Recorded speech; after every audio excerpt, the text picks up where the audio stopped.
I suppose it's probably too early. Okay, we're good to go? Okay, good morning, everybody. I'm Cyrus from Sunshine Coast Storm, and I'm joined here by Mushu from the WA Sharks. Sorry about that technical difficulty, so we've missed the first little bit of this game, but this is probably the game of the seeded round, really. Oh yeah, 100%. This is the game, right? You got what? You got Wolfpack, Spartans, and Hornets. Yep. So we have formerly Wolfpack in blue base, the Sunshine Coast Spartans in green, and the Hornets in red. So these are two potentially finaling teams. So yeah, potentially winning teams, right? Well, all three of these teams could easily final. I think everyone's up in the air who could actually take it. So, Wolfpack off to a good start. A good pack lead. That's generally what we see from them, really. So, what's their defense looking like? Okay. So we got Jimmy lefty underneath. We've seen a lot of that. Thick Jim, if you will, with only 2 Cs, so not achieving maximum thickness there. Looks like Spartans are over at the Wolfpack base. Stalker's poking through that back door. Oh, he's in! Oh, here we go. Stalker.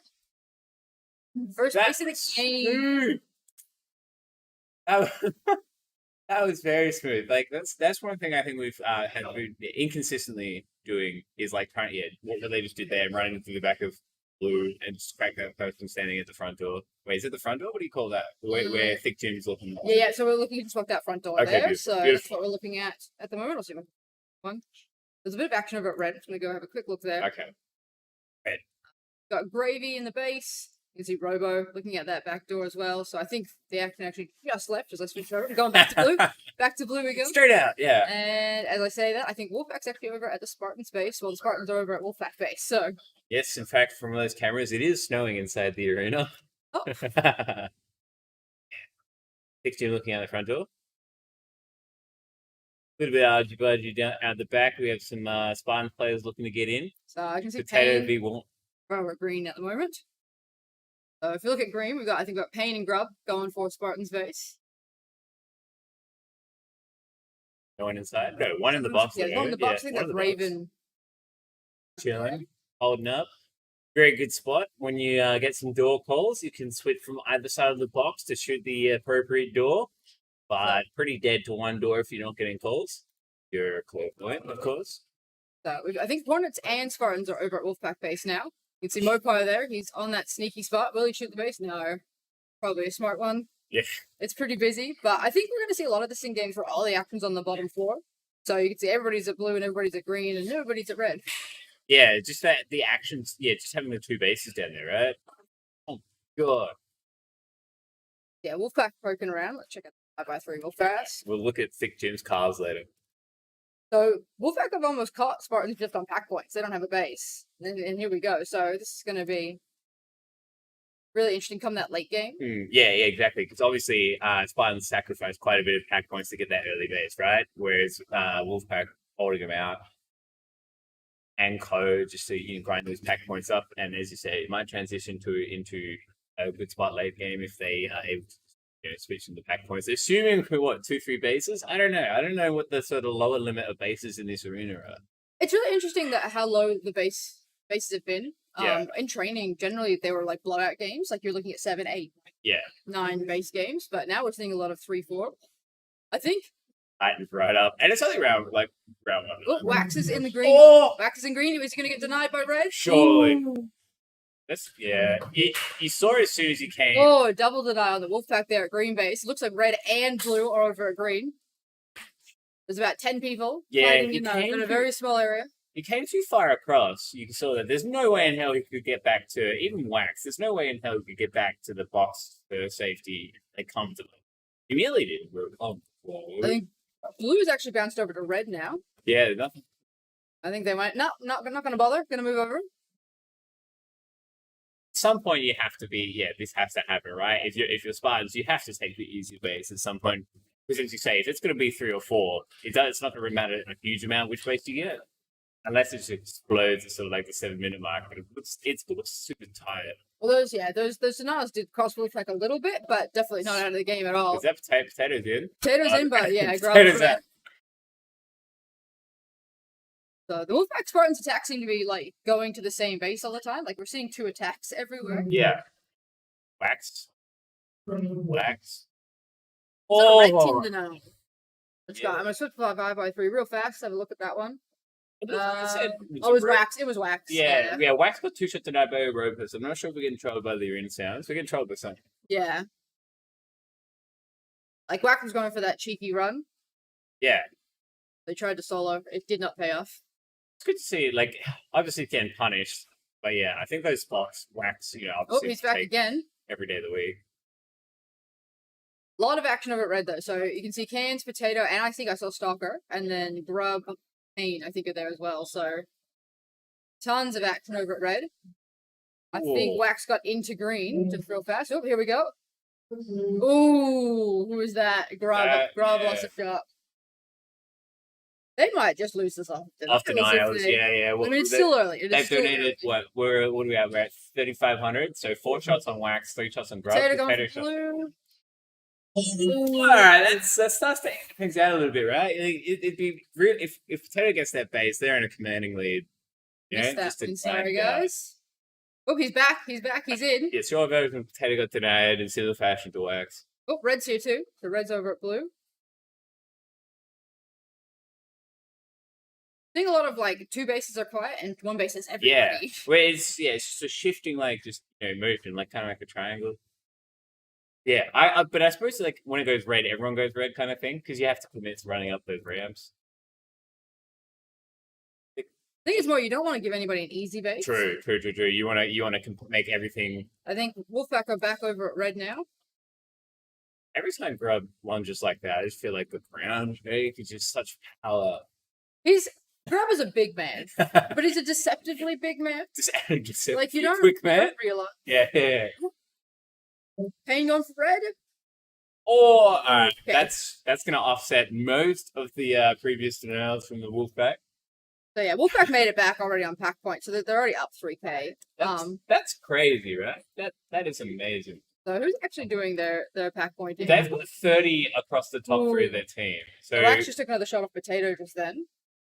You got Pain, Wham, and Wax all above 30, with Pain and Wax sitting at 36 and 38 now, respectively. So that's Wham's almost got like 5k off the gun. So Wham's almost got like 5k just in shooting people. He doesn't even have any bases. So yeah. And Wham generally sits in a very defensive position, so that's pretty impressive. Yeah, I guess because he's playing out. So you've got Thick Jin in there. Inside, so Wham's obviously playing outside of the door, right? Because they're not playing to its side, so he's obviously getting a bit of points. Potato gone for red. Oh, there we go. Oh. So I think there's actually a bit of green action at the moment as well. I'll just check. I think I can see Dodge over there, so Hornets look like they're attacking the Spartans. And as I say that, Dodge runs off. And we'll see them switching. And let's see. Back to green. Okay, Wax is at green. Kane's at green. Everybody's at green. Party at green. So yeah, for 45 seconds, we're gonna get some green action going. Kane died on the front wall there. No one's in. There's one in the box. One in the box. So like as you said, police Raven. We might see Hornets pull something out soon because they have to know they're behind, right? They have no bases. Just moving around inside that base, just like freely. Okay, well, obviously they know something to do. Okay, Stingray just got 1 shot denied over at red. I gotta risk it for the biscuit if you're Hornets here, right? You gotta get on the board. All right, blue, sorry, I would say. And Spartans are back at the Hornets. And Wolfpack are still over at the Spartans, so. Cans into red. Yeah, that was a clean base.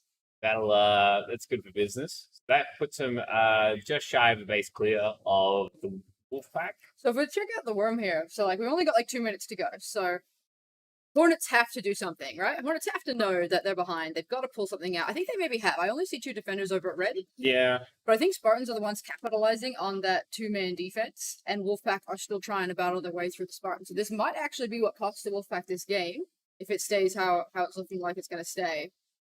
So if we look at green, I can see 3 Wolfpack. Alright, here comes the nail in the coffin. So Stalker picked up a red base, but Wax picked up a green base. So that's going to keep them neck and neck. Hornets are well and truly playing themselves out of this. They need to do something, but I think the window's closed. I think they may have already lost that opportunity. Yeah, I agree. I think Hornets are taking a crying third here, and this is that maybe they missed their opportunity or they think they're in a better spot. I think once those extra bases start falling, it's a compounding issue, right? Okay, Dodge is going for blue here.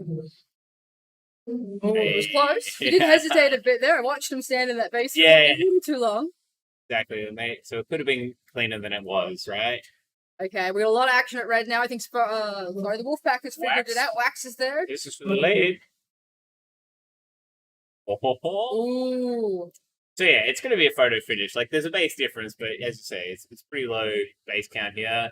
Well, you've done pretty well with this. You said 3 to 4. And what are we looking at? 3 to 4. We've seen a lot of this, and I'm honestly surprised, but I think we'll find that switches up from the pool system.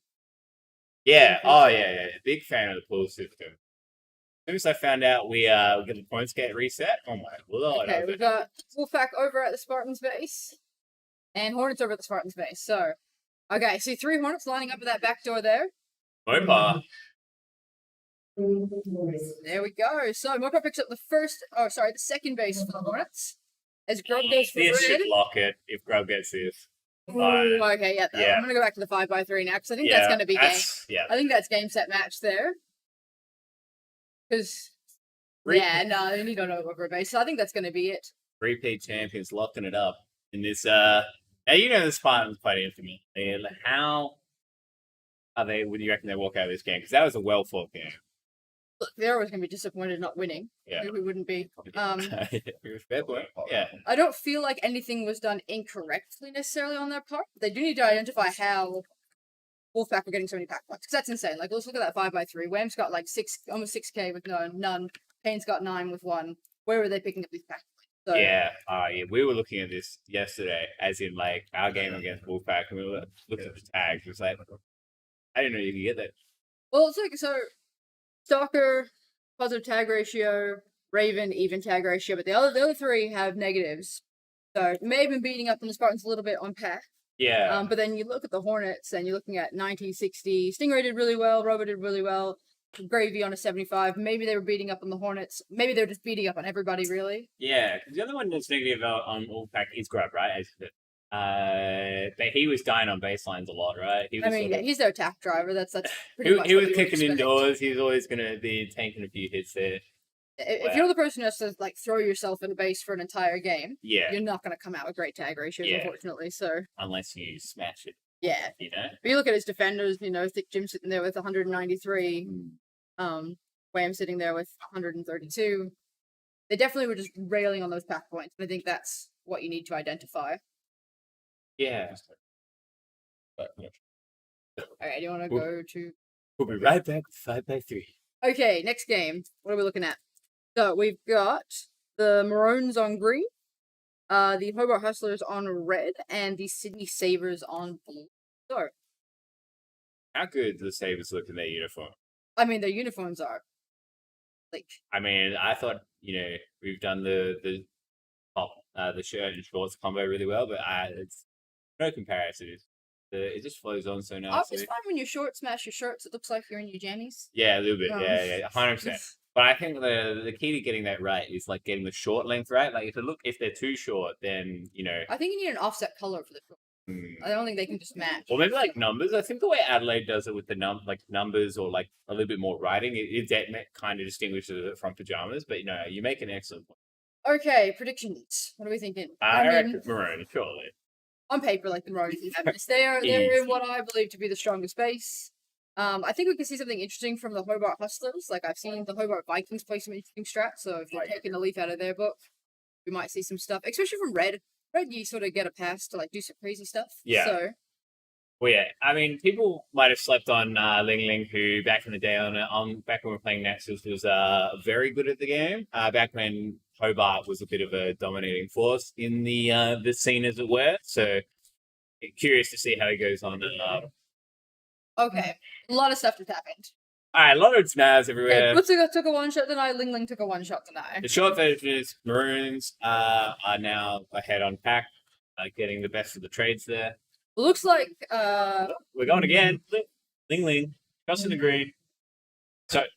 Oh yeah, so Ling Ling takes the right space. Sorry, missed that one. For people at home. It goes red. That blitz. Okay, Blitz has picked up a red base, so it looks like they've just hit each other. So red's gone to green, green's gone to red, and there's Spider taking that red position. So Is this? Do you think here, maybe blue Sabres have missed their opportunity to like push green? Is that sort of what you would have done here with it being a ground base, like ground to ground? they definitely should have had a hard float over there. But Sabres also look like now they're set up. They're set up in red now, so they should have a nice easy base here. But I did notice on the 5x3 they didn't shoot anybody for the first 15 seconds of the game. Yeah. And if you're red, I could expect that, but not from blue. So I feel like maybe they could have been more aggressive on that float. Oh, okay. There we go. Spider's picking up that red base there. So I thought he may have gotten denied, but I think they missed him coming in. Looks like Hobart might be hanging around blue a little bit. Maroon's base.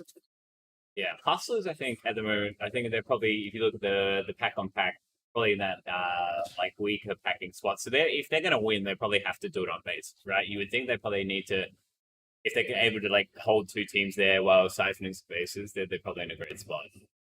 But yeah, it looks like, because they're playing two inside, one on the base right there. Not sure what that gentleman's doing. Give me a shot out as well. And yeah, so that's where they're going to lose the packs, is they're just sort of standing around. Oh. Oof. All right. So that's Beefy taking a one shot. Maroon's go for some cheekies here, I think.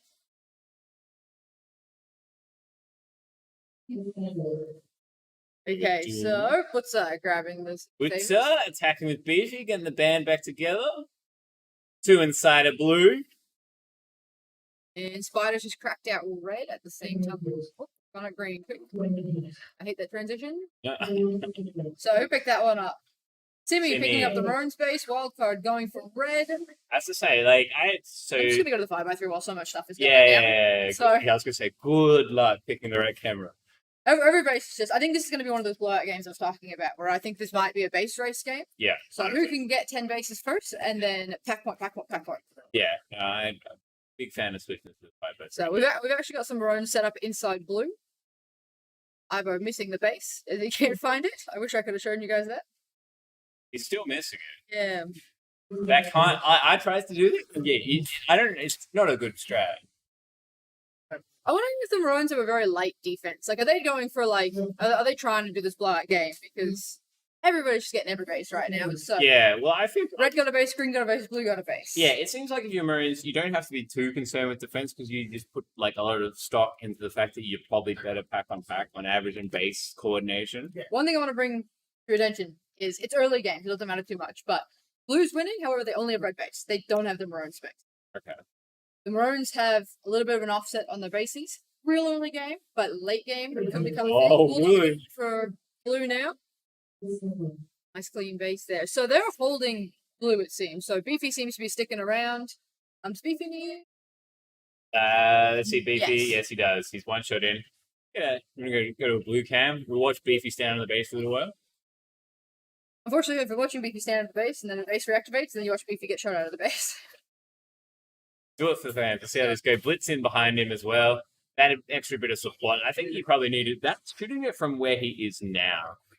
I mean, that's where I don't rate it. Hey, because you can't do much. I don't think they're. We're able to get away with this. Look at this. I don't think blue has a good place to shoot from, if I'm going to be honest. I'm glad you said that, because I was like, I can't. Ooh, okay. Two-shot deny there on Princess by Lingley.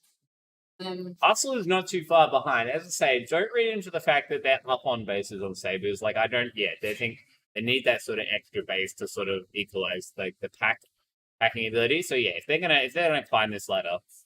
Sabres, I find, it can be lacking a little bit in depth, so they can get off to a really great start because, you got Spider, you got Princess, even Wildcard, I think it is quite a good... Captain Morgan picking up the base here.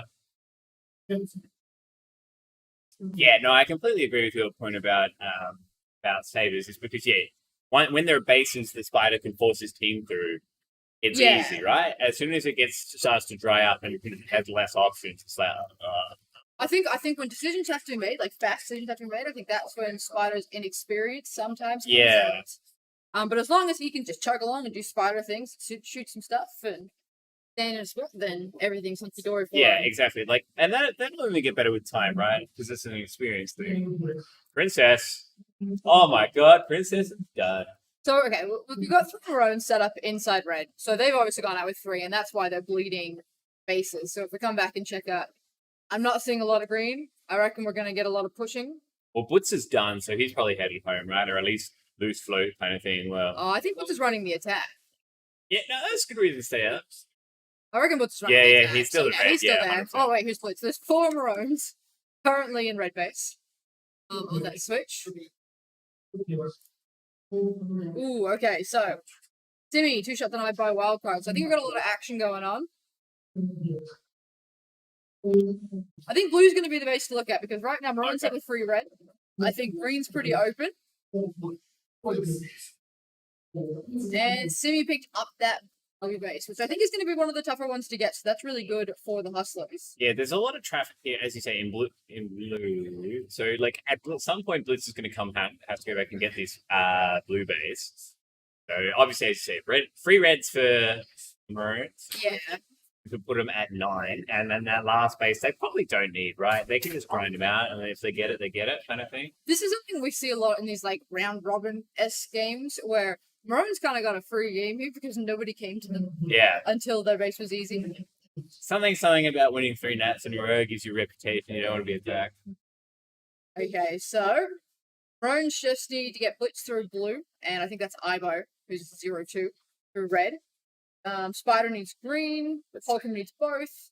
And then, yeah, unfortunately, I think the Hustlers are set up in a little bit of a bad position now because blue looks like they're holding hard and Hustlers need blue. Which might be how they thought this game would play out. Like, if I was the Hustlers, I'd be going to this game like, oh, like, green's going to be the hard base to get. Like, we got to, put a lot of effort into that. I think Sabres are in not a bad spot here. Obviously, they're they could definitely take this. And the fact that Wildcard and Sadland and Princess are all finished, and Spider needs a base. You're in a good spot. So your late game Spider needs a base. Like, it's pretty good. Yeah, we're going for that red.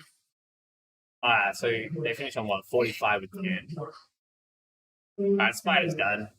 So this is where I think that depth I was talking about is going to come in. So Hawker on new player. I've watched him play some Albert comps, like definitely in a home maze. He's got some skills. Can he clutch some bases now? And if he can, they can easily take this. If he can clutch, they win. If he can't, they don't. I think he's got a 34 for 19. He's got the pack points. Yeah. Red's not empty anymore, actually. I can see Simi back there.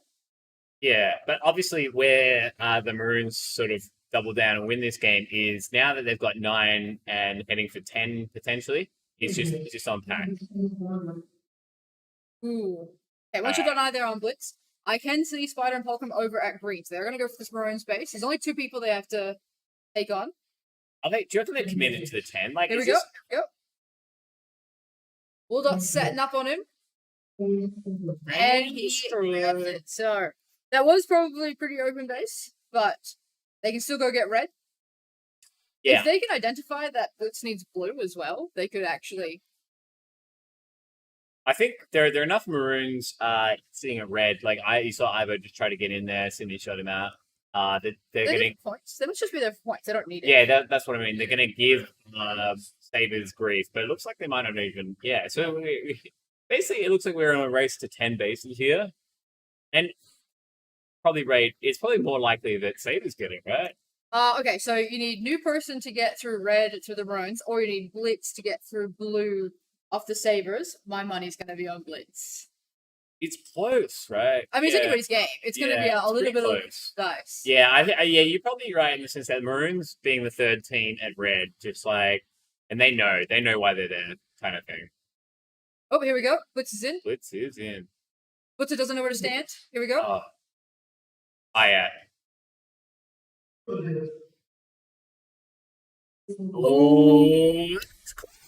that was. Yeah, you could tell he was missing the base, right? There's no good place to shoot blue from, I think. Man, because I think with the reversal of the barrels from how it was in like 2016 launch, it makes it way harder because it's hard because they only did that 2 weeks ago. Really? We haven't had time to like. Oh, okay. They literally moved it like 2 weeks ago. So I'm gonna go 5x3 for this last one. So, regardless of how this ends, Sabres have put up a good fight this game. Yeah, I agree. I think that they could have easily won this game. And they still can. Like, if Polkum can pick up his red, they've got it. pretty much. Yeah. But I think red's fallen back. There's enough people working against them. I'm gonna go over to red now because I see maroons, I see red players, I see a little bit of everybody. Blue has blue hasn't dropped that many, so I'm surprised red's come back. Like they've identified that somebody still needs them.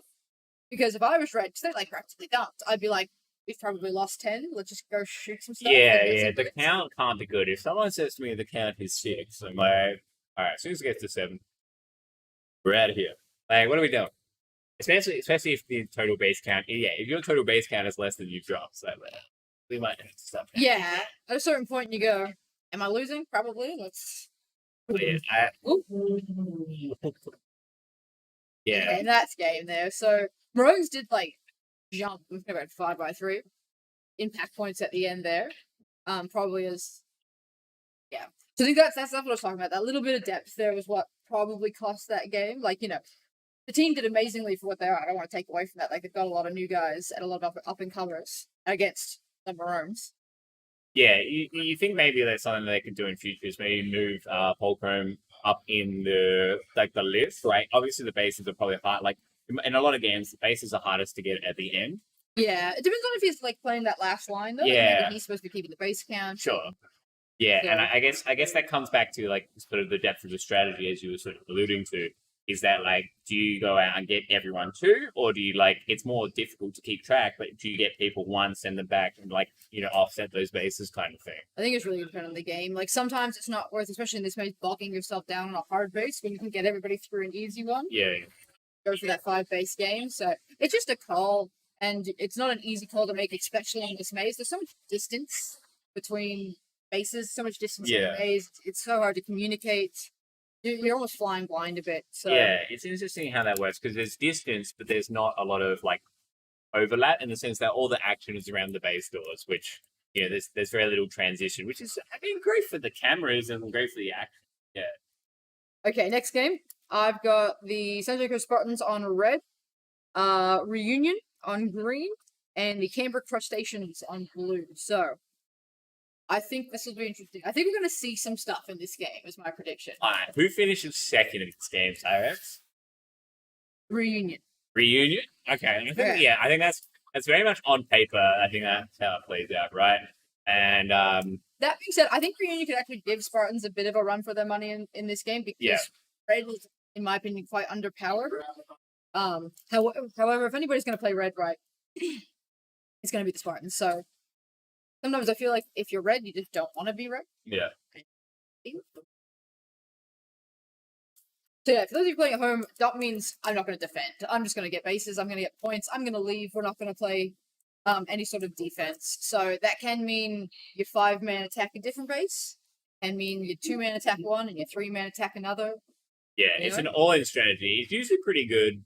But the thing is, it's an all-in strategy. There's no coming back from the dump most of the time. It's 98% of the time you never go back. There's some weird 2% games where you get 7 bases, and for some reason your base hasn't gone down more than 3 times. You can come back and actually defend again. I've seen it happen once or twice, but it's just it just too hard. Firebird going for blue. Ooh, oh! Who denied him? Gustus. He looked at his face. It was it's broken. I didn't even see Gustus, so that came out of nowhere. Okay, Carton coming in here. Carton's coming along, I reckon. Yeah, he's been given a lot of responsibility this year, so I'm hoping he can rise to that. But I think that's really important.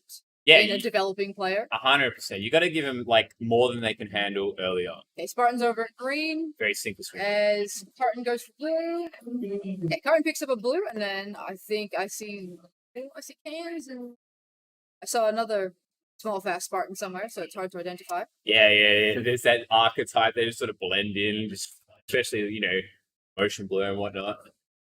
Okay, I'm only seeing one Spartan at green, so someone's locked down. There's Stalker over in the mid, so blue is now at green as well, so I think we're going to see some action. The green setups are interesting for me because they're so deep. Green, that's there's Stalker. Where is he? He's in the box. Okay. There we go, so well-defined shooter spot. Well-defined shooter spot for green, unlike blue. Yeah, I think it seems like that's all the blue's missing, right? The defined shooter spot.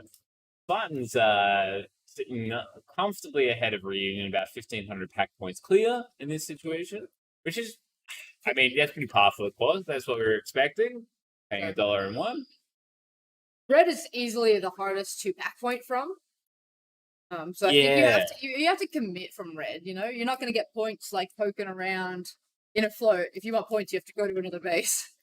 Yeah, I guess like because there is that long shot from the top of red down to the bottom of green, but they figure out pretty quickly if there's a red shooting that, and you should move slightly and you're good. But yeah, no, you make an excellent point. It's hard to get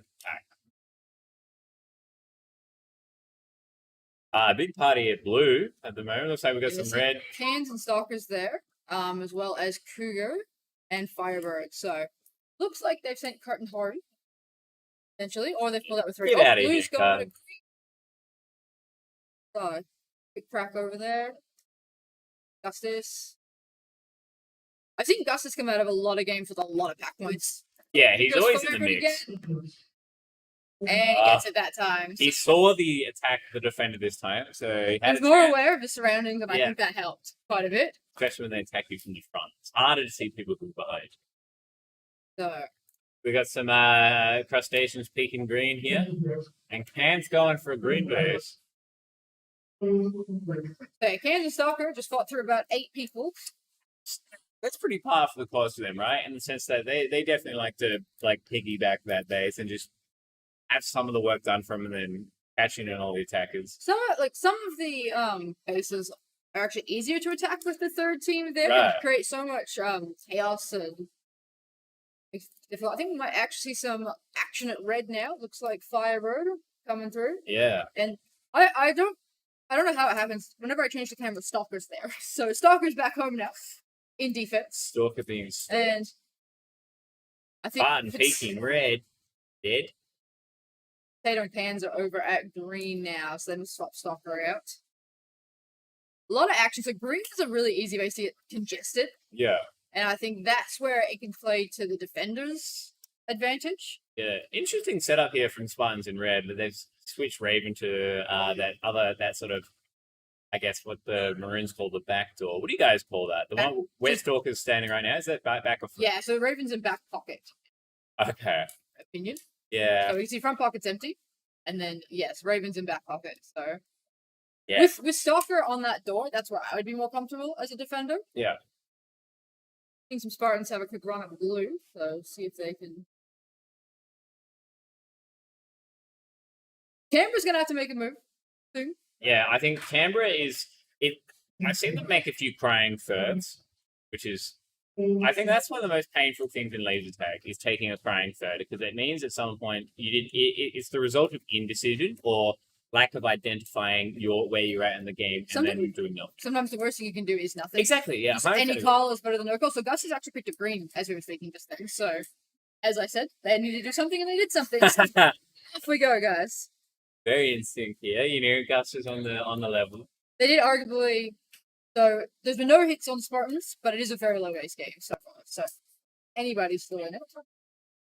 I also think, Spartans would have been identified as the harder base here, right? So you kind of want to, if you can get away with not getting that base, if it plays less than 5, then you're probably good. I've had somebody ask, why haven't they switched to the newest Helios system? So I'm assuming they're referring to Helios 2. My knowledge is just that there's no pro version. We can't run pops on a non-pro version of Helios. Yeah, so we need Helios Pro to run this sort of system. Yeah, and I'm not looking forward to if it happens again, like another half rollout, and not half rollout, but the way it gets rolled out across laser tag sites is all the sites have to eventually upgrade, and that takes a few years. Helios has been around long enough that pretty much all sites have it, so it's very good for the competition. Yes, we got Canberra over at green, and green over at blue. Oh, there goes Kruger for his blue base. Taking it from that corner there. Okay, yeah. Underlining the fact that there is no good shooter spot. I think best shooter spot is to just move around. Take all of the barrels and then the corner, and you. I don't see anybody in red right now, so let's have a look here. There's Stalker coming back. Set up on. Got no confronter. I wonder if they must have had a reload cycle. Reunion's up on bases, but down on pack, which is fine, as you say, because this probably isn't going to 10 bases. So here we go with Potato. Potato shots in the blue. Oh, cunt came off you. I didn't see where Potato was standing just then. Yeah, I don't think he was on a camera. He must have been on a barrel tucked in the corner. Yeah, he must be like so far that way. I'm that way.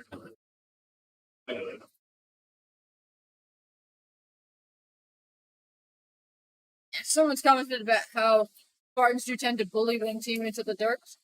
It's a good round robin strategy. I think we see it a lot in round. I honestly don't think we do that enough as Sharks. We don't bully it. I think when you're red, especially, you have no choice. Okay, so Potato's actually going for green now, so they've just swapped over. Sure, I'd seen that. Potato picking up the green. Yeah, no, I think it's an excellent idea, especially as you say, specifically from red, where you don't necessarily get those passive pack points. You got to make your pack points. Okay, green's back at blue. However, trying to get through that background. I don't see his teammates. Neither does he. I just saw a lot of blue push out. Okay, Guinea's there. So Guinea and Firebird are playing on the same team this comp. So did a blue go to reload, or is blue pulled out with 3? That's going to be the question here.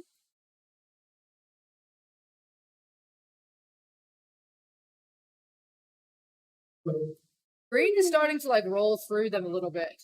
Yeah, because if they so let's say Reunion locks 5 blues, then it's on Spartans to catch up, which they can. No one questions that. Yeah, they're so far ahead on pack points. Yeah, they're more than a base ahead on pack points, right? Yeah.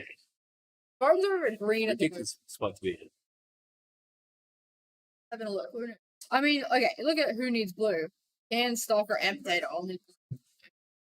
If they needed it, they could go out with the 3 of them and probably get it pretty quickly. If they needed it, they'd get it, but they obviously don't need it, right? They know that, we know that, and you know that. I'm still seeing a lot of blue defenders, and while that's you need a lot of defense when you're in this sort of position. And our Griffith's going for it. Here we go. How many red bases can you get? Oop, going for green. That's I mean, if Canberra just sets up shop at green, that'd be very good for Reunion, right? Just to not necessarily. If Canberra sets up shop, Spartans go to blue. So it's actually a little bit of a weird game. It's where good. Spartans need a base. I trust them to get it, but can they identify which ones? And yet, Canberra. Ooh, that was big. Go Stalker for blue. I'm on the wrong. It's amazing to me that the Spartans maintain any amount of voice the following day after you hear Potato screaming like that. All of it, they played 3 games yesterday and they all sound like they're dying. Okay, good. Get some soothers. I'd like to see that their actions have consequences. That's really all I was looking for. We spend 2 hours of training sessions screaming at the top of our lungs, but you come to a comp in 3 games. Yeah, you think maybe there's latitude for some vocal training to push with your diaphragm and just almost sing. Who are going for red? Oh my god, man, this is a steal and a half. Holy! As far as dumps, no, I see a Potato. Interesting. It'd be an interesting dump call if they were. I don't know. Maybe they need bases. Where are you at, boys? Where you at? I see Zeropa at green. Quick look there, but I think the action's going to be fairly split now, so I want to sit on the 5x3. Yeah, so all they have to do is lock up a blue and a green, or well, there goes their green. They're gonna lock up with blue. Yeah, I'm just gonna go back because I think a lot of stuff's gonna happen very quickly right now. Everyone knows we're getting late game. He goes cans for blue. Okay. So now it's gonna be a little bit of just a race to the finish line. Yeah. And green looks like they've got 3 over at red, so they might be able to pick up another easy red. I think blue might be there as well though, so that could slow them down. Are they all there? Maybe.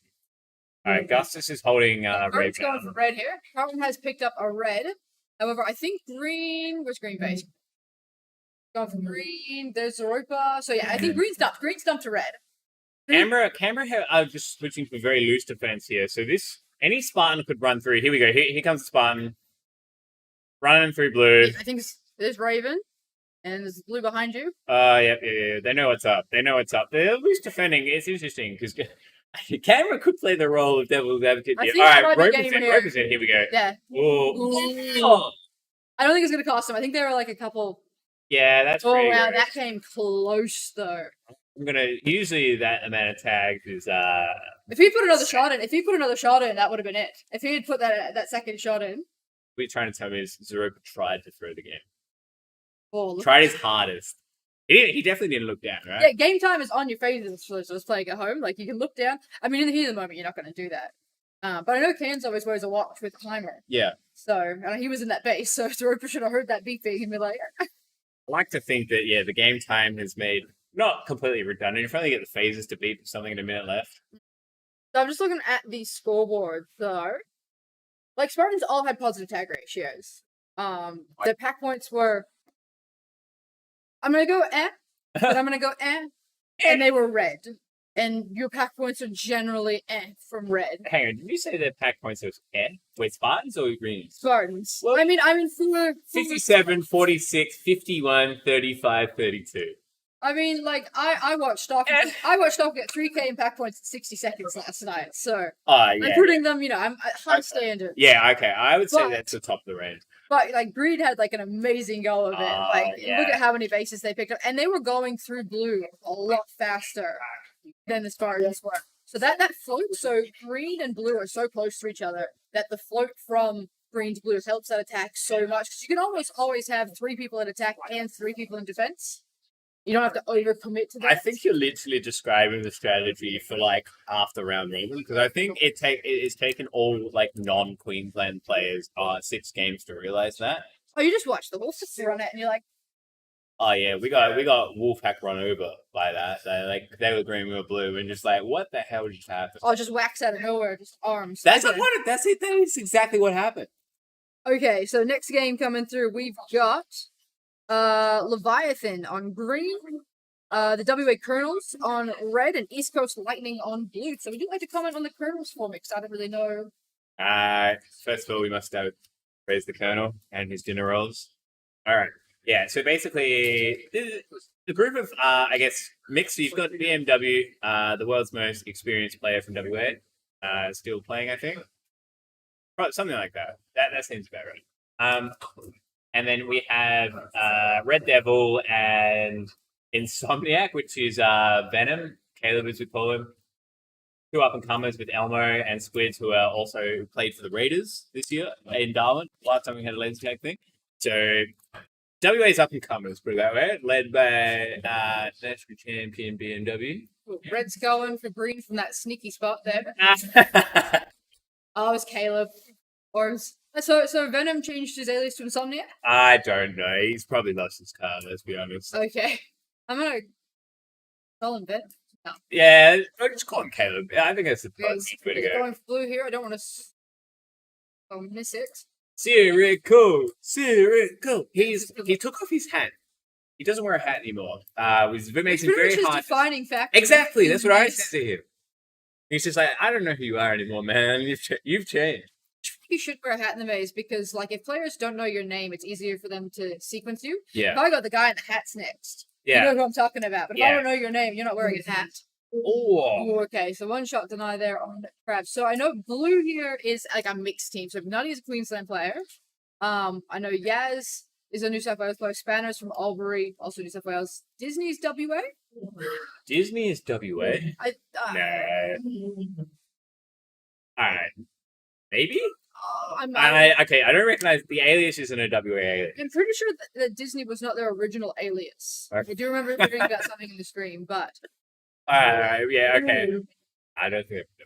So I want to look at green here because red is taking some like wild shots into green, not in the primary shooter slot. So we've seen Insomniac there get denied. It looks like Red Devil got denied from the same spot. So they're taking it from like they're calling it Sneak. Okay, that's an excellent name, I reckon. Where you come in through back door and you just pop shots in.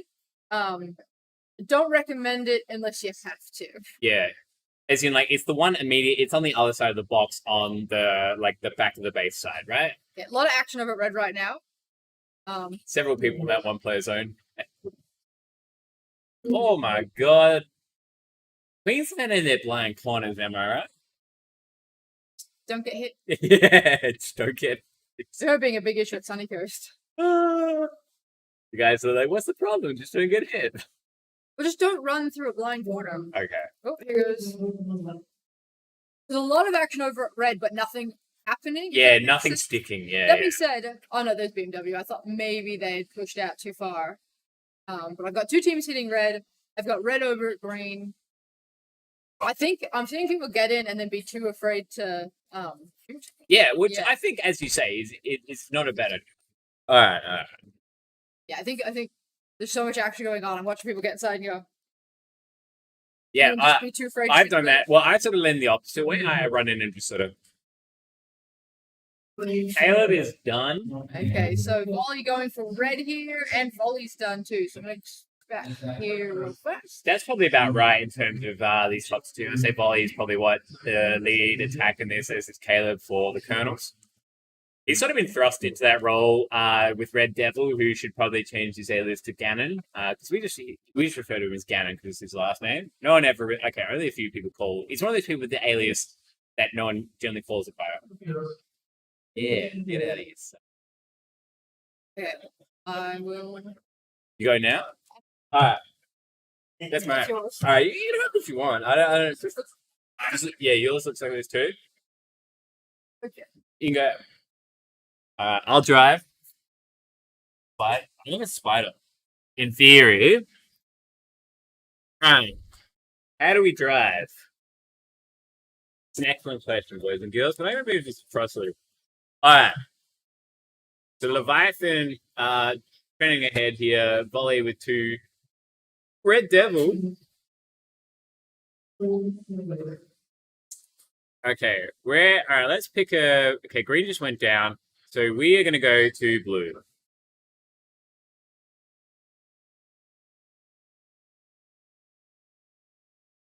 And that's green inside. We're going to get a shot here. Contrary to popular belief, I don't think that's serial killer. Here we go. Oh. The young. Yeah, definitely go that way. Good morning, Spider. Good morning. Now you're gonna have to hustle right up. Yeah, get nice and close. We can be buddy. good friends. Yeah. All right. Who do you like in this game? Oh, you're familiar with Leviathan. You played against him once or twice. Definitely, 100%. Where's Leviathan? Where is Leviathan? There's In green. Nice, cool. all right. They seem to be diving red. So red. Take it to red. All right, and they're gone. This kind of happens. Okay, and we're back to green. So this is kind of the name of the game of the stream at the moment. Yeah. For those of you playing at home, we have 12 cameras in front of us, and don't worry, it gets easier. Wait, is this your first one? Yeah, Yeah, I'm trying to figure out. Trust. It gets easier because it's my first one as well. Sick. And it does get easier. Okay. And very hectic at the back door. Here we go. Who's shooting? Oh, it's okay. 2-shot deny. Boys know how to deny. Volley. Gets some shots. Cheeky shot. All right, we got a few boys lining up in green, as you can see. So green is the top three. Yes. I think they're having a bit of trouble getting back into green. All right, here we go. Lightning. It was 0 bases this far. They're going to start getting pretty desperate through the game. Red's in blue. Red's in blue. And let me jump back to 5x3. So I believe that was Squids who picked that up. But yeah, so Squids. So we've got. Whoa, okay. Colonels aren't in a bad spot here. They're obviously down on pack, but I don't think none of the bases. None of the games gone to 10. Sirical picking up a red, potentially. Yeah. Okay. Beautiful. All right. So in theory, green base is still up. So if we go to green base, well, there's no one attacking green. Okay. Very few people attacking green. We've got red's on the blue. Yeah, let's go back to blue. I like your work, Spider. That's a good idea. All right, now just in time for BMW to get shot in the back. Oh, they're trying.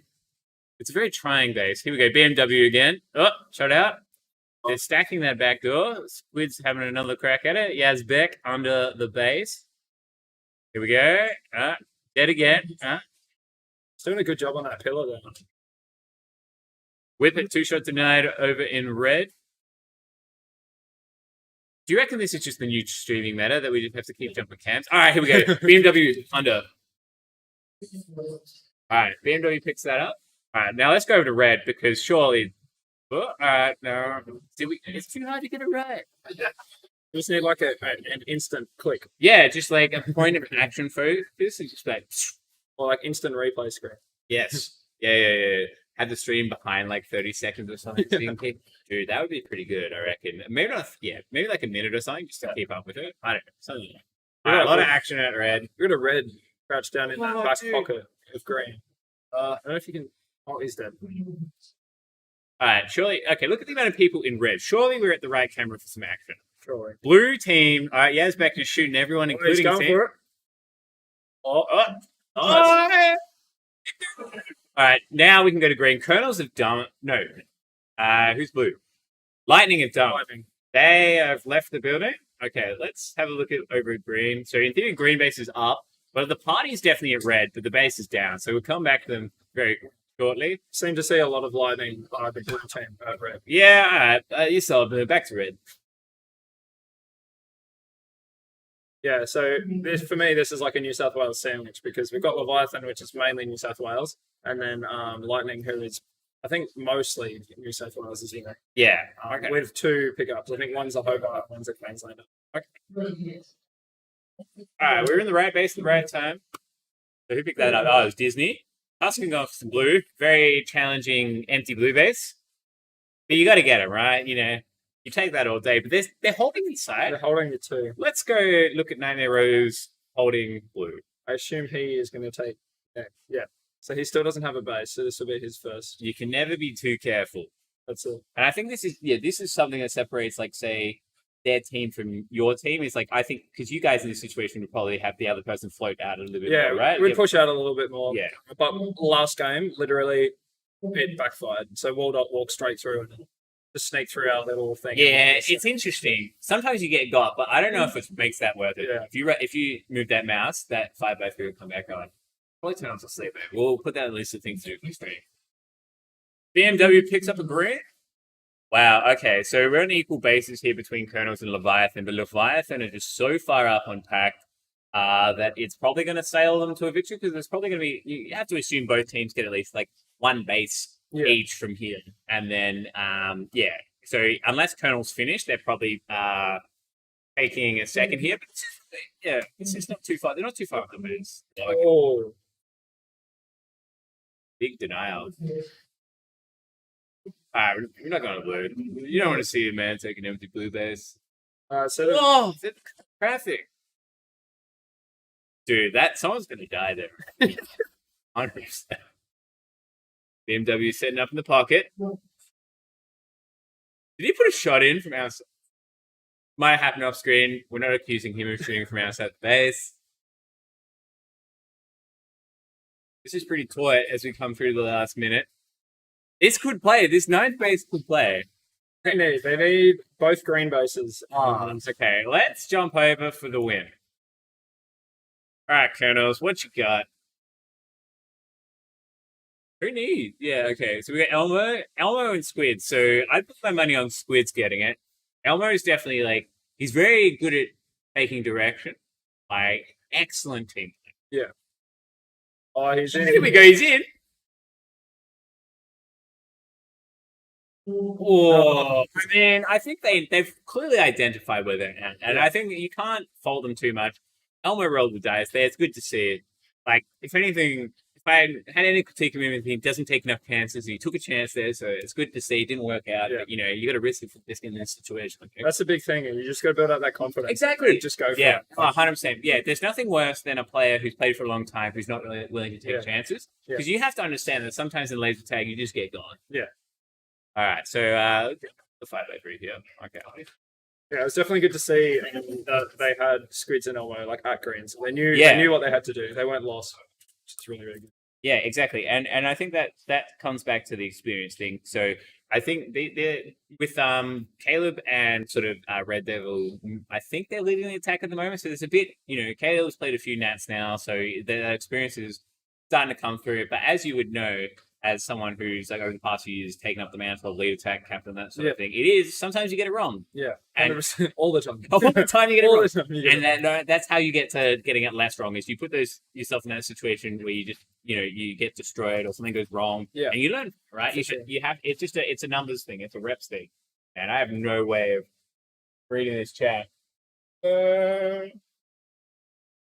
Explanation: are they mooching player packs? What?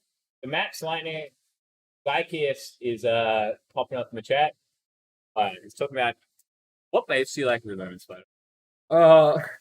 Gaikius talking about lefties and red. Yeah. So- If I was able to play last line, I would be like frothing out the race. But I just can't play last line on my team. So Okay, it's yeah. like rough. Too much responsibility Yeah. for the young Spider here. I just can't I played in there once and it was just the best thing ever. I just love it's just so perfect. Red base is also really good. Enjoy that as long as obviously the team's doing the right thing. It's I find red to be very dependent on my team to make sure they're in the right spots. All right, let's see if 5x3 gets it right with the teams. We'll correct it. Canberra, Eclipse, and no red team. That sounds about right. Yeah, so Eclipse on. Never mind. They realized there was no red team. They got us. All right, it is the red team should be Leviathan. Okay, that's fair. Wait, no, that's not right. They just played, right? Hustlers. Yeah. I think. Yes. I'm glad you're paying attention. Yeah, Hustlers. So the Hobart Hustlers should be hustling in. All right, there's Simi. All right, false start. We'll get the game going again. Let's zoom in on our Hustlers. All right, just to confirm. Now, as we can see, there is a red team in there now, Spider, so we should be good to keep a Daiki's brawling. Yeah. But I think Daiki's sort of hit it on the head here. It is mostly brawling on the doors. Most of the pack points, this seems like, is obviously focused around the doors, which is not the worst thing. I think it makes it makes it easier to follow the game, right? You just go with the people, you think stuff happens there. I feel like it's a good mix up because the last couple of years it's been a lot of push and pull. So you push out a little bit, get some tags, come back. Whereas this maze, I feel like you have to commit. You have to run to a base. Yeah, if you're exactly. looking for those points. Yeah, did you play Launton in 2016? I didn't. No. Okay, yeah. So it's pretty playing very similarly in that regard. Yeah. Quick green, just in time to see it explode. All right, the green dump. I see no. There's a lot of greens. Oh my god, yeah. I think they're all at blue. All right. Now, if you get motion sickness, chat, it's not the stream for you because we're going to jump around a fair bit just to try and track the action. All right. Blue's got control of green again, which is, I can't talk. As soon as I talk, they're out. They're in. They're out. They're All right, in. here we go. All right, Gustus under in blue. Now let's see how he shoots it. All right, he doesn't. He said, yeah. Let's not. All right, let's just don't look. Right. All right, we got Wow. okay. Oh, dude, I'm from blue, and okay. Garn shot that in probably the more standard way, as if we were watching earlier, and the Maroons were kind of trying to look out the front door. We've got a term on red term. But she's not leaving the base. Get out of the base. It looks like the ref didn't actually set the term off, so it might have been a warning, or yeah. might be an aftergame. I mean, if you're giving an after game this early in the game, I'm questioning that. But yeah, I think you're right. It's probably a warning. Yeah, because it didn't pop up. Either that or the god box exploded. Something else. All right. So we have a couple of greens, a couple of Canberrans in the red base. Are they attacking? Twinkle's got a really nice take from green. You see, obviously there's no one there, but again, what we were talking about before, being super scary, taking those bases when you don't have that 2-man lock. Yeah. I think green's a good one where you can kind of watch one door and get your partner to sort of move out a bit and maybe fall from trying to get 2 things done at once. All right, we're still looking at red here. We've got some Canberrans, ones on the doors. They're in. And that guy is in.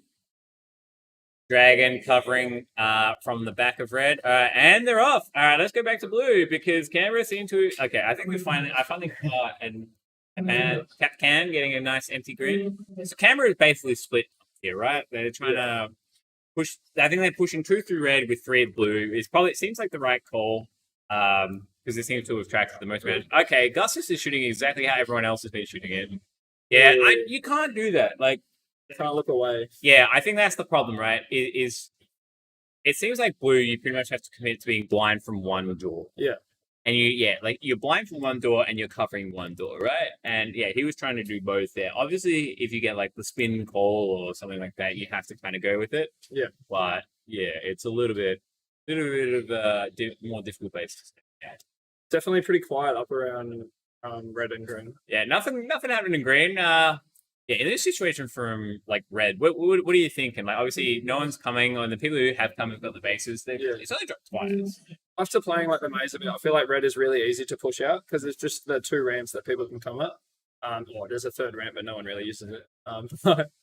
Yeah, it's very easy base in my opinion to like push your defense all the way down, so you can try and support at least get like that 1 or 2 tags from like afar. Yeah, try and help your team. Yeah, I think I'm willing to give up the fact that if someone runs up old green ramp and round and then round and gets in the base against the base, sure, all right, you can have it. It took you a minute to get there. How worth it? All right, we got some Cameron's diving red, but Gustus back in. Hey, nice. Watching he knew, and then he's spraying that guy for watching the wrong door. You can't believe his eyes, but you got the base. Red's already dead. Red's dead. Picked up by the Hustlers. Hustlers under blue. Alright, we're gonna go for a quarter time or third time 5x3 check-in, just while we compose ourselves.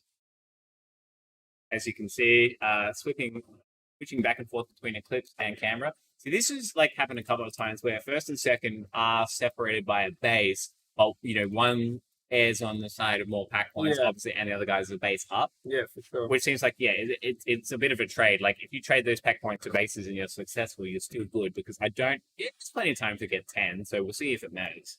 It only matters if you get 10, right? If everyone gets 10. Alright, another empty green base. Alright, we get something lining up for a... Let's go red. Still 3 players to not get the green base. Which is like still fine because we're not even halfway through. Yeah, but get your empty, but always make sure you get your empty, right? You can leave it a while, but don't leave it too late. All right, blue. I think Canberra sort of moved over to red here. They're probably a couple. It's probably switched in the sense that there's probably 3 Canberrans at red and then 2 Canberrans at blue. So I see that guy and VG Master at blue on our cast cams. Yeah, that guy in, and then 2-shot deny on Gustus. I think he's very much akin to me, very trigger happy once and stuff goes. Alright, and we got some blue setting, Eclipse setting up in there. Man, red's the place to be for pack points. Interesting, you can't quite see that the back pocket. Like when that shooter's on that middle wall. If you look at like the bottom left camera. Yeah, alright. This one. Science. Walker Eye walking in. Yeah, alright. VG Master. No. Wait, someone. That guy got it. Yeah. See, this is good. Or it was good. They had a blue take, almost a red take at the exact same time. It's a very Cameron thing to do. It's kind of like Canberra and like Werribee, one up rather, do that kind of thing. I think Eclipse is getting like obviously they're behind on bases, but their pack is through the roof, and I think that's mainly because we saw all that action at blue. They were able to hold that defense, and that's where they're getting all their pack. Well, because they're obviously a Queensland team, so they know. Yeah, they know like that. I think that's probably like one of the bigger advantages of being a home team in a home maze is like knowing the pack points, particularly like this. Because bases, I feel like you can drill pretty consistently. Like if you have any unallocated training, just sit there and figure it out. Pack points takes a bit more time to figure out where to stand, so you're not getting shot. Yeah, but also where you can maximize your point getting, I guess. We had Gustus under red again. Who's getting ready? Okay, let's experiment with some of these other red cams. So this is the front of red. As you can see, we have a player just chilling. So this is pretty hectic to get into red. And you can see top left of your screen, Garn dancing around. Was that Garn that got tonight? Yeah, that's his. He moved from the spot. And anytime you move from the spot, I think your death percentage goes up so quickly. Gotta get some of those little crouch drop shots in. Exactly. Yeah. Well, yeah. That's the move, right? The signature base finish is always that little drop. Exactly, because it throws people off just a little bit. Like it's pretty cookie cutter once you think about it. But like in the moment, people aren't thinking about what you're going to do next. They're just thinking about where you are. Yeah. And the reason the drop shot is better because you don't lose the cover you have, but you have like the misdirection of not being where they expect you to be. Dragon inside red. We'll see them hold for 30 seconds. Well, like, wait, where's it up? No, we didn't get it. That's right. It should still be up. She's definitely one of the more patient players, so I don't think she's going to shoot willy-nilly until she gets some calls and or a second player in. You see the goat L5-on-3 is doing really well on the blue team with Pack. Again, still waiting on that green base. So it'll be interesting to see when he jumps out for. Man, they just kicked out camera and took it. Get out. Yeah, get. Justice in. Here we go. This is the one. This is the one. Yeah, I think. Well, they've got a 10k pack lead. Canberra has like about, I guess, akin to sort of the older WA style of like being very base orientated. Yeah. Like it's very similar sort of idea that you value bases more than pack, but obviously, Eclipse has been able to do both and just smash it. Justice. That was from the Queensland backdoor. I don't know about you, but we had them around the other way. Like the Queensland backdoor, like this. Okay. So that's backdoor for you guys. Yes. Yeah, that's exactly what I thought until I played, and then everyone was like calling it differently, and I was like, it's debatable, but yeah, we'll go with it. It's it's definitely debatable. Yeah, I feel like we've almost shot ourselves in the foot by doing it, but we might. I don't think we'll change it. We just sort of have to understand what we're talking about. Yeah. Let's just come on. Oh no! That was from the front again, and I'm pretty sure because unless I'm mistaken, it didn't look like Taipan was the person setting up at this door here, at this front door. Gustus is he's all in here. Nice. There we go. He's locked it. We have a minute and a half left. As you can see, Eclipse in a commanding lead. 12k back. Let's have a look at the tags. Orca Rise on 61 tags. And then Taipan 48. Goat 50. Capcan 27. And Lilbo is 37 tags. So they're laughing. 7k one base. It's Oh, 2 shots deny on Sydney there, but like I think, because obviously Canberra 12k ahead of Hustlers, and then Eclipse nearly 12k ahead of Canberra. So I think it's played out quite, as you would expect, I guess. Like, there's definitely a lot of experience on the Canberra team, but I was talking to Gus when he rocked up yesterday, and he said they hadn't played competitive laser tag for like 12 months because they didn't attend. Most of them didn't attend last year's Nats. Yeah. And I guess a fair chunk of them were banking on going to the Malaysia Worlds, which, as you know, for some mysterious reason, it didn't happen. Mystery. Yeah, no one truly knows what happened. All right, yeah. So Eclipse, yeah. Have you played Eclipse yet? I think we versed them once. Okay. Yeah. Thought, feelings. I really like the team. It's got like some new names that I haven't really like seen before. Yeah. With Lilbo and Capcan, who I believe are like 2 Brisbane players. And I was very impressed with like their ability. Yeah. As a team, it's an interesting combo. Few people that like haven't been together at like comps before. Yeah. But when I versed them, they were definitely like destroying us. They got really good control. I'd be curious to see what happens, like, because obviously Taipan and Orca Rai to an extent have sort of been known as like if anyone was going to fly off the handle in a game and tilt, they're probably, they're on the list. They're in the conversation of tilt players that can be tilted and it can be catastrophic, which is interesting in the sense that like it's very set in that management of like Taipan probably leading the attack, Orca Rai, your rock in defense kind of thing. So I guess if they get tilted, it might have not happened yet, and it's probably less likely to happen because they are a home team. But if it happens, I'm curious to see what an Eclipse blow up looks like if it happens. Like it seems like a team you could sequence it to a nuclear detonation, and something might happen. Pretty insane scores from Eclipse. By the way. Dude, yeah. There's 16k, a 14k, and a 9k with one bit. 71 tags from Orkara. Oh my god. Big scores. Big Okay. scores. All right, we can cross this game off. Yeah, so, all right. Eclipse killed it. Showed you the true power of Brisbane against Canberra and Hobart. All right. Also, VG Master with a huge score as well. BG Master, yeah, there are some real diamonds from Canberra. I would think, like, yeah, obviously BG Master. Yeah. And I think, it's one of the more ones that people kind of like don't like to admit, but Daikius does, occasionally he will absolutely smash it. Yeah. Obviously not here. He's in chat though. And then, yeah, I think Gustus is one of the more brawly kind of players. So if he brawls and wins, he's capable of a big score. But VG Master, yeah, he's more like the more traditional, like sort of, I guess, he was probably the closest thing to Butzer on that team. Yeah, for sure. If you were looking for some comparisons. All right. In our next game, I believe we have the Reunion on blue. We have Leviathan on red and Black Wolf on green. Heaps of games too. Yeah, because they would have played what? Like, okay, yeah, they played 4. Okay, they played 4 last night, so they've got, okay, so this is their last game. Yeah. Not heaps of games. Yeah. Couple of games, one might say. So I think Reunion, obviously, is the favorite here, but I think Leviathan, do you reckon they can bring it to them?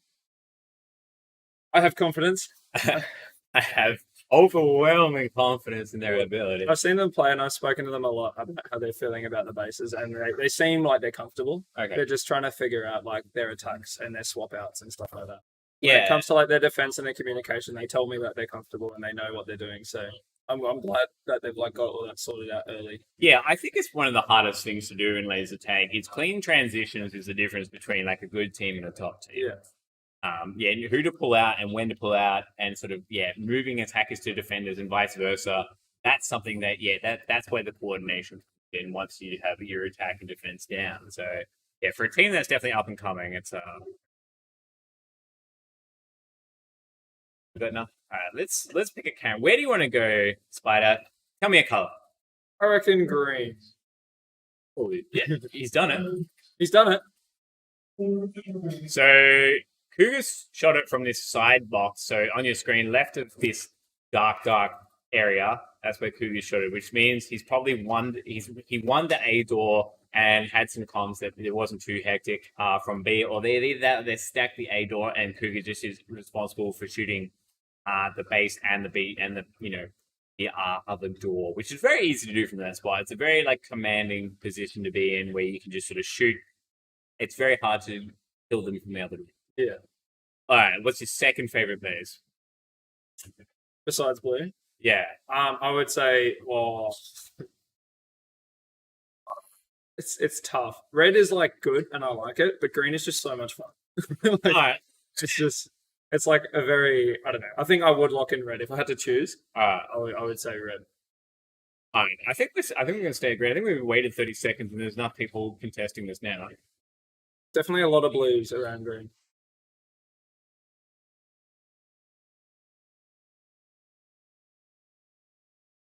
Wait, no one's connecting. Like obviously, it seems like Cougar just got in like in a good spot early and was able to pick up a quick base, but they obviously weren't quite ready yet.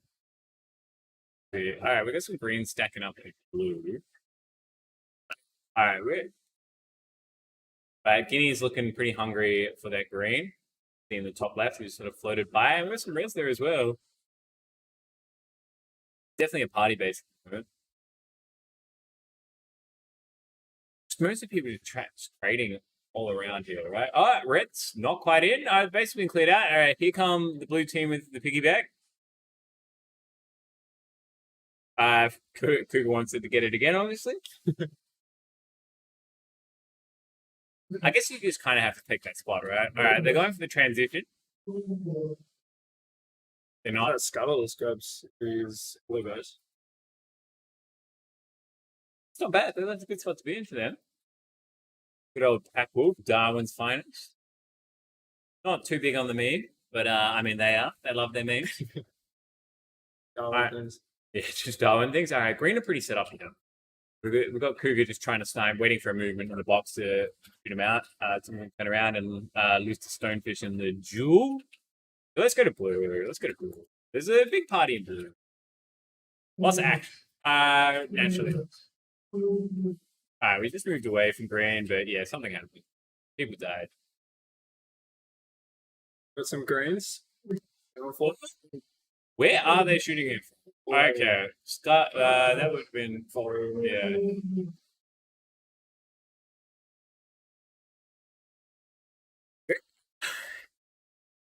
Alright, we got some action. Cougar's still grinding at green with his best buddy Art. Yeah, his best buddy Cut. Oh, interesting. Yeah, good volleys. Was it volley? I think so. What base?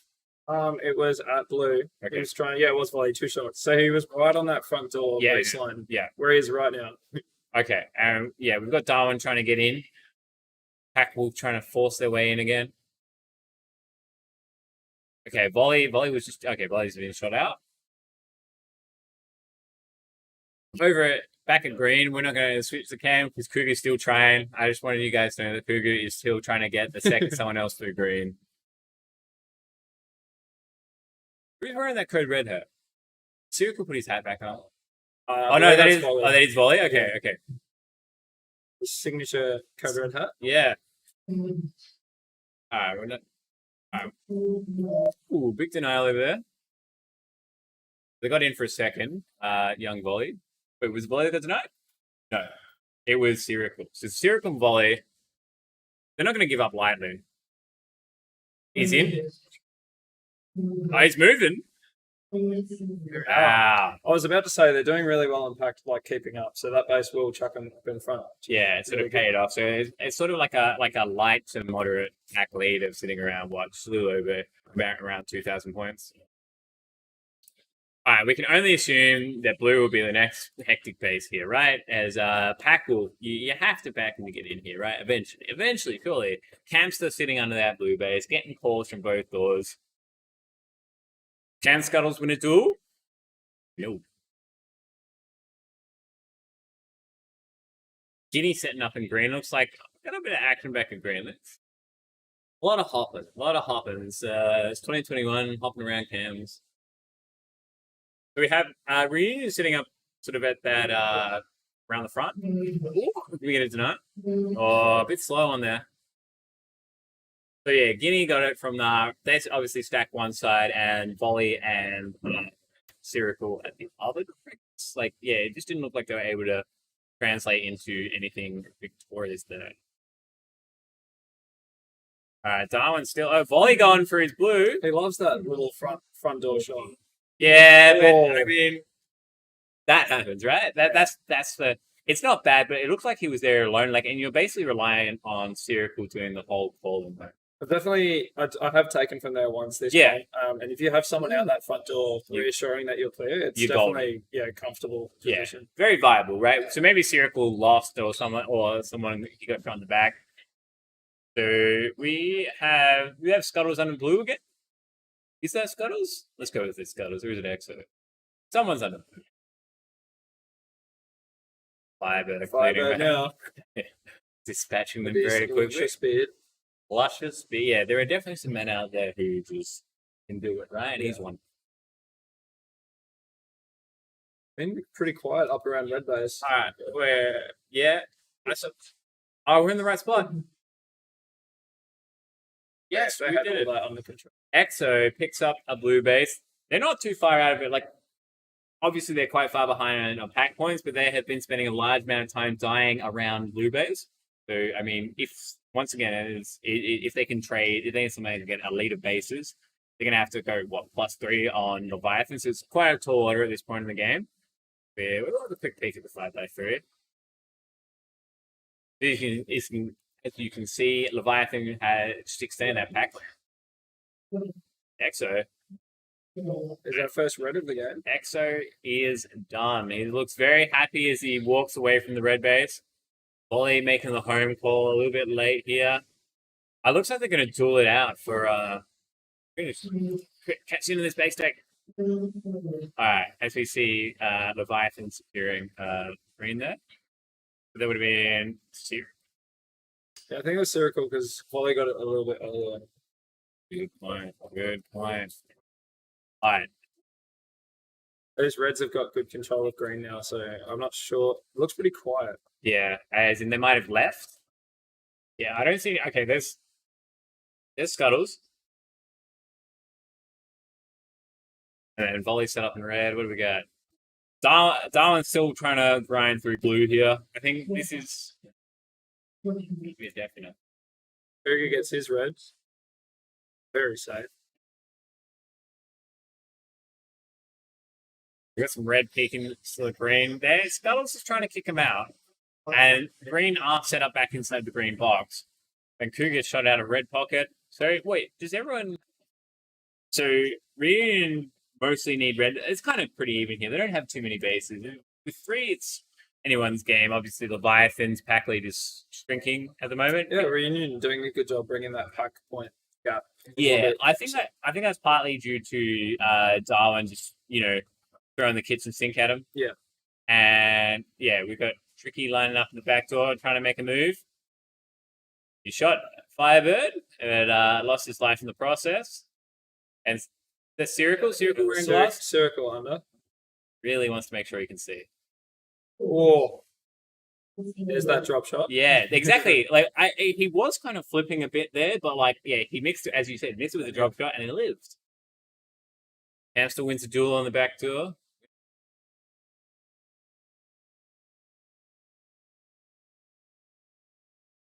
This is surely Tricky. Let's see if Tricky can pull it. So he's looking at the front door. So this is sort of what we were talking about earlier, where in blue base, you're going to have someone cover your back door or the door you're not looking at, while you're going to be responsible for shooting another door. Hamster kicking, or Cougar kicking everyone out. We're going to have about a minute and a half here. Leviathan up on a base. Reunion has more than enough time to get anything, really. They just need to get something. There we go. So, yeah. Back to 5x3 quickly. Green destroyed. Okay, so we're back to a bit of tennis. Yeah, a bit of tennis here. So Reunion, it's now back on Reunion just to pick it up. So, what? Cougar's got, I imagine Cougar has to be hungry for a green. Surely. Where are you, green? Leviathan's there. Tricky. Alright, that's probably a bit of a boon to Reunion, their base being down for a while and push out for a bit of pack. Where is Cougar? What's that? This is just an extended Leviathan lead. Probably, I'd say this is all but locked them out because they're 7k, so 2 bases with 40 seconds. Guinea going for red here. Alright, so Guinea just picked the red and you'll see shoot it back up. Now, I don't know if they're going to have enough time to get another red. Yeah, they're going to have to kick. They're going to have to probably, the play is probably, you have to deny a Leviathan in green and take it off, right? Sure. That'll do it. So yeah. I wonder if they know they don't have enough time for another red. Oh. They're committing to red, I think.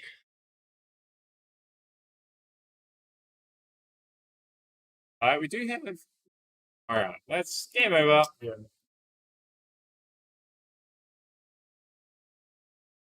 The Leviathan get it unpacked. And bases, I guess. Pack plus base. So they 1 base up and 1,000 points. So even they could put it. Your guys brought it together. They kicked them out. It was despite what we were talking about earlier. Your guys obviously knew what they were doing in that game. They were able to make sense of it. Their red defense looked very, very clean, very organized, which is essentially what they were saying at the start. They feel comfortable. They understand what they need to do. It's just a matter of doing it. Just matter of execution, right? In the sense, they've got the conceptual, theoretical understanding of what could happen. It's just being able, put pen to paper kind of thing, get it done. And so they were able to do it. I would say that it just seemed like Reunion was struggling a bit. Cougar was out for ages. at the Yeah. start. They're getting very low yield on the time. They were kept in it for a bit, and with the pack being like from, I guess, the Darwin team and maybe Leviathan were able to pick up on some of that in sort of a peripheral way, like look down the ramp kind of thing. I think from Red, where if you can find your pack points, as you say, if you push down those ramps and you come up big, you put yourself in a really good position. But let's cross this game out. So, oh my god, we have a Wolfpack game here. This is a huge game. So, Wolfpack versus Redacted versus East Coast Lightning. So, Wolfpack are red, Redacted are green, and East Coast Lightning are blue. So, this might be a 60K game or higher. I don't know. We'll see. Who's on Redacted? Well, I guess we'll find out. What color are they? Green? Yeah. Might be able to tell once we see a couple of them. Oh, yeah. Interesting. Yeah. Who's that? Oh, this looks like the adult. Alright, no worries. Is that fitness? It's gonna be a mostly 5x3 game here, boys and girls, as we get some. It's a living project, this stream, so edits come on all the time.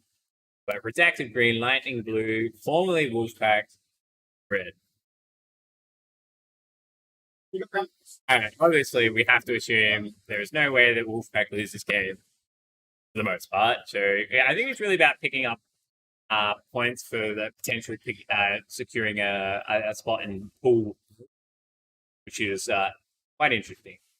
Because yeah, until I feel like I loosely knew what the structure was, and then last night we were talking about it after we had a few thirds, and it's like, it's not the end of the world, as long as we finish in pool A, it's fine. Yeah. The hard reset. Whereas, the traditional nationals comp, it's very rolling, so it can be quite fixture dependent. Yeah. Which is sort of the counter, I guess. Alright, we are a little bit over a minute in, and Payne has a base. Thick Jim has denied Meerkat for one shot. Thick Jim? Thick Jim, man. 2 C's. Yeah, so 2 out of 3 thickness, so which I think is about right. That's pretty good. Yeah. And when they played earlier, we got a good he was spent most of the time under blue. And you just could see his cars. So yeah. They're definitely. I would say if anything was 3 out of 3 thickness there, that's probably where it would be. But yeah, it's Husky just jumping around here. One of the best left-handers to ever grace the sport. Husky doing Husky things. Yeah, Husky doing Husky things. Granted, there's a bit more of a gap that he has to leap across in this case from the red base at least. Which, I mean, still very doable. Yeah, there are a few, I guess, real useful left-handed spots, but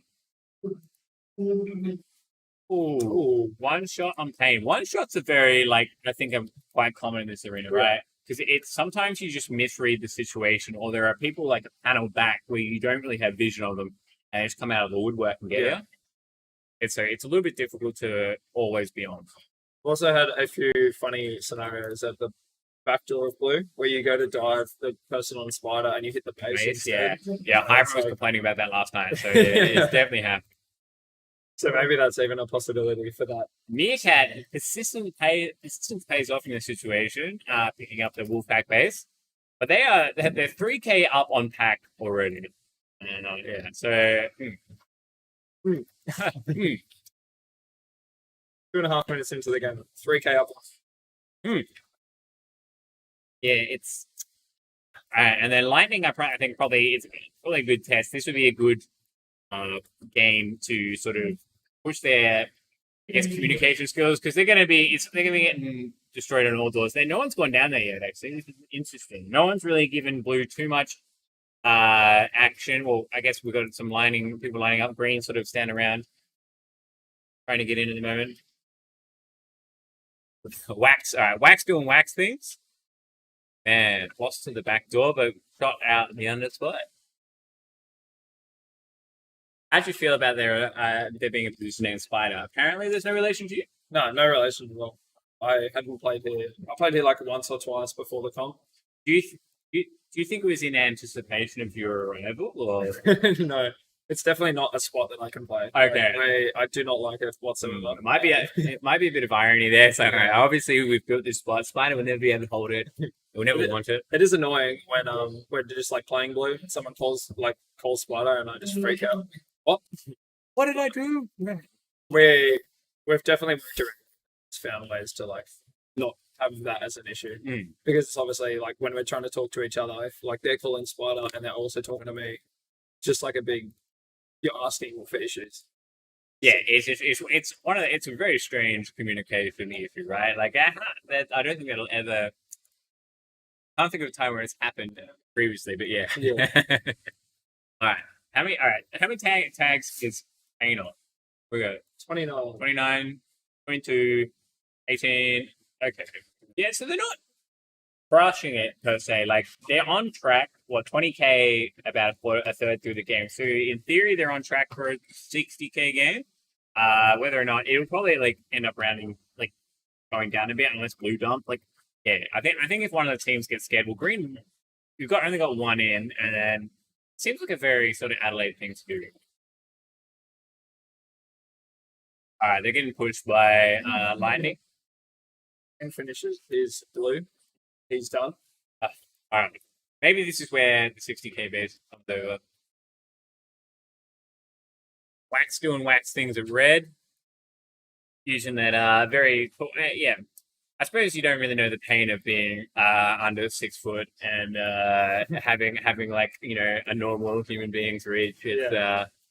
But yeah, it's interesting how like the body types and laser tag play out. They're tall with long reach is obviously very good, but it seems like in the case of like say Spartan was small and quick is a good counter. Exactly. Yeah. It's quite curious how that works out. Rub is done. All right, so you can only imagine Wax is gonna get cycled out here to get his blue, and then you have Husky and Thick Jim show building calves and base points, I guess. I'll stick with these typical 500%. Yeah, contributing 1,500 points to the team. Good luck shooting Husky out, right? Good. But I mean, Meerkat obviously pulled it off. Ooh. All right, Thick Jim has been pulled up.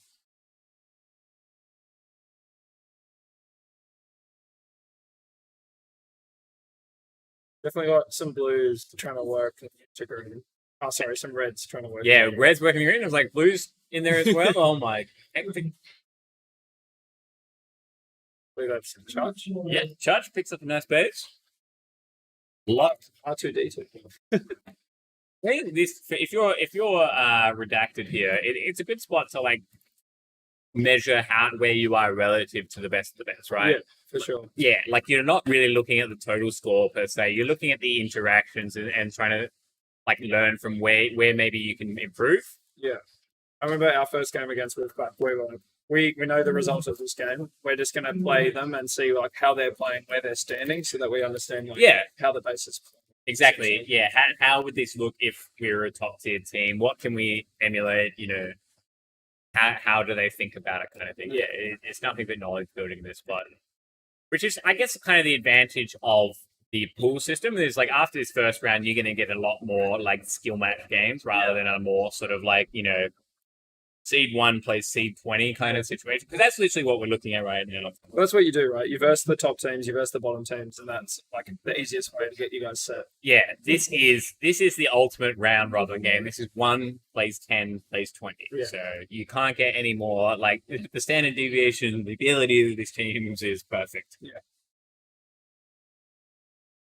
So Wolfpack, I mean, we got 12K left on bases, 4 bases left, so that's 46. Yeah, I'd say 50K is probably not a bad. Definitely 60K. But I think that's partly due to the resistance of Redacted here. And Lightning, it probably would have been a better spot to maybe play a dump and see how you could go. Maybe, because I think, or once again, like they, I suppose they get 12 minutes of testing like their blue defense here. I think if Lightning could go down towards green, they might have a bit of luck. If they went with power, because as far as I can see, there's only one in the box at the moment on green. Yeah, I think that's something Cyrex was talking about before, was that the ability of blue to push the green and vice versa, it plays into the dynamic very strongly, and it's something I think I imagine we'll see more and more going forward as people sort of figure out the maze a bit more. Yeah, as I say, end of today will be the end of the first round. Everyone's played a few games by this point and have a good understanding of what works, doesn't work, kind of thing. Yeah. Thick Jim, long hair, on the red, one base.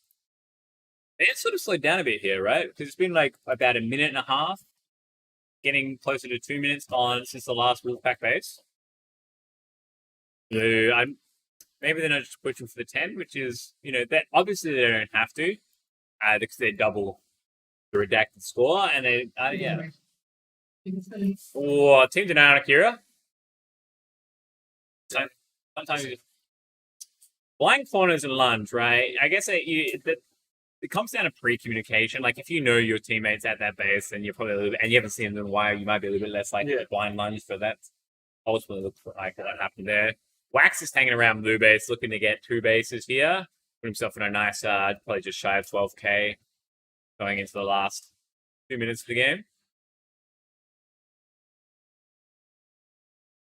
We got some lightning players pushing green, trying to pick up some bases, get on the board. Wax going for blue. It's interesting now looking at the cameras that we have in front of us. There's literally no one in sight at red, which is Wolfpack space. So much. Thank you for covering that. Yeah, well, there is one. How Wax took that base though, I think that's probably how you're supposed to do it. Where he was like sort of, we've seen it on the cameras in a few earlier games where they were like reverse holding it, and then kind of like doing this weird awkward shot at the base. Yeah. Whereas Wax was holding it front on, and then which makes it way easier as a right-hander to just like pop a shot up into the base and sort of also keep yourself covered. There is that sort of moment of vulnerability, but he's looking out the front the entire time, so he can sort of queue up when that's going to happen, I guess, in his brain. Akira putting shots in. Perfect timing. Oh, that's got Negan straight in the front and picks up the base. I think Negan may have been a bit lazy there, where you can sort of post up and peek, but maybe, obviously, shots in the base, it's not your first thought, so...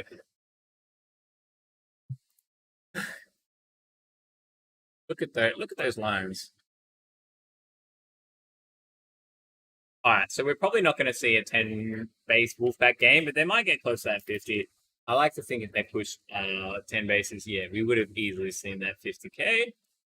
Husky 0 bases. He's just farming it out. What are we up to? 460? Big Jim. Oh, that's huge. That'll be Mick Nutty picking up some points there. So Mick Nutty's a Queensland player, from my understanding, right? Yes, correct.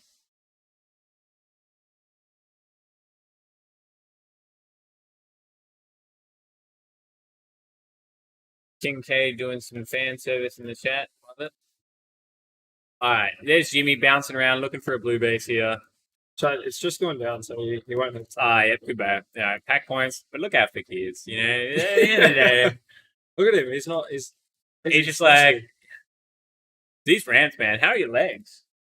Pretty good. I've been doing training and like a lot of drop shots, so I've been like working the legs a little bit. But you definitely feel it when you like turn up to a ramp. You're like, I'm gonna go up here. You're not looking forward to it. Yeah, dude. Do I walk or do I run? Exactly. Yeah, like pushing for pack points. I often find, particularly from like a defensive stance, when you have to go up a ramp. You can get the pack points if you run up. If you're in green, you run up to the back of red, and the front of red rather, and put shots in. You have to work for it, but if you work for it, you will get them. It's such a commanding spot to be in. All right, what do we got up next? We have Hornets on green. We have Crustaceans on red, and the W8 Colonel with some KFC shirts. It makes me want KFC so much. Dude, I don't know about you, and some people, I'm not sure if it's a genetic thing or an exposure thing, but I never feel good after eating from the Colonel. How does it resonate with your body? I don't know. It's like very selective. There's only certain things that I can eat. Otherwise, like, yes, I get that feeling, but I find it's like very on and off. You either have like if you're going for like chicken strips or something like that, it's either like really good, or really bad. Yeah. There's no like middle. Yeah. Are you a zinger box boy? Or you stick to the strips for timbers? That I'm kind of thing? definitely like a zinger stacker combo. Oh yeah, the stacker, dude. Love a stacker. Yeah, one of my buddies won't let you get it without like supercharged sauce. Yeah, yeah. totally. I think I'm not sure if it comes with that by default, but he loves it like that. Yeah. Oh, thank you, Benson. We have control of the cams again. These three. Okay. So let's look at some WA journals. As you can see, Red Devil, Caleb, they're all there. All right. What's your favorite base in this game? Not per se at all. All right. Where do you want to go? Not sure. Nobody truly knows. That's actually, this is like the hardest thing right now. Is like we have 3 bases with 12 cams, and it's like jumping between it is very difficult. So I feel like this new setup though that we're on now is good because we've got a cam in each base. Yeah. So we can kind of figure out where it's busy and then head. Yeah. Which red at this point looks very abandoned. Yeah, all right. Red's gone. Camera have dumped, surely. All right, so we're probably never going to red. Blue looks very busy. Yeah, all right. I think we picked it. Oh, we're at all based. Oh, okay. I understand that. I understand what he meant now. Okay, so if we go big blue. Big blue. Big blue. Okay. All right, so red's going down in the top left, Assuming the dump base. So assuming the dump base. we'll see a Oh, lot. that's a team kill.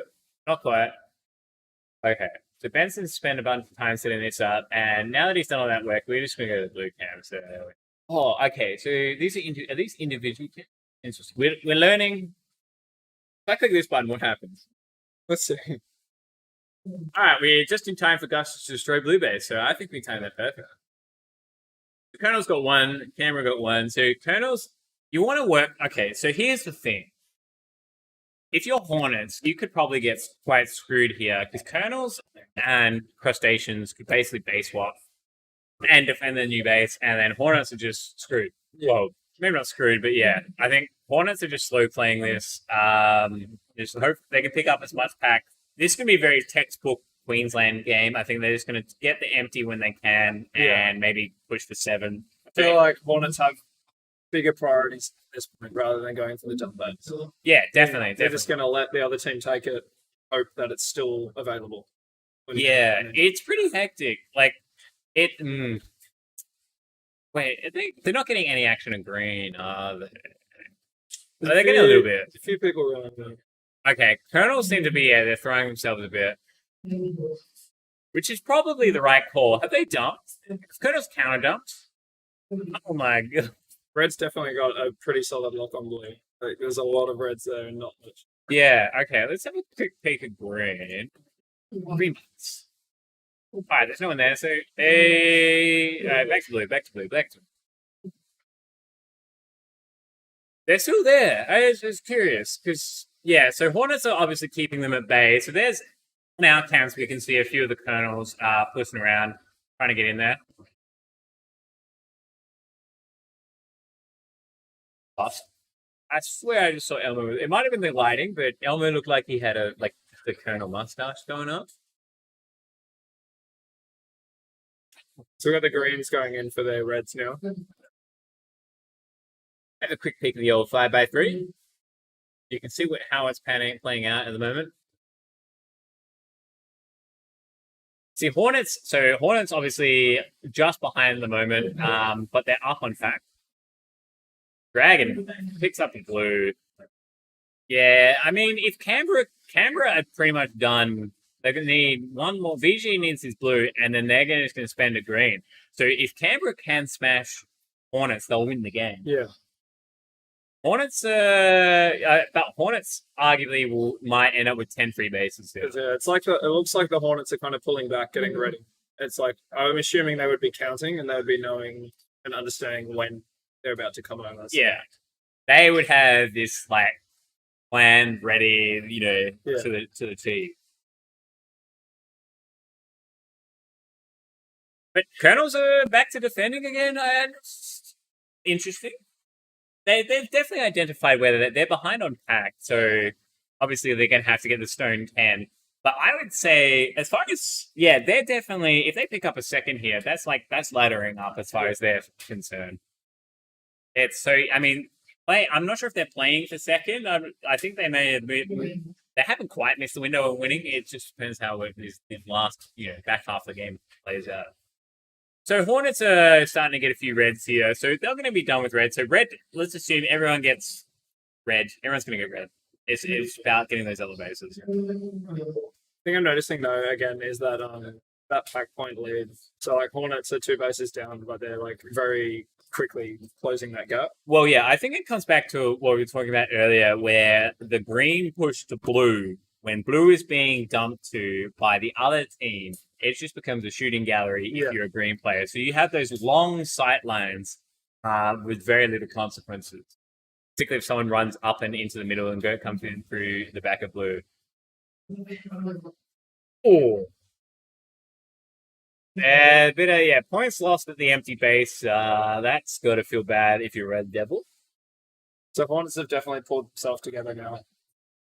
They've like, I think they had a bit of a rough start.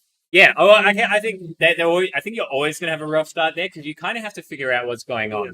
So even with the front push, it'd be kind of hard to see necessarily if it was a full dump. You could definitely see the Canberra crustaceans were attacking it, but maybe not. So it's hard to estimate if there are 5 players, if there are 3 players, kind of thing, because they look kind of similar from one door. Bit of action over green. Good thing we're on the green cam. So Colonel's trying to get in. Colonel's slowly falling behind here, but they do need one more red. So if they can get a couple of greens here, they get more greens than Canberra. They will likely finish second here. VG Master still needs blue, so let's hope he hasn't forgotten it. I'd say they're probably close to their up. Okay, we're halfway through the game, and I'd say Canberra's close to their upper limit of greens. Red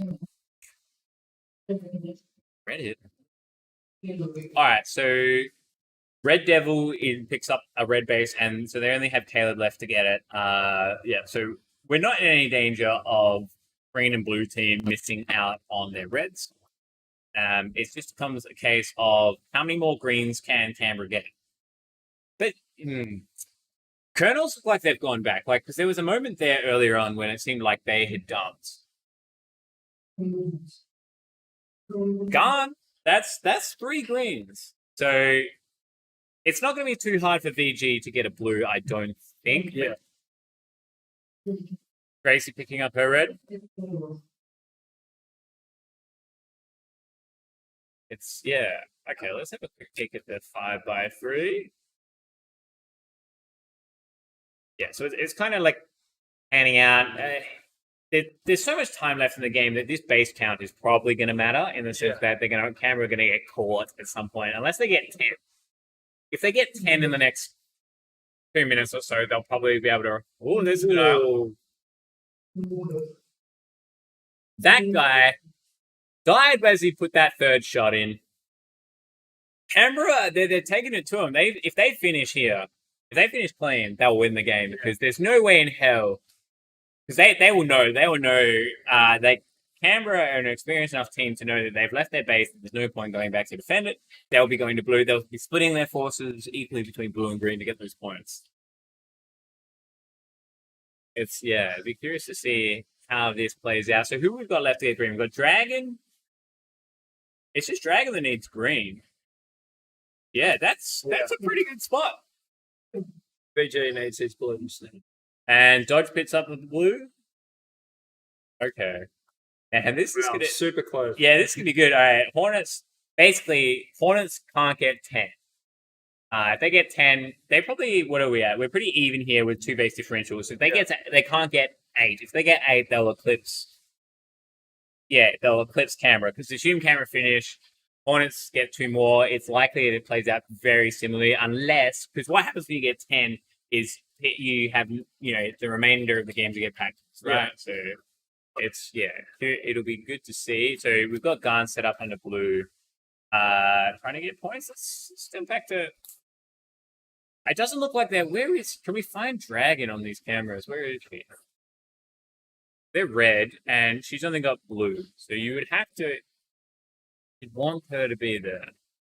They're red. Maybe. Yeah. They're trying to get VG. Front of green, you saw a dragon. Okay. Kind of hanging around in that middle section. All right. VG Master is just reloading from blue. Look at that cross going. All right, so Mopa picked that up. So okay, want us to get one more base. It's probably GG from here. So VG Master will be Red Devil time denied. Maybe something happened. Nothing bad happened. So who are we looking to pick up here? All right, we haven't spotted dragon yet, have we? All right, there's a partying green. There's a partying green. Let's have a look, quick look at green. All right, there's dragon in the top left of your screen. She needs this. She's lining up at the rear door of green. Not moving in though. Get in. Get head. Oh, here we go. Oh, she's. Yeah. Didn't feel comfortable though. Yeah, I think I don't like that spot. Yeah, it's not a 9 minutes in or 10 minutes into the game spot to take. It's just a little bit too dicey. Green in here. So as I say, okay, let's say Hornets will probably have locked it here unless Canberra. Okay, one shot denied. Canberra needs some things. Insomniac gonna. All right, Colonels pick up their last red, so that's probably all we've heard from them, or all we hear from them rather. I think Canberra, yeah, they're probably too split here. So this, we go to blue. So that is VG Master in the base there. He still needs it. Yeah, so he's just picking his moment, right? I wonder if he knows. Or maybe he's forgotten somehow. Or maybe he's waiting for Garn to get in there. So Garn got in as he got shot in. Yeah. But I mean, if they went right now, maybe? Oh, Last chance. I don't think he's going to be able to get up in some of them. He's at the front door, I believe. Who put that shot in? What's under green again? Maybe Elmo. Who knows? Alright, back to 5v3. This is how it panned out. Pretty close game. Canberra nearly had it. Canberra are professional, I guess, jumpers. Like before Adelaide made it popular in 20 something. Too many maths. Too many 20s. Dude, Bendigo 2015. Where's Bendigo, Benson? 2015. Excellent. Thank you, Benson. Yeah, exactly. Yeah. That I think that's when it really sort of started to enter into the mindset of laser tag as like not just because it was like the old guard of laser tag sort of was a very like it was considered not a good strat, like a very like zug, low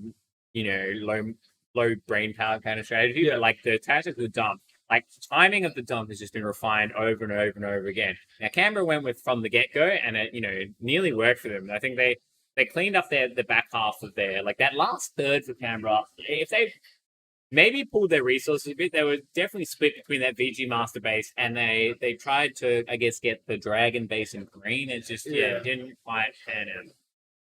But it was a good game. Hornets, like to their credit, played it quite responsively, and were able to pull it off.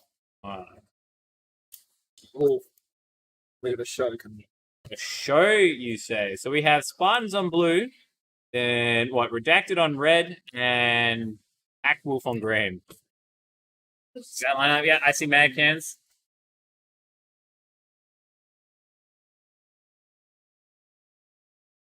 And I see Raven, and I see Zeropa. Alright, we're probably going to move away from this big blue base, because let's be honest, probably more fun to look at where the Spartans are attacking. Yeah. Now, I reckon preemptively, let's look at green. Because I want to see if this pans out. If we look at all of the greens, I'd be curious to see if and where they push out to. like just to see how this green-blue in dynamic works if you're a Spartan attacking. And you can see them doing Exactly. their dance on stream. Yeah. Oh man, it was perfect. We were there for that. Tricky, you're welcome.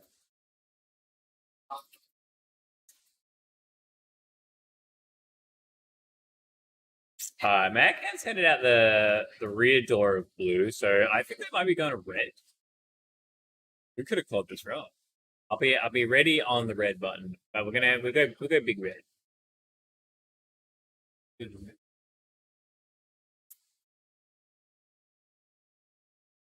Nothing too much Spartan. Okay, Magcan's is defending because that makes a little more sense to me.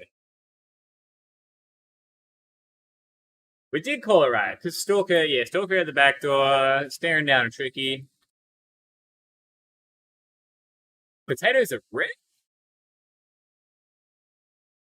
Interesting. Maybe they're just having a quick squeeze at the gold green. Oh, that's gonna be big red. All right. As you see that bottom corner of your screen, Mad Cans is out for a look. Okay, so this is probably where the Spartans are. See, can you see the rest of the Spartans attack anyway? I can't see. Okay. Maybe they know. Maybe they're just concealing their movements. You do see Mad Cans around green. But only Mad Cans. Okay, there was someone sort of. Yeah, I'm curious. Okay, basically we're looking for Stalker and Potato, right? Yeah. If we find them, we find our answer. Yeah, we got a Stalker at the front of green as well. All right, so they have gone with typical. Okay, and then now there's Potato. Okay, so they're hitting with 3. So I think. So as you can, I'll have a quick pick of blue just so I can illustrate my point. It's like there you can't see any of the Spartans on these camps. Yeah. And what that means is they've pushed their defense to the max, right? Yeah. They're pushed out as far as, in theory, safely possible. But we'll see if that gets exploited at all. And I think that's where a lot of teams are at, is trying to figure out where that is. Yeah, well, how far you can go. Exactly. How far can you go and still not get punished? As we were saying before, from red, if someone goes up through old green and goes the roundabout way, sure, take the base. More power to you. No bases going down here. I think Redacted keeping up very nicely on Pack. Everyone's, even Pack Wolf, I think that's probably likely more. Because they must be holding with 5, right? I think that's probably what, because we haven't seen any greens venture anywhere else on the map. Yeah. So I'd say that's why so Spartans are trying to push through a 5-man attack, and it doesn't matter how good you are as long as you're coordinated. If you're coordinated as a 5-man defense, even Wolfpack will struggle trying to get through initially once they figure it out. So Stalker's under red.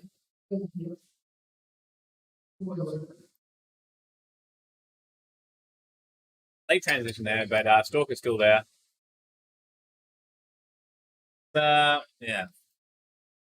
And is that Chutch? Chutch setting up, reclaiming the base. Yeah, so Stalker's picked the point up. If there's no wow, party at red. Look at that front door. So maybe they are committing. I was about to say, just because Stalker got red, there's no guarantee that he'll remain there. But yeah, Cans in at the front pocket. Oh, that's risky. Yeah. And then he got punished straight away. Cans. That was okay. Maybe that was a big move to try and throw them off because, to us it looked a little bit silly, but at the same time, Potato did get red as that happened. So maybe he's made a big move to try and guarantee no one does anything. He sort of has thrown himself because I don't know, or maybe he got greedy. It's hard, but we're trying to make an argument that Mad Cans didn't do something that was greedy. All right. Are they gone? They look like they're gone. They're just chilling now. So you have to imagine that they're going to be headed for green. Okay, we've got some. Pick green. Naturally, we followed the Spartans to green base. On that side box. Oh, he's moved! Potentially from calls, or maybe he just, they would have done a bunch of hours in this arena. Maybe he knows that's the move. But it's like, I'm not a huge fan unless, with the exception of responding to a call, right? Like, why are you shifting to get out? In your last shot, like if you got the first two in, it's pretty likely that you're probably good. My favorite bit is how it always looks like it's kind of like snowing. Yeah. It's definitely not dust. No. It's the snow machines. It's our snow machine. Some arenas have fog machines. Yeah. This arena has a snow machine. It's interesting because you can't see any of that. No, dude, you cannot see it. It's literally only the cameras that pick it up. That was a very nice take from Meerkat. That was some cross-hand shenanigans right there, because he came in through the back of green and cross-armed it into shooting into the box and was able to, shoot a player and still get the base. So it's a very nice take. But I mean, Spartan. Zaroka has picked up a red base here. Sort of look at 5x3 to check in mid-game.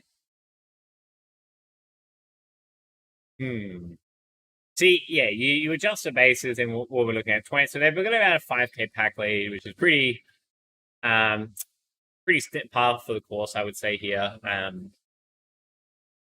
Like those first couple of minutes were pretty even. Like behind us, on the webcam is a very flat worm. That's why you can't see any lines when moved ahead. Because that first couple of minutes, the teams were sort of figuring it out. It almost seemed like Spartans were slow playing it a bit. Well, maybe not so much. They were just kind of ramming themselves into 5 Darwin players, and it's difficult to get anything going there. Like you're looking to get a tag for a tag, but sometimes it's a little bit hard to get.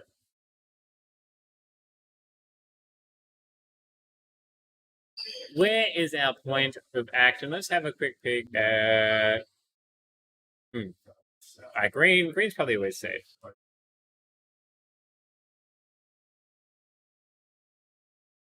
Lots of action on there. Red's getting a bit of action too.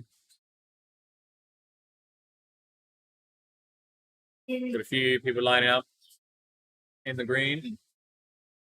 Oh, some very quick movements from DOS. One shot denied by a Spartan.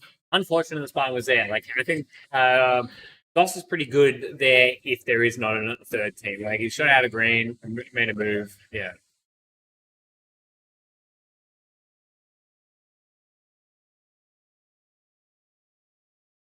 Spartan's taking the control here, as we can imagine. So, I mean, Pack Wolf no bases, because this is like they seem to be fairly confident with that 5-man defense. Yeah. But doing anything outside of that against teams like this, obviously Spartans, one of the best teams in the game. Yeah. And Redacted, good Adelaide players, mixed in with some newer Adelaide players. So it's hard earnings to get anything going in this game if you're Darwin or Pack Wolf, as they have decided to be named this competition. Oh, let's get some Meerkat just in time for his last shot. Well, there's more than a couple red players there. I feel like we're always just chasing the action. We have to sit there. So Benson came in and made these cams where it's all like you can pick the big cam and then you can still see the main cams in both. So we might stick to that a little bit. See, Mad Cam's in a red. Does Mad Cam's need red? Surely not. Mad Cam's just got, so it's Raven. Raven that needs. Yeah. Okay, and he's been stuck up on, and Raven's definitely hanging around at the back door. I would assume that's what they're going for. That seems. I'm with you. It seems logical.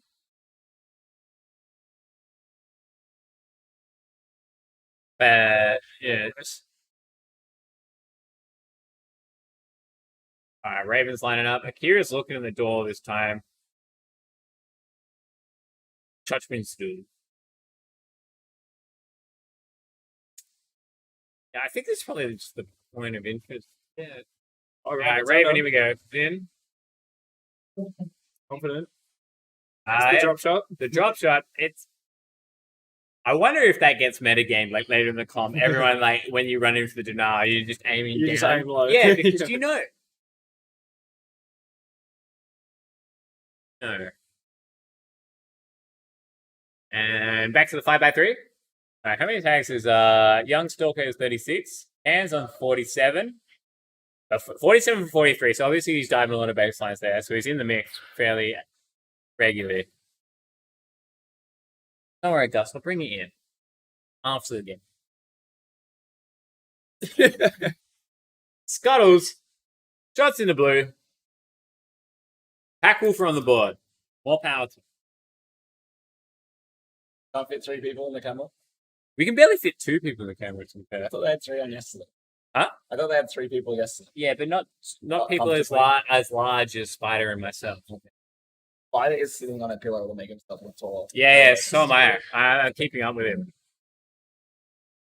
Whoa, 2-shot on dots by Raven. So obviously we get some. I don't get any more blue action. Oh, it's green action rather. Yeah, I feel like all the action will be at green as the Spartans try and. You've sold me. All in green. That cam is so dark though. That's the only thing I think we could probably do a bit more. But it's mounted in that really dark corner, so obviously that's why. But yeah, if we got a light in there or anything, a candle might suffice. There's no snow on that one. True, that's very true. I wonder if that's because it's too dark and it's like the snowiest place in the maze. What flavor of scented candle do you think's optimal for laser tag? Man, surely like lavender or something. DP. DP. Well, that's kind of what I was thinking about. Something to cut through the DP and the sweat. It's just like, maybe you need something more aggressive. Like, is it a mint candle or thing? Maybe something that'll cut through with some freshness. So we're gonna have about 20 seconds left here. Pack Wolf might be able to snipe it. That's something we, in the last minute they could have done. If they got that second base, they've done fairly well in pack here. But I think they're just gonna play out the game. Yeah, it looks pretty quiet. That one base could get them. They were out dancing around a little bit more. All right, I'd like to introduce you to your next most fabulous commentator, Gustus. But yeah, which side do you want to be on? Who wants to drive? Do you want to do the camera? Do you want me to do it? It's definitely the harder job, but I'm sure you'll be fine. Ladies and gentlemen, thank you for having me. Thank you, Spider. I was braced to try and take together. That's good. All right. What we got next? So that's that game done and dusted. So we use this one. Got.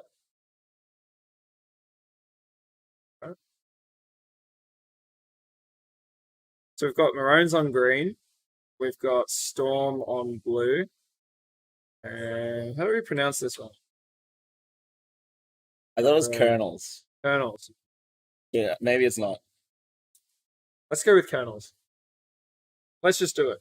But they do have like chicken on their. Yeah, they can get mad at us if they. This may be a misspelling. Cool. People will know what I mean. So, an expected result for this game. Yeah, Spartans for sure. smashed it. They're really good in this maze. I think it really suits their play style. As like when me and Mushu were watching that blue base, we could definitely see that they understood like how to push out, when to pull back in. Because at some points there was no blues there, like all the way up. And that's when they're getting their bases. So, Are we going to 5x3 now? Or is there a way we can't introduce it? not really, no.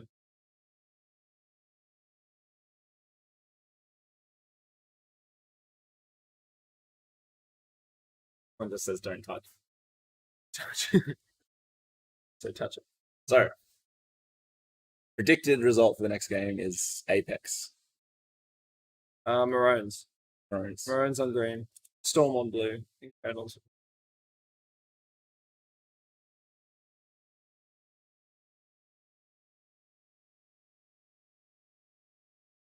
Is that right? Am I wrong? Let's see Maroons. There's someone I recognize.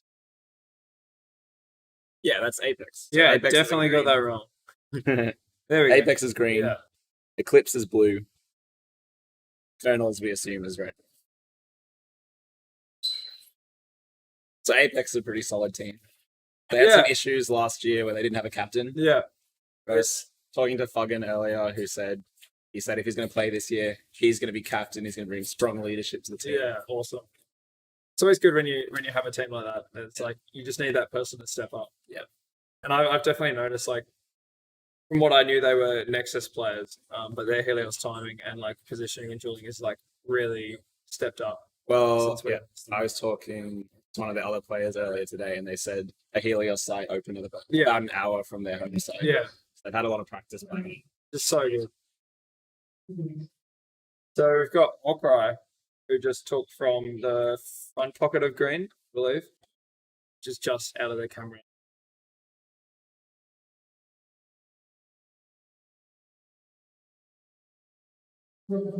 So many cameras. Like, it's cool though. Once I know how to work them, it's really easy to see what's going on. So Clips has 2 bases. Doing kind of like a split strategy, it seems. But They like Apex sing back and forth. does have a lot of packets. Apparently.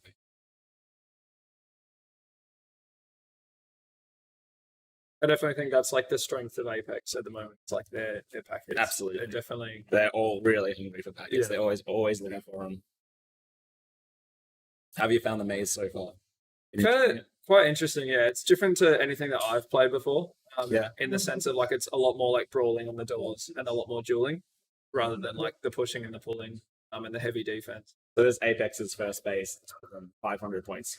Clips Yeah. 2 bases. So that's those pack points paying off. A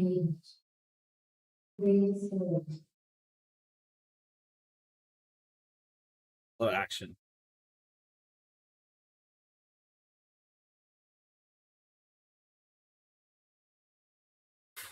Have you played any of these teams yet?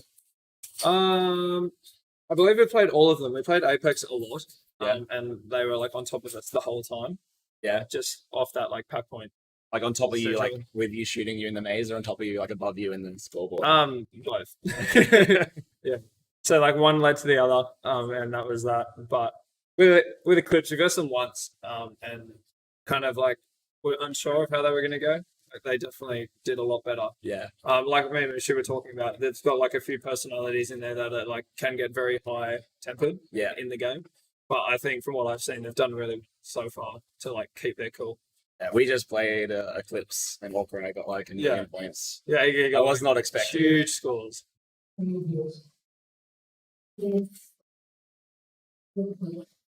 voice is going off. Everything's going on. Hello, everyone. Hello, Fitzy and Victor. This. Yeah. Is that gonna like break it a little? No. Yeah. Might be better if you make chat bigger as well. Yeah. My eyes go on in my old age. So Clips is still based off on Apex, or is again a base. Maybe 2 bases. Okay, getting his green. Yeah. Wow, all 3 bases just went That's down within like 10 seconds. Pretty much what happened like 30 seconds ago. Yeah. So do you think it's a base swap, or is everyone just kind of like 3 players have swapped into 2 defenders everywhere? There seems to be lots of people at every base. Yeah. It's definitely like green defenders, red defenders, and blue defenders. So it's still around. It's just I'm trying to see. Must be like one of those perfect rotations. All the 3 attacks go to like the different bases. Ooh, this is denial. The Benson got denied base.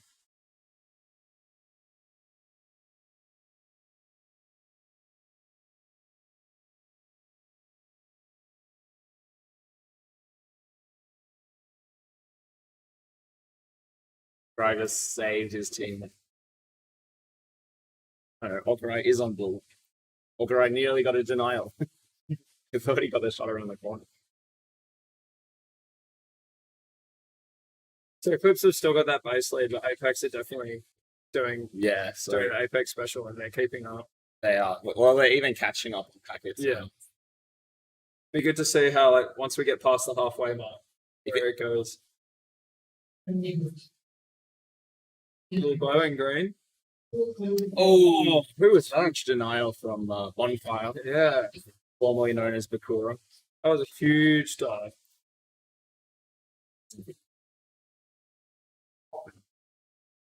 I think that's one thing that I feel I know Bakura for is just his deliveries. He's like He's so he quick. always comes out of nowhere and just flies straight through. Yeah. Squids? Bases. So Yeah, Squids gets blue. Squids gets blue, putting Colonel's equal bases to Eclipse now, and ahead on packet. So Eclipse did got those early bases, but they've only got they still have 2 green bases left to get. They seem to be struggling a bit now. So all teams with 4 bases, so you can really see that pack point difference now. Eclipse and Colonel's kind of like very close to each other, and Apex just slowly pulling away.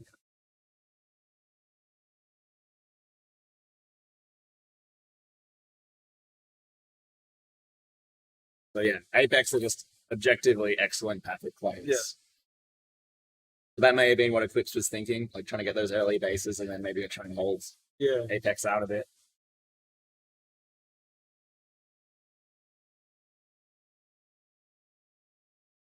Interesting hold in blue base there.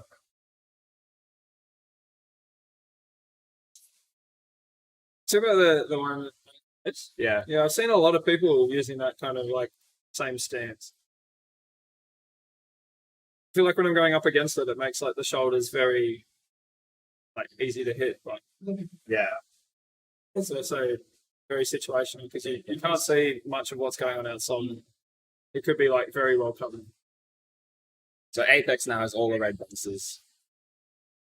Do you think they're going to try for blue, or they're just going to be happy with their 5 and just smash packets? I feel like they'll hang around. Like they've got bonfire there now. I think their biggest priority obviously would be like all the pack points that are within and around blue. Yeah. It's just so many people. They'd have to be pretty. They'd have to feel pretty confident to be shooting with that many people around. Yeah.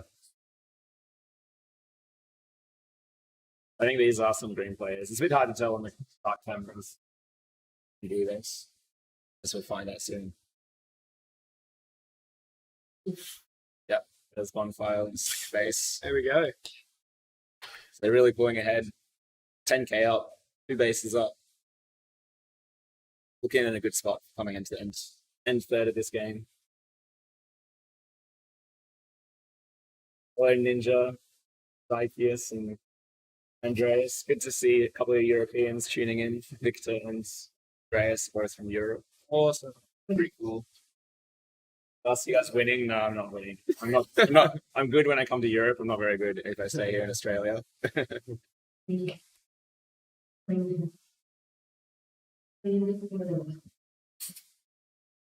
Oh, wow, That's rough. long arms. Does that goat? I'm not sure. I believe goat in the blue.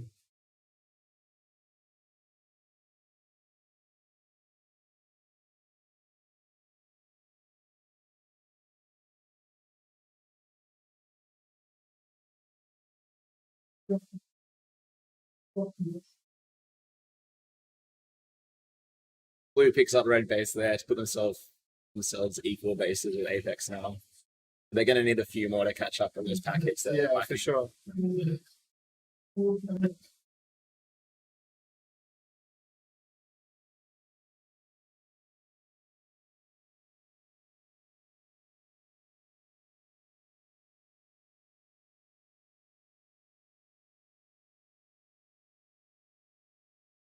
Blue's looking pretty comfy in red there.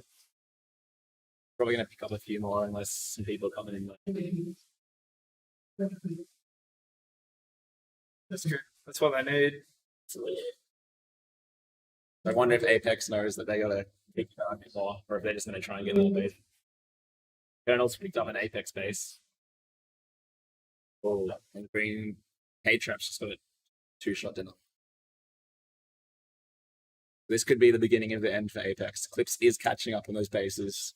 Getting denied really cuts down on their packet lead. It looks like red is very empty, so I feel like red have moved out, and that's giving Eclipse their like chance to pull all those bases through. That being said, though, they've only got goat to get the one more. Yeah, which is what's going on right now. Cool. K-Trap's having another shot and getting team Team denied by denied. Foggin, who then tried to take the base and got denial again for the classic denial train. So this is where it's going to get really hard because Eclipse are ahead, but they can only get green, which is apex base. Yeah. And yeah, Bonfire has been absolutely smashing defense from the team. Green base.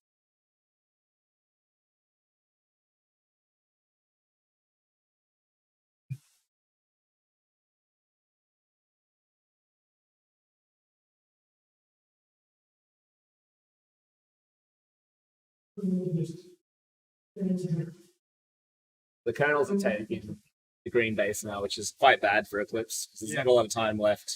The base doesn't respawn for 30 seconds. It looks like they're pretty safe at the moment. Yeah. So Apex does really need to be on second base here. And there we go. Oh, Yeah, so they're definitely all around blue at the moment. or on blue. Let's go.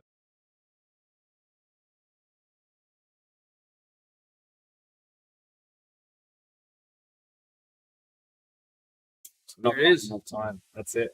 Yeah, so as that move from red team Colonels leaving red base made it very easy Yeah. for Eclipse to get those free bases. Yeah. It wasn't necessarily a bad plan from them. Yeah. Because they did get pretty close to second place there. Yeah. And they needed the bases. But it did kind of put Apex in an awkward situation. Yeah, Of, for sure. yeah, trying hard to get bases that were already going down. So, interesting game. Really well played from Eclipse. So they were seeded to be quite a bit lower than Apex. Managed to get the first place. They have been playing really well. Are they a Queensland native team? Eclipse. I think Orcry Yeah. is right.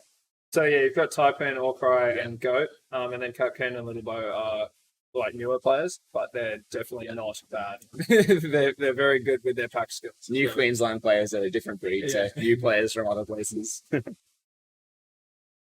So this is the Maroons and Green game coming up next. yeah, let's get it right this time.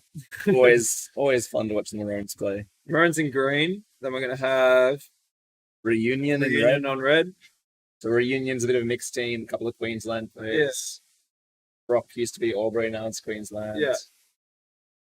Griffo is from New South Wales as well now. Used to be Queensland. So Yeah. a big mix of It's like states coming in. all the Queenslanders that have moved away coming back together. Yeah. So they can play again. Yeah. So yeah, Who's our third team? Storm. Storm. So it's a Queensland mashup. Right, yeah. Maroons, Reunion, and Storm. So Maroons are seeded to be the stronger team here, which makes a big Yeah. difference when it's teams they played against as well. For sure. They're expected to do better. They're expected to know all of the tricks they're going to pull out. Yeah. But anything can happen. I think a Reunion, Maroons haven't necessarily played against this team before. Yeah. So they might be able to pull out some stuff. There's a lot of experience with like Guinea, Cougar in that team. For sure. They might try and pull something really interesting. Pretty good game to watch. Just to see what Reunion do at least. Have you played against the Reunion yet? I don't think we have. I think it's one of the teams that kind of like slipped through. Yeah. We haven't really versed them. You don't play everyone in the first Yeah. seeding thing. I think.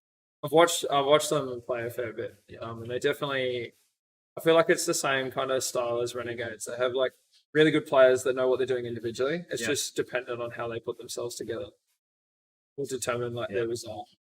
They're all really good players. Yeah. But yeah, because they're that kind of weird combination, they need to kind of learn how each other play a bit more, get Yeah. used to it. Yeah, learn how to work together as a team. And then they're going to be really strong if they do manage to sort that out. Oh, wow. Very aggressive push out of green and red straight away. Do you think it's a dump? I don't think I see anyone in green base. It's definitely one in the box Yeah, of it green, is. which I think might be Lobo.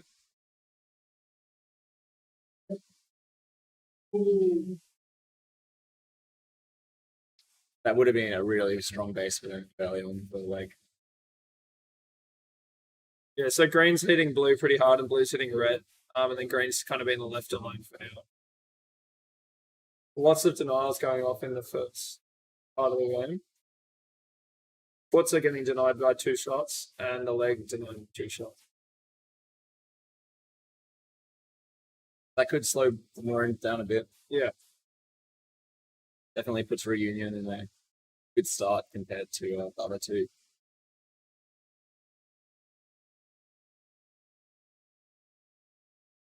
I don't think Maroons have been training that much either, from what I've heard. Yeah, Not compared to like Spartans. yeah, for sure. The really, really serious teams now.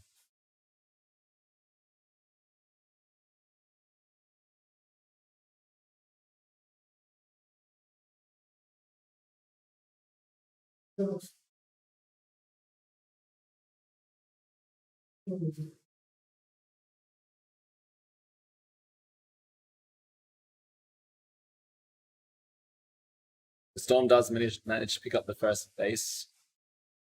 Big Red. Oh no. Rod. I think that's one of their newer players.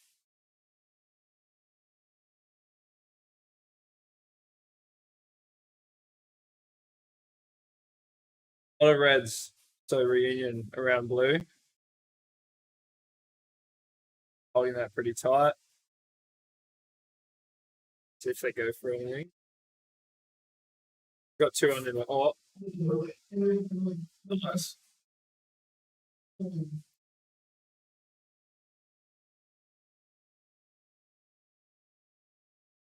So Storm's doing fairly well because they're cracking through red bases, which is good because they've got red defense, but they've also got a couple of Maroons hanging. So they've definitely got a fair bit of control right there. Do you think because the other teams think they're a bit less of a threat, maybe with the newer players, Yeah. that they're focusing on each other a bit more, maybe letting blue slip through the cracks and assuming they'll get more bases later on? Yeah, they could. Oh, huge denial. Is 0-2 Ivor? I would say so, yeah. I believe that's a Richo card. Yeah.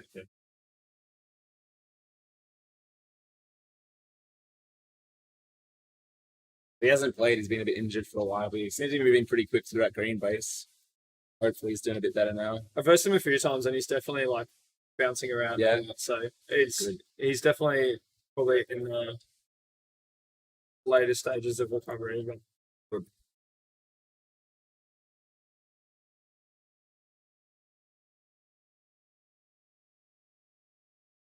Green sitting pretty quietly, patiently waiting in that box. I think Blue just cleared the base.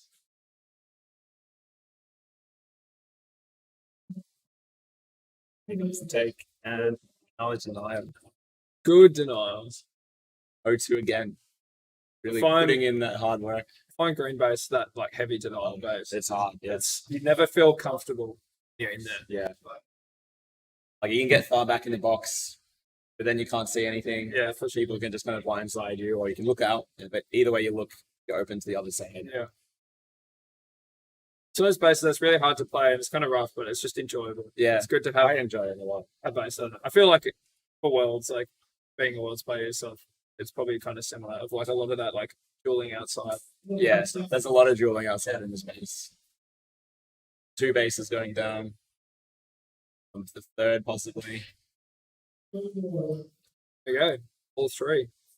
A nice pace cycle. Everyone swapped around a bit again.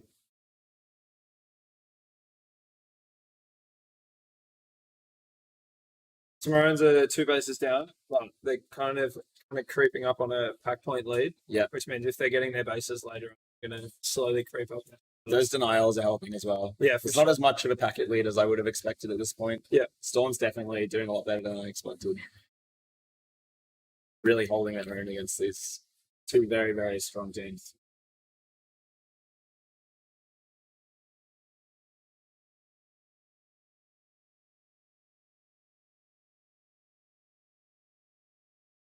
Red player taking green base. Now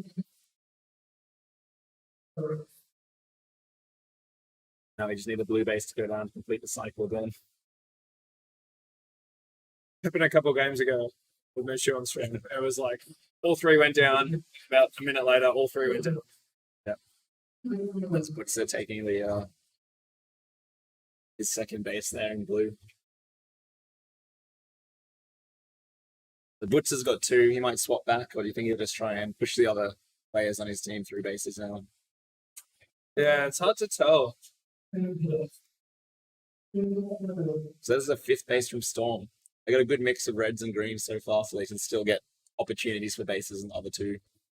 We've got Rod and the Leg both done now. Yeah. Really interesting to see where they go. Hopefully, swapping out somewhere. I think the leg is really their power player. Yeah, Rod's for one of sure. their newer players, so he's done really well to get through the bases. Big Red's very strong in defense. They got some options here.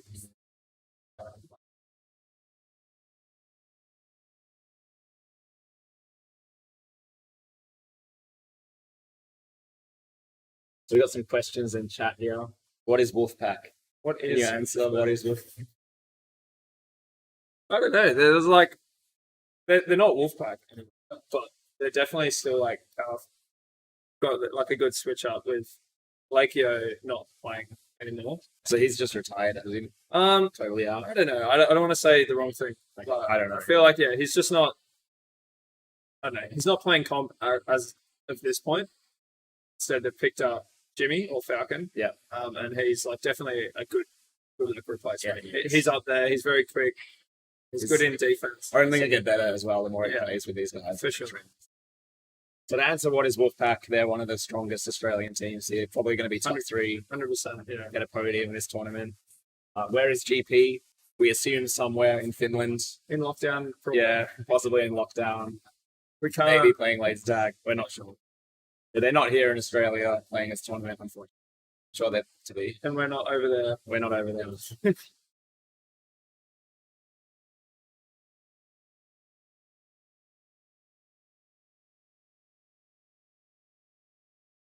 Is this paintball? Another question in the chat.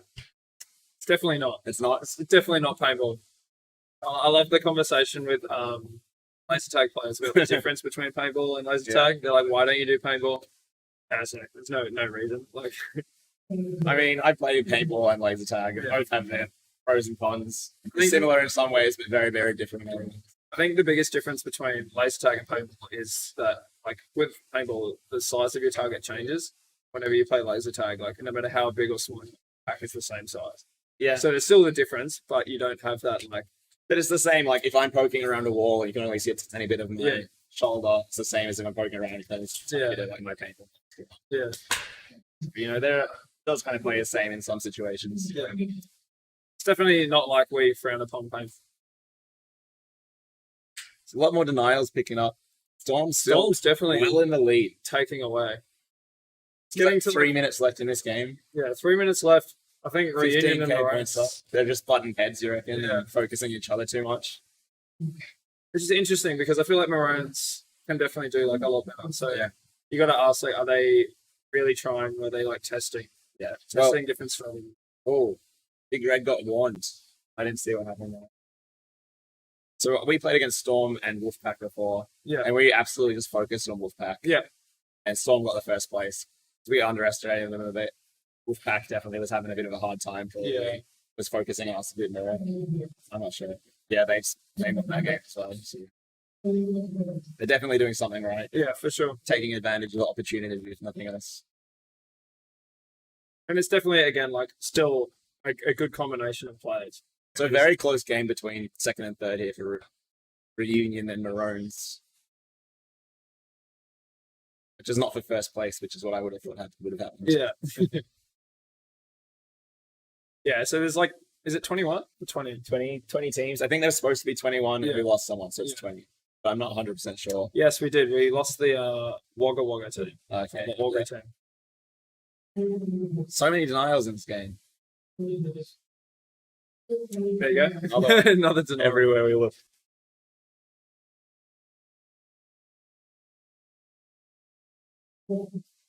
Ivo under red. Yep.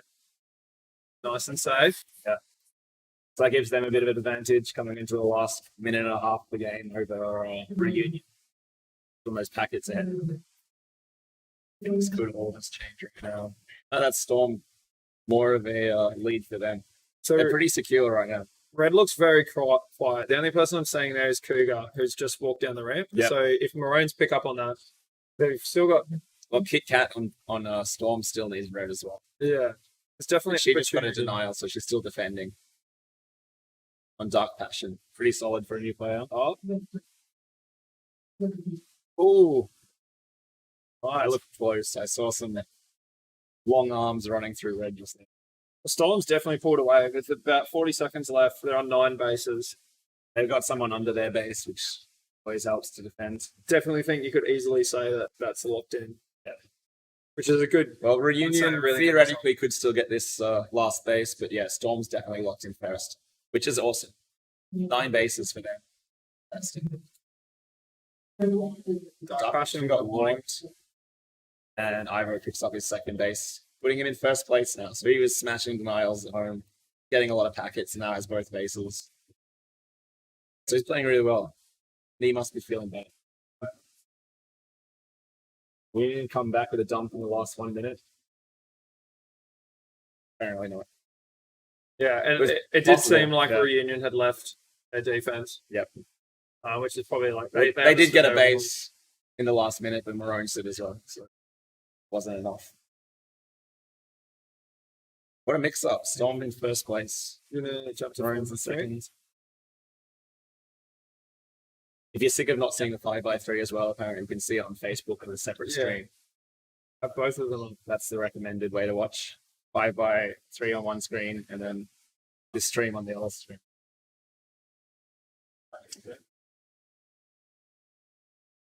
Well, running about 5 minutes ahead of schedule. That's pretty So good. that's always good. Hopefully no one's running late, so we don't have to cut into that too.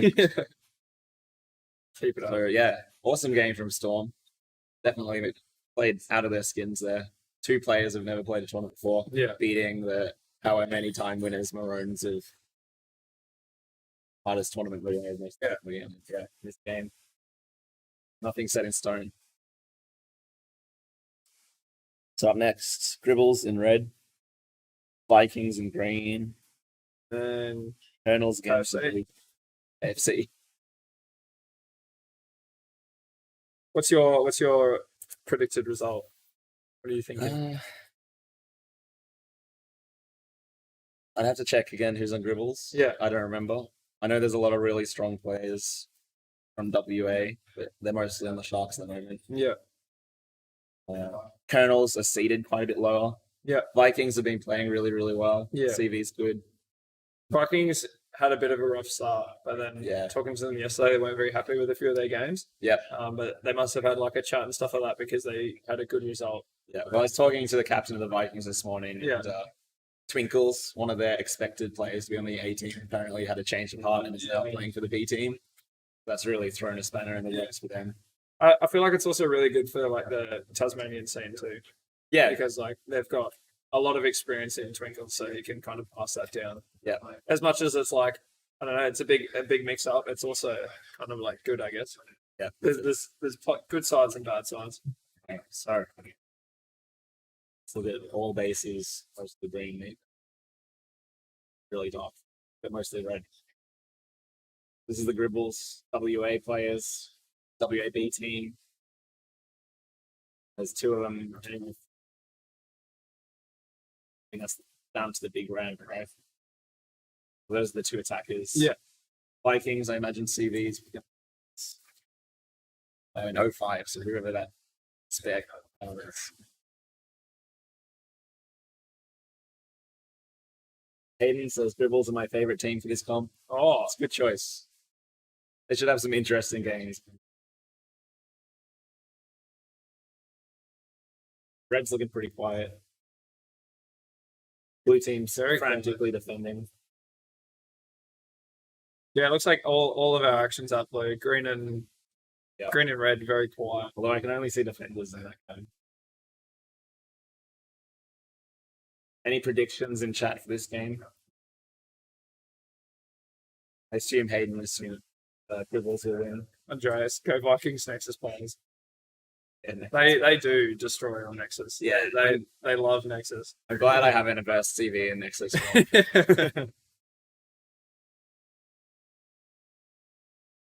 Blue's suddenly a lot quieter. Still no bases to go down yet. Right. Good defense from all 3 teams. Gribbly's pulling ahead with that back point lead, which is always good.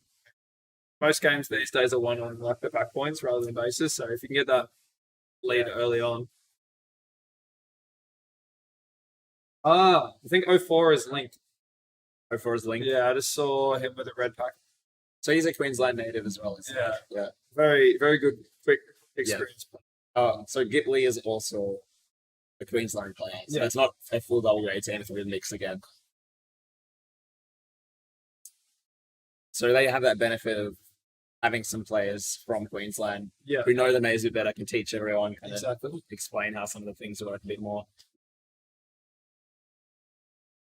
Runt in Vikings. Runt is in Vikings. It's almost unrecognizable from a few years ago. Where Yeah. it's Like this tall. The CV and his left hand. Good. Is Runt really the captain? I believe so. Yeah. Okay. I believe he's running it at this point. And then CV is kind of like, yeah. I believe it would like bounce back and forth between CV and Run, but well, From he what I've probably heard- puts in a bit of work with Yeah. organization, strategizing stuff. Run's definitely taking over when it comes to like big game calls and stuff like that. And even though CV isn't the captain anymore, don't call him regular veg. Yeah. He gets upset. As Yeah. tempted as you may be, just keep calling him CV. Yeah. Just big.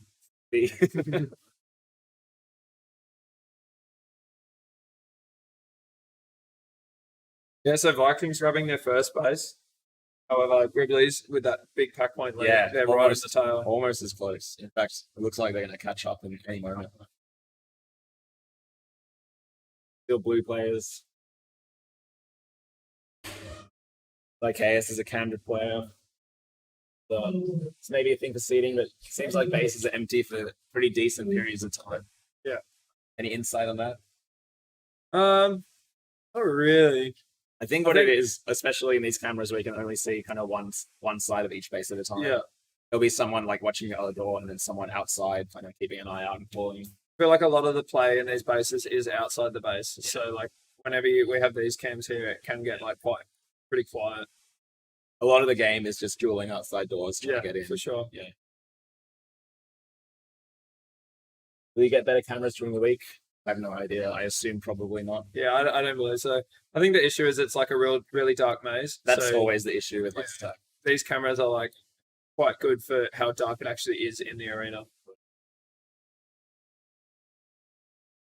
This green one. Yeah, we were talking about that one. It's like the only one that you can't really see what's going on. Maybe just put another light in there. Yeah. Someone hold the ref can hold that phone to spot. Yeah.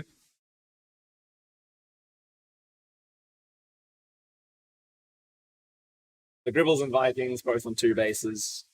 Vikings, The way through the game now. Vikings are definitely catching up on the back points. Yep. Not so much, such a big lead from Grizzlies at this point. Still going to have to work to catch up. Yep.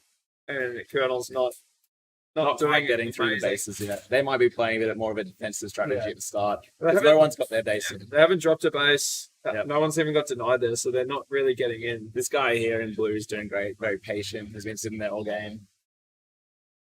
Need those really strong defenders. I believe that's Insomnia. Ooh, here comes Blue into that sneaky ref spot. I do not like that spot.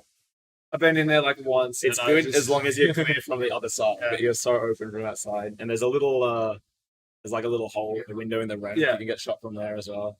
I don't like it either. I like that spot on the front side. So if you go just on the other side of the box, Yeah, it's kind of like that front Yeah. pocket. That feels a lot safer for me. but it's on the opposite side of the base, not on the. Yeah.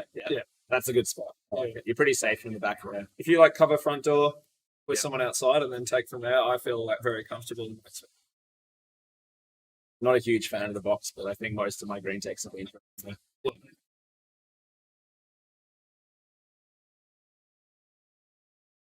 Blue's still looking very defensive. Green's set back up inside their base. A quick look at the 5x3. You can see the 5x3 anytime on Facebook as well. Dribbles in first place. About 4K points up, 3.5. Same equal bases with Vikings. I feel like from what I've seen so far on the cameras, Blue must be doing like a slightly too strong defense. They're not letting anyone in, which is good, but they're not getting out. Well, their strategy may be to wait for people to come to their base and then go to bases when they're feeling a bit weaker. But that Yeah. hasn't happened yet. It's a pretty low base game so far, so it may never happen. They might have to change their strategy. Or just, live in hope. Yeah. Maybe stay in third place.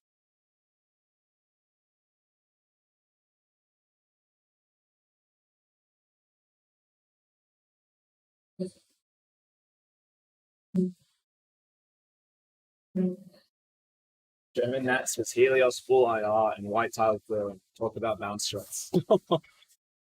Sounds Close your eyes and shoot the floor. interesting. Yeah. Shoot people around corners off the floor.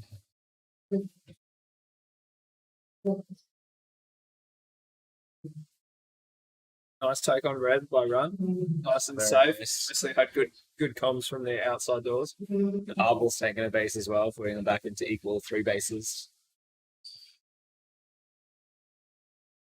Vikings just got to get a few more dings. Few more dings, or if they get a base up on the Gribblies, they don't need Yeah. more dings. It's not going to be a 10 base game, so as long as they keep getting the bases. It'll it be should interesting a to decent see this rate if Colonels decide to dump or leave their base because they would know that they're behind. That's gonna but Which- if they do dump or even just attack a lot more aggressively. Well, there we go. First blue base down. It's going to give As a big opening for those other two teams to start trying to roll through blue. So I haven't seen many blues anywhere else. Got But some they blues are- or red. some blues and green as well. So this could be a split dump now. I reckon. I don't see any blues or blue. So Gribblies and Vikings. Yeah. To adapt to this quickly, get those empty bases first before the other team. Which it looks like Gribblies are first They're to on it. react. Well, Gaza did already get it.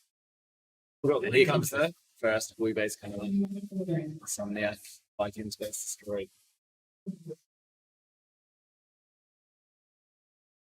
We're running Helios 2 at the new site. Barrel Suns are a big game changer. Base is a lot easier to hit. I'm excited for Helios too. I don't want to get Not a shot fan. in the barrel though. Yeah. I just hate it when someone's got their gun at a weird angle and the barrel Yeah. sticking around the corner, you can't shoot it. I think it's a good dynamic and it would It's gonna if change that the- came in, it would completely change the way everyone plays. Yeah. There'll be a lot more like flicking shots Yeah. out to try and shoot around corners. Because with Helios, if you have like a good hold on the gun, you can essentially put it out safely. But not with barrel sensors. I played once with barrel sensors and it's rough. Yeah. Green team, Vikings taking Nice. base. Things are locking down green base fairly well. Sorry, blue base. Vikings attacking both bases at the same time there. Risky, didn't pay off for them at the moment. The Gribblies, quite a solid lead now. Yeah. They're 1 base up. They're a lot of pack kicks up. Colonels are getting the bases. They need to get a few more to make it into second place. They're catching.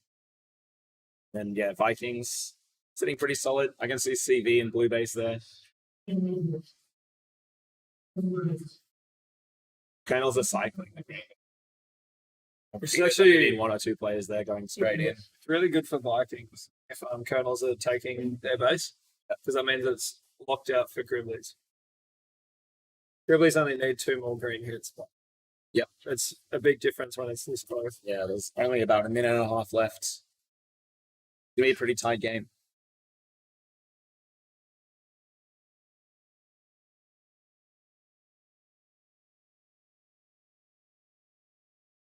Vikings are slipping. They have lost some of their kind of core players and for this competition at least. Ooh, team denial, Team 2 denial. shots. That's rough. Yeah, green have definitely got a solid lock on that blue base. Yeah. Which if they can hold it for the next minute, that could jump them up. Vikings At the could very absolutely sneak into first place here. They're doing really well.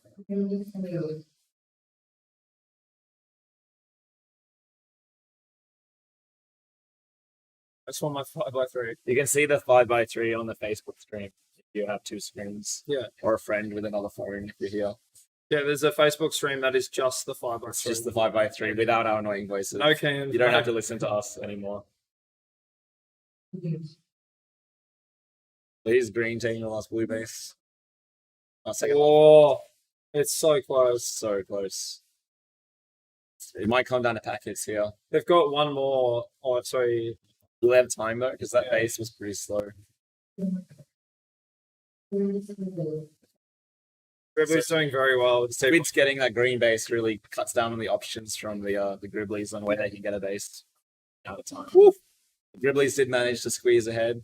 That was a good comeback though. Vikings. Yeah, Vikings got really close. Look at that Yeah. base on the worm there. 1, 2, 3, 4 bases. Pretty much as soon as they spawned up. Blink. Yeah, very well played by the Dribblies. Vikings, really close. Pretty good comeback. And Colonels, Colonels. that's the right idea, kind of pushing out a bit more aggressive at the end, because Yeah. obviously it wasn't working at the start. They took a risk, assumed people were going to shove at their base, didn't quite come.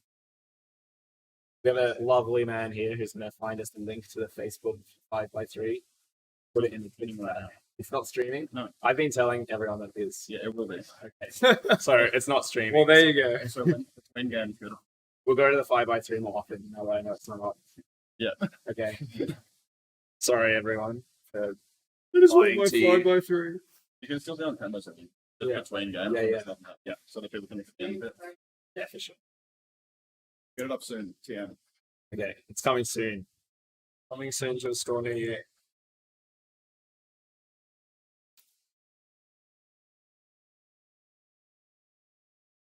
So sorry, Spack. There is no one. Doesn't exist.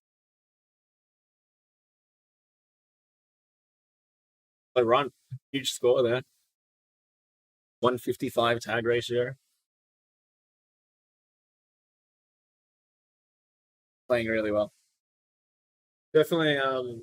He is a Nexus like player. He plays a lot of Nexus, but he's very good at bouncing across to Helios. Yeah. Considering like he doesn't have Helios in Tasmania, it's only the comps that he gets to play it. Yeah. He's very good at like switching over, getting the timing down.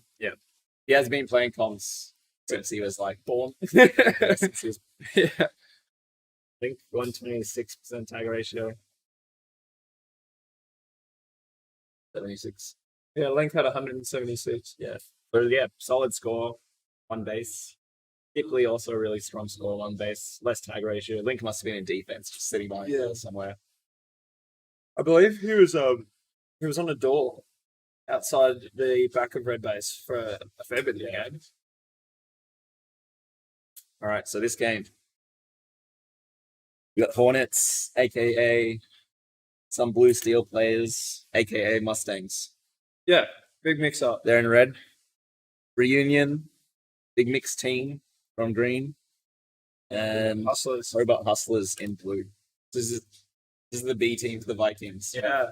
Twinkles, who are supposed to be on Vikings. All right, go back to cameras. We'll try to go to like 5x3 Yeah. every quarter of the game, maybe. And we've got Simi on Hustlers under blue, who apparently has been doing a ridiculous amount of training. Simi has. Yeah. It's hours on hours on hours. She's finally not captaining a team. She's not running this team. So she can focus So, on playing. yeah, she was a Other lot of thing her is- been pumped it up.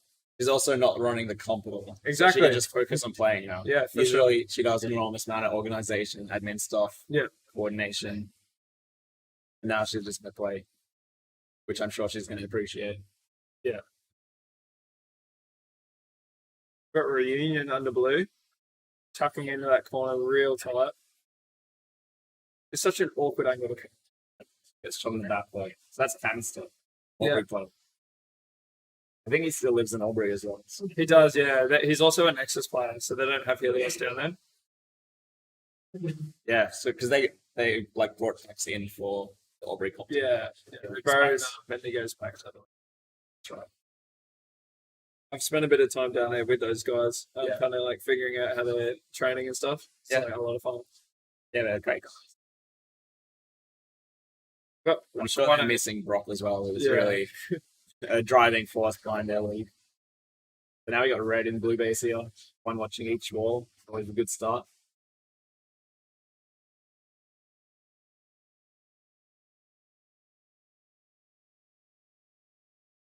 Leave Simi alone. We were saying nice things about.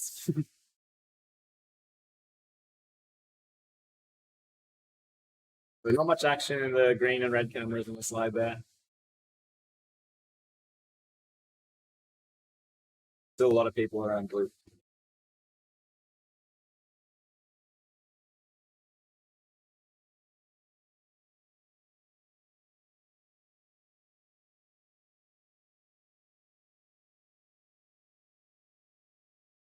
And low par with the only base in the game so far. Decent packets as well, not quite as many as some of the other players in his team. And Camster, we've got a lot of base packets in them as well. And Guinea also looked really strong in packets there.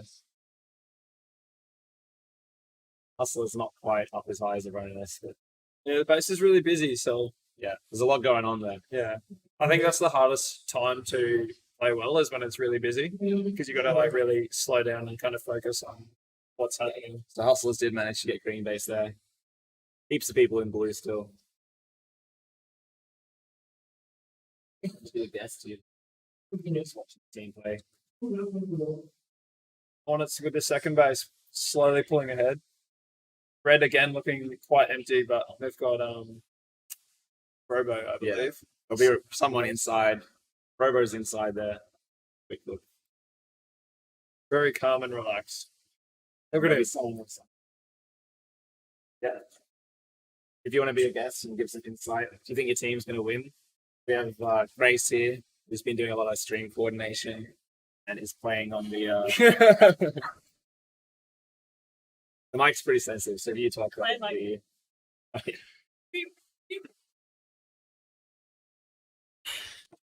That'd be interesting to see how to.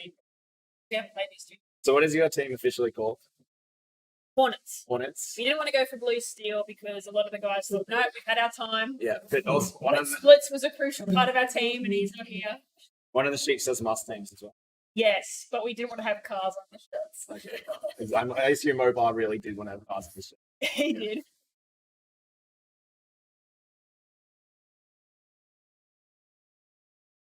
I feel like blue is pretty heavy at the moment. Yeah, it looks like they're trying to defend quite aggressively. So, like, really keeping a lot of people back in their base because there's a lot of people are trying to attack it. It just paid off for them when they got a 2-shot denial on Guinea there. You don't have to say Grace, but yeah, do you know what the strategy for your team is? No, Is it just kind of a 2-3 or not honestly, sure? I don't No idea. Just need to know information. know. Super secret business. Yeah. The Dodgers picked up the second blue base for Hornets. Robo's still sitting in a strong defense. Bit of action in green now. That Twinkle's trying to get green. Twinkle has green. Trying to get his team through. Third base for Hustlers. Can you give us some insight on who 03 is? That is Adam Adam. Arthur. Alias Adam name. Yeah, alias is Adam, name is Arthur. I don't know why.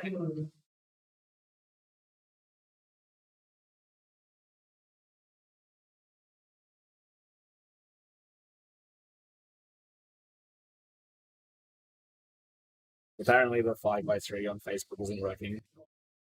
We've been told to go to that more. Yeah, just in the process of getting done. Yeah. Just have to link the page. The page we're going to use, we can't share or put content on it, so I had to make another page.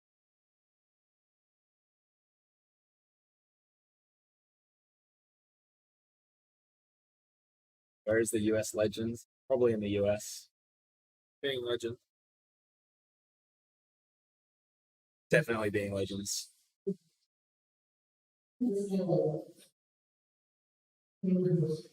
Is blue base rushing into the routine. Oh.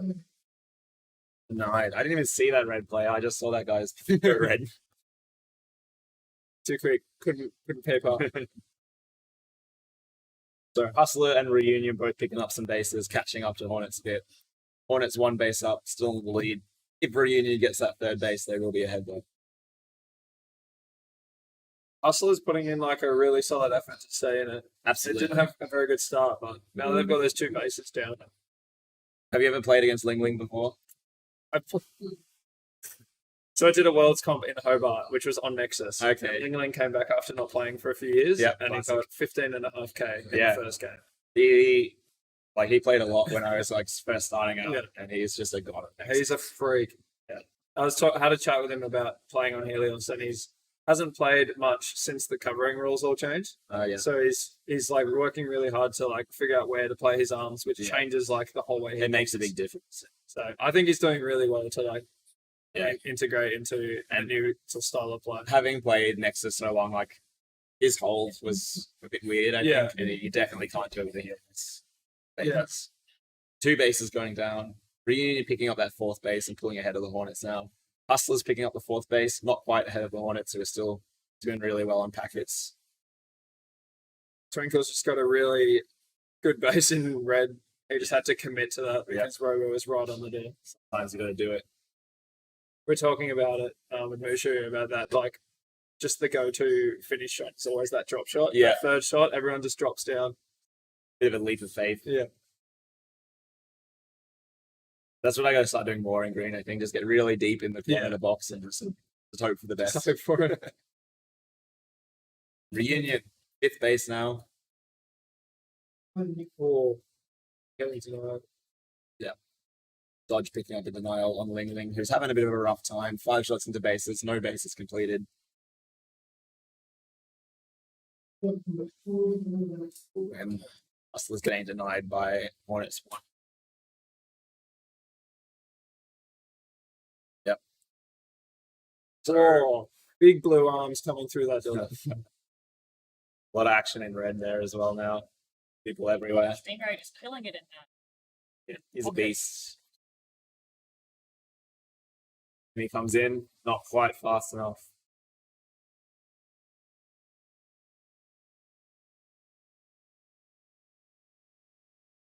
So Reunion's got 5 bases. They've got 1 blue base left to get. I think Carton's one of their newer players as well. Hornets definitely catching up, as we were just saying. Stingray doing like really well on 4,000 points. They just picked up 2 denials on so Carton getting the 5th blue base there. They need to start getting back into red now, which is going to be tough because I think there's green players there as well. Yeah. Ling Ling finally gets a base back into positive gear. So they're going to get better from there.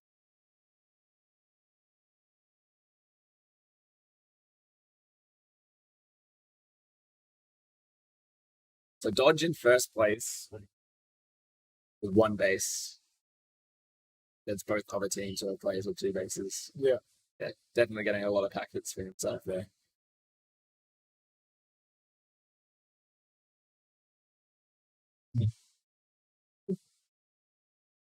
Stingray shooting, getting the empty blue base by the looks of it. Pretty casually looking out there, not looking great. I imagine he'll tell Robo to go down there next. It's really good if they can. If Robo can get that blue, Yep. that'll put them in a really good position because They're very close on points, despite being 2 bases down from Reunion. however, Robo's doing really well holding that red base. So they And, might, Reunion's got no option but to push into red as well. yeah. You think having Robo out of defense base is going to make a big difference? He's a bit of a cornerstone. Or you think everyone else will slice? Got good claws. Yeah. It's a bit hard to shoot out just because He he's is, a yeah. different kind of body size. So he's one of those sizes which sometimes you might not come up against a lot. His pack sensors are a bit higher off. Yes. Got to really reach above his head or reach above his shoulder. Oh, he's out. There he goes. He's running. Yeah, He's as off. I say it. Blue, not quite getting in. Stingray gets the blue player off in there. Nice. No one's around. It's been empty for a while. Good save. It's a good late game comeback from Yeah. getting up on pack points and then going for those empty bases at the end. The game Well, of patience. Yeah. Reunion pushed so hard through blue, put all their effort into it, and then as soon as they all had it, blue was like, we're not going to defend it. So yeah, Hornets picked up a bunch of relatively easy bases. You don't have to score as many points as you can. You just got to score more. You just got to score the right amount. Heap of denials just popping up everywhere. And one more. Dodge just picked up quite a lot of denials.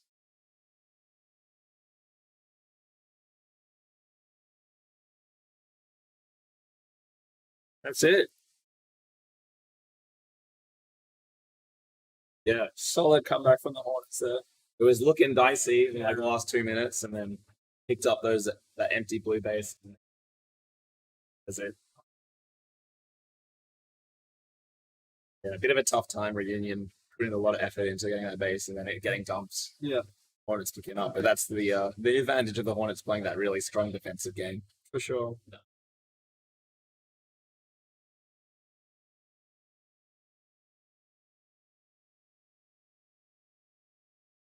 Stingray, 211% tag ratio. That looks about right from what I saw him Who's in red base. Robo as well is like under that red base for a long time. If you look at the like white bar under Yeah. Robo, you can see the white's like when you're alive, the Yeah. black's when you're dead. He's alive so long.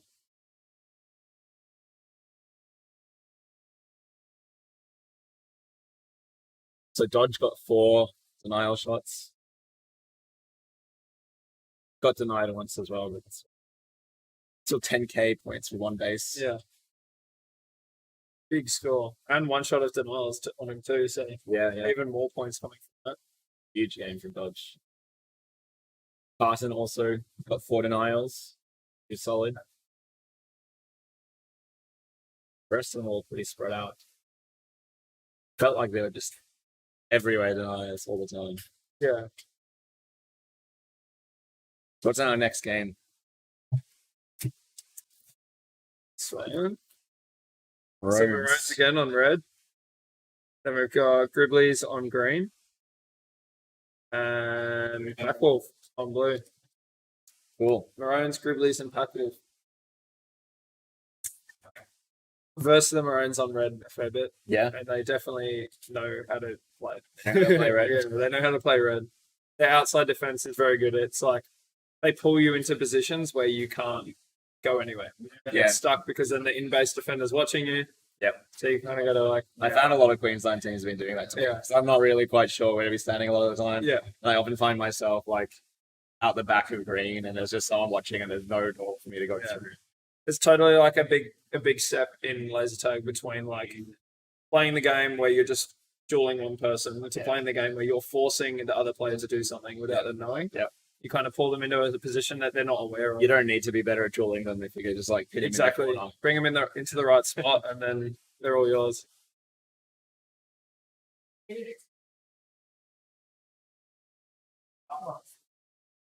What is the out of 15 score? That's a 5x3. So that's like an individual ranking. So that's, So if you look at Stingray, he's 1 out of 15. So he's He had the highest score in the Yeah. game, so he's first place on score. exactly. Which obviously changes again if you're like an attacker or a defender. It's always going to be different.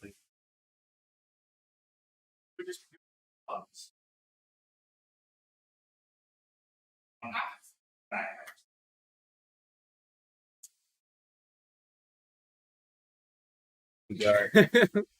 Oh no, how do we get that? Oh, we missed it. Damn it. They all just Yeah. stood in there That'd have been and they so waved at good. the camera. There's so many cameras, it's really hard to. It was like very overwhelming coming in It was. straight away. All but their faces yeah. are really close. slowly getting the hang of it. Oh, very interesting. If we could jump, oh, you can see it. You can see red it up base. the top of red, yeah. Very interesting hold there. Oh, not but interesting enough. But it's Yeah. came and killed them both. Now taking the base. Oh, almost got denied by Bubbles there as well. That's I played a Queensland comp here with some of the guys from Hobart. Yeah. A couple of months back. And that was a hold that we were doing, and it was very like unbreakable. Oh yeah. But So they like then- one watching one way and yeah, and you're like right behind each other. But now it's a one man zone. It's Yeah. very awkward to hold. Yeah. But you can see they're definitely trying to get around. Trying their because there is best. a little bit at the back there where another person can stand. yeah. It looks like Maroons are pretty solidly setting themselves up in blue. Jesse just got it, Dark Passion. Yeah. Putzer just got shot out, but he was definitely ready for it to take it next. They should be able to get back in. I'd say Not so. too many issues. Oh, Oh, green yes. goes for it. Nice. Very nice. That's Jim Lee, another Queensland native. Gribblies taking the base off Putzer, which always is nice. Good to see, even better to do it. Maroons and Gribblies both on 2 bases. Packwolf on 1 base. 5 bases going down in the first minute and a half. Yeah, Could has potential to be pretty high bars. it could be.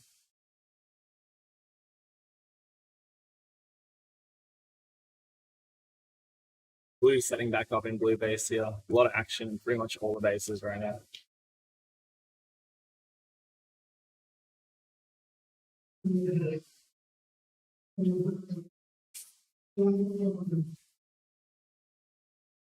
All the bases went down. Here goes blue. All three down. There we go. Yeah, this might be a very high base. Yeah, it could be a 30. I would love to see a 30 base. Have there been any yet? Do you know? I don't think it's been a 30. I've seen a few like 26. Yeah. Like high 20 bases. Scoreboard. Yeah. Pretty pleased. Only because you asked so nicely.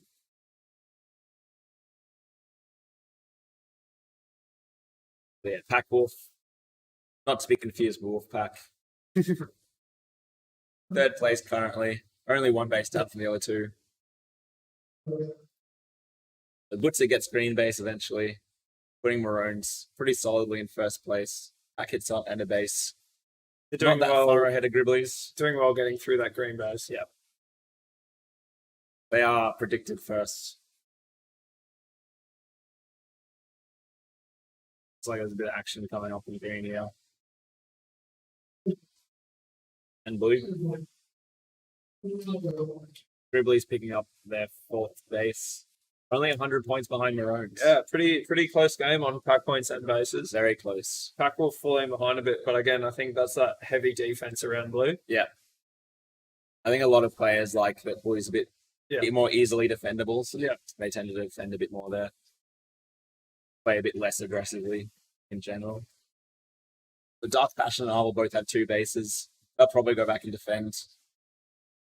Two red team players have two more red team players have green. Two more green team players have blue. It's a pretty even mix. Nowhere's going to get dumped anytime soon, I don't think. Yeah. Gaza picking up a Nile and Stonefish there.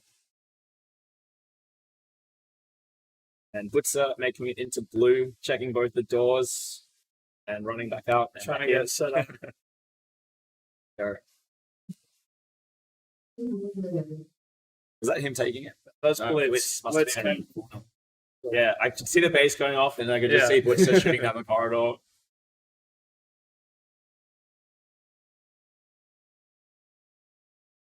I think you could almost expect towards the end of this game, Pack Wolf to pull out something different.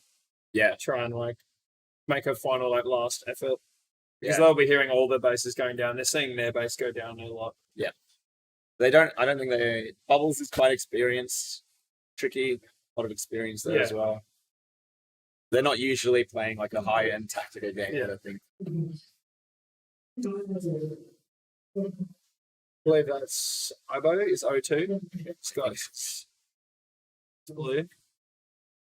A lot of people in red. A quick look at 5x3 for you guys. You're welcome.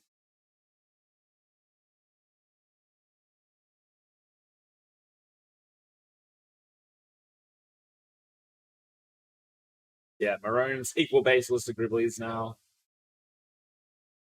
Pulling ahead on the back hits, getting a bit further away. So can't say it. We don't have the cans up at the moment, but at red base we've got Blitz and Dark Passion from Maroons under the base, and they're both got their two. So Yeah. and But you reckon there's going to be chilling in defense and defending for the rest of the game? I reckon they're going to try and lock it down as much as they can. Yeah, 3 of their players have 2 bases now. Bulldot still needs both, so he'll probably be a next attacker. Yeah. Like Gribblies falling behind a little now, 1 base down. Not quite picking up all the packets that Dark Passion, Ibo, and Blitz are getting now that they've got their bases. Yeah. They don't need to worry about anything except just killing. Green and blue both going off. So Maroons have finished their reds now. Yep.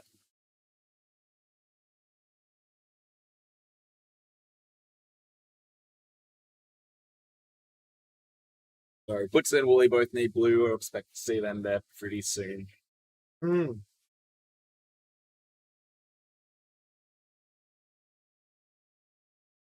See Butz, Wooler and Ibo at the front actually haven't had.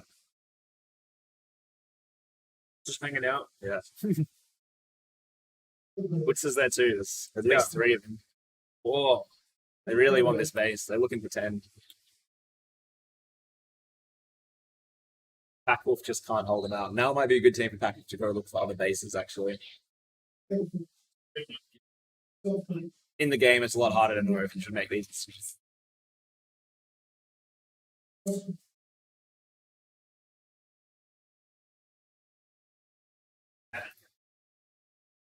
Just over halfway through. Maroons are doing well, but they're at 9 bases, which means they don't have much more potential with bases. Yeah. So Grizzlies definitely have like a small opening. If they can like not get slowed down by Maroons and get their last couple bases, they can bring the game pretty close. Yeah, for sure. I think Maroons, though, they'll have the experience. They'll know when they've got 10. Yeah. That all they have to do is keep the other teams out and just get as many packets as they can. And they will absolutely do that.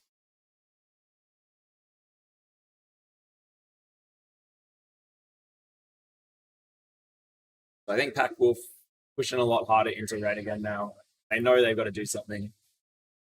Might not be enough at this point in the game, though.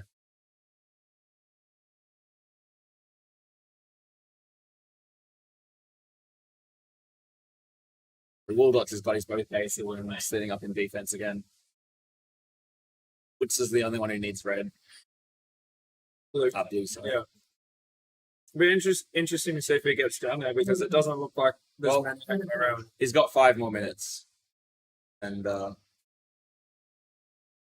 green team's attacking red, so I imagine Packwolf should be getting green soon. Well, I think I see Blitz in green. Maroons, because they're pretty happy with how many bases they got. I'm sure they trust Blitzer to get his own base. Yeah. Blitz is probably just out getting packets, trying to stop we from getting green, maybe. Which could be a problem. They're going to get way more points from defending than if Blitzer just goes and gets his base. Yeah, true. He's got hits. There he is. Yep. You'll see him hopefully jump into blue in a second.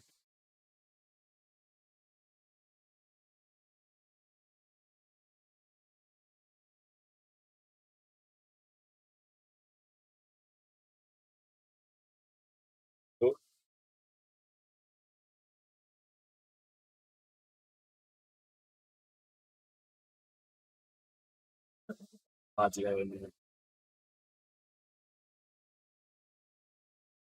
Works best. You got one player coming in both sides. Yeah. So green's trying really hard to get into blue as well, which is probably Woodson maybe knows he can wait. Yeah. Maybe he just doesn't think he needs the base. And they don't need it to. Grizzlies trying pretty hard to get Phoenix into the bases, I imagine. Not quite happening at the moment. It's gonna be hard to break Miller. Yeah. Yeah, that's the unfortunate part. Like, that's what they need. Yeah. Is the Marines base. And yeah, blue's really busy as well. So. A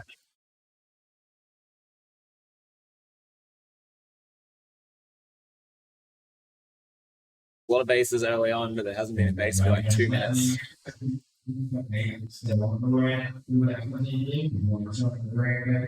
So even if Grizzlies get both their bases now, Maroons are still 2k packets ahead.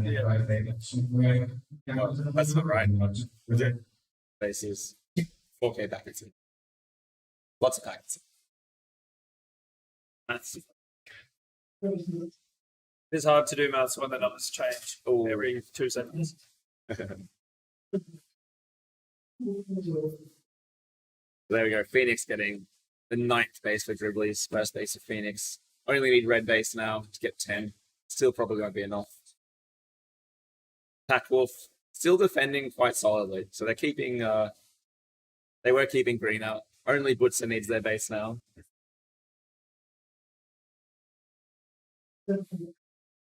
Oof.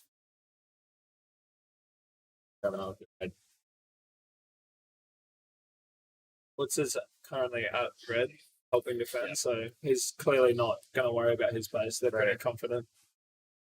What do you think the odds are of him forgetting that he needs a base, or just knowing he doesn't need it to win? Yeah, it'd be hard to tell because he was down there before by himself.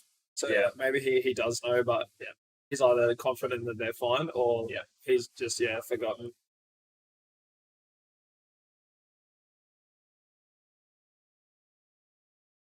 Sometimes when you get under and you get like 2-shot denied, your brain kind of tricks you because later in the game you're like, yeah, no, I I was remember there. shooting this Yeah, base. but you don't remember the denial. So Yeah. a bit interesting. So Maroons did well. Nice fist bump from Waldo and Woodsa. Got it on the camera there. Pretty happy with their first place. They're confident. Gribley's played really well. That's a very strong score. Yeah. Strong second place. Equal bases to Maroons. Nothing to sneeze at. Not quite a 30 base game, but but 2 teams with 9 is a lot. Pretty unfortunate for Exeter. If we jump to 5x3, you'll see that he got like 5 shots worth of deny in red. Yeah. So it wasn't a fun game for him, but props to like the consistency of like stay there and keep trying. Yeah. This part of the competition is definitely where you want to be. Like This is Just just time to testing practice everything. shooting bases. Find out where people are going to run in from.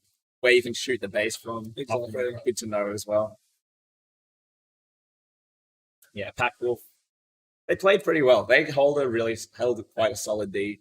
Kept Woodsa out of their base. yeah, they did a good job with the defense. It's just that whole thing of finding the balance between like pushing, attacking, and if it's not working, then They probably could have got green base a few more times at the end there. So there were a lot of green players up trying to get red. Yeah. And some in blue occasionally as well. I think. Maybe they just didn't get that opportunity. Okay, packet lead, very potent. Yep. Maroons will do that. Who we got next? to Hornets on green, Apex on red, and Redacted on blue. The Hornets, Sunny Coast team. Apex, Adelaide team, Adelaide, the A team from Apex. and Redacted, which is what I would say the B team. Is that Yeah. so full Adelaide team as well? I think so, yeah. So I think Meerkat, Chacha on Redacted. Yeah. There's a few I think newer Akira players as come a couple well. of times. Akira, yeah. A bit of a development team. Yeah. And Apex, yeah, the A team. So they got Plug-in, On Fire, Luring. All the speedy, good pack on All pack the- players. Those classic, skinny, fast Adelaide players. Yeah, Meerkat on Redacted and On Fire on Apex are my triples partners. Ah, So yeah, awesome. should be an interesting game. That's this afternoon, isn't it? It is, yeah. I First, think first set of triples. after I finish commentating here in like an hour, I think, and then I got some reffing and then triples. Yeah, awesome. Were you playing triples, Ruth? Potato and Stalker. That's pretty good. Yeah. You guys should do well. Huh? Someone was yelling a bunch of stuff. Kieran, missing a player. Apex player.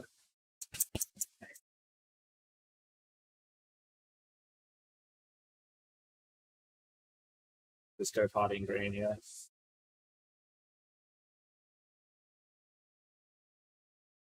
Here the green red please. Might be a bit of a delay as we try and find the last player for Apex. Think which game's this on? 11:30. Yeah. 11:30. So- Get ahead still. Yeah. If we're running on time and you're late for the game starts. But if we're running early, like we are now, you have until the designated start time to get your player in the maze, I believe. But because we're about 7 minutes ahead, got 7 minutes to find that guy and get him in there.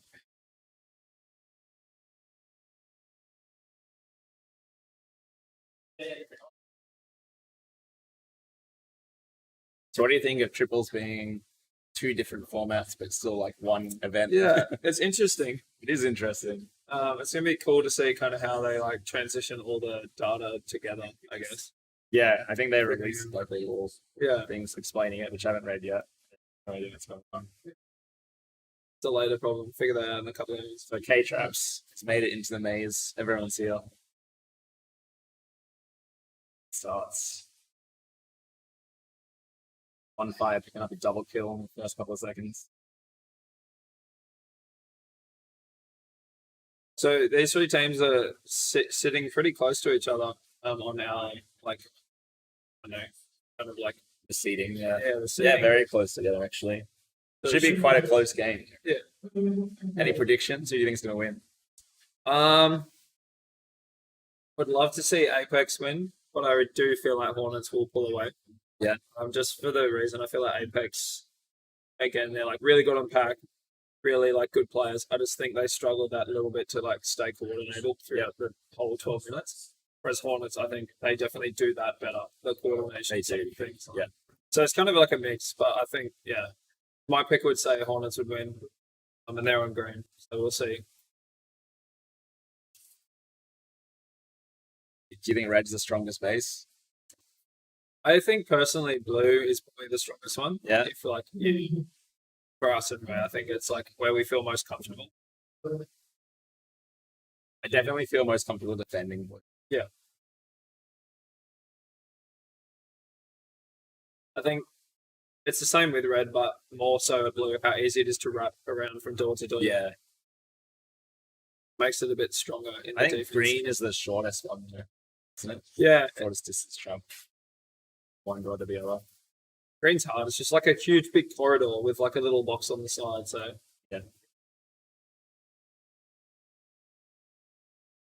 There's one of those classic Adelaide kind of super fast Supermans in the box. paying off. And Hornets picking up their first base. So Adelaide, 3 bases, pretty much got them as soon as they've come back off. Yeah, Apex smashing it. Those green bases. Yeah. Is it? There's still defense there. Yeah.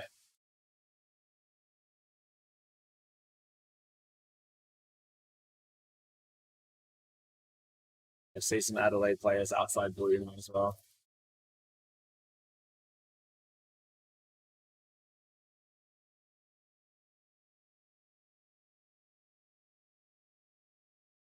First green base. Apex are rolling through. Doing well. It's gonna be a good start, but it does like bring up a few issues later in the game.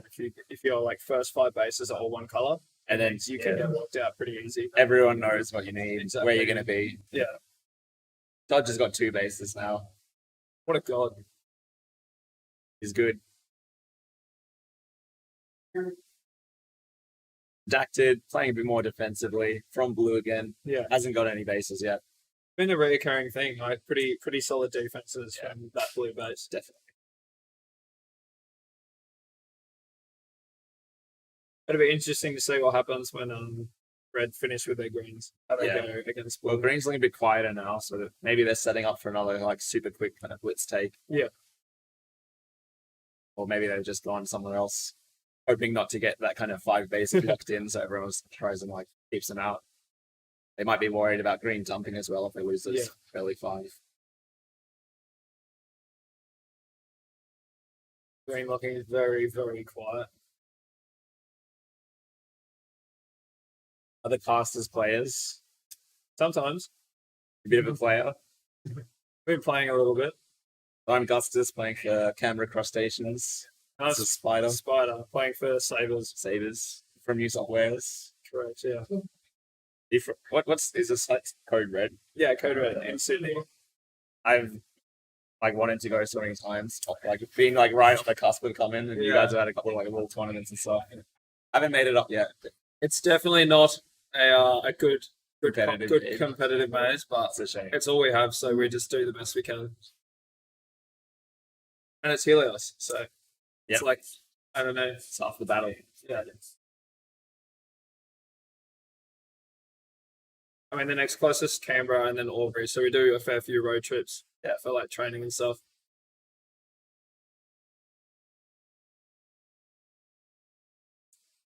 Bit of action in blue base now.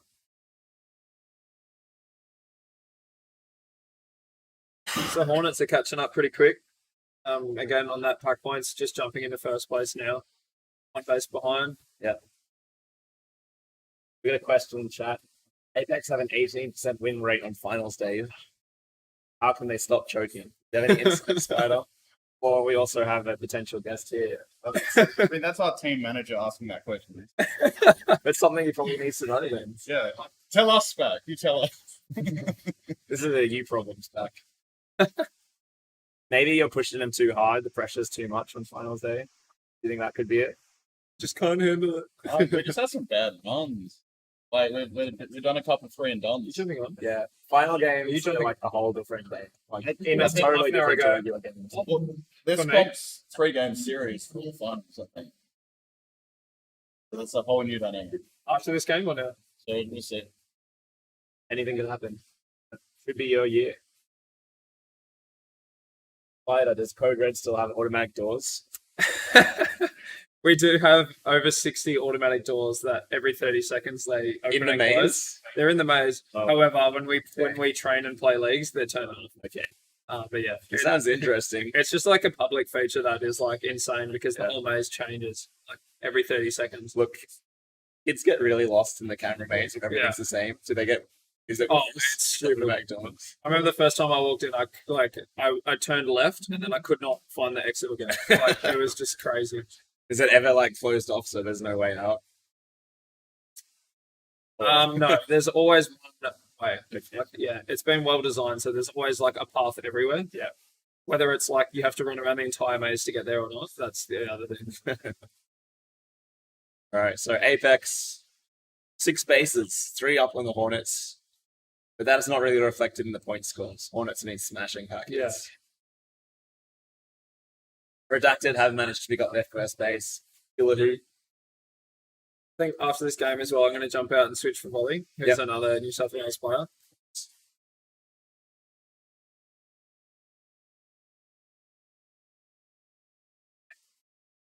Redacted again, struggling with that like heavy defense in blue, not getting enough points. Yep. Got to try and push out. They're doing like a bit of poking at green. Ooh, Meanwhile, trying to get that 5th base for their team. the Robo cleaning him up. That strong defense role, we've seen him in before. Touch picking up the 2nd base for Hornets. So they've got 1 red base, 1 green base. So So got about definitely like bases of opportunity, a bit of Yeah. scouting going on. got about 4 minutes. So if they can start rolling through bases, they could easily like sneak into 2nd. But Yeah, they're going to have to push pretty hard.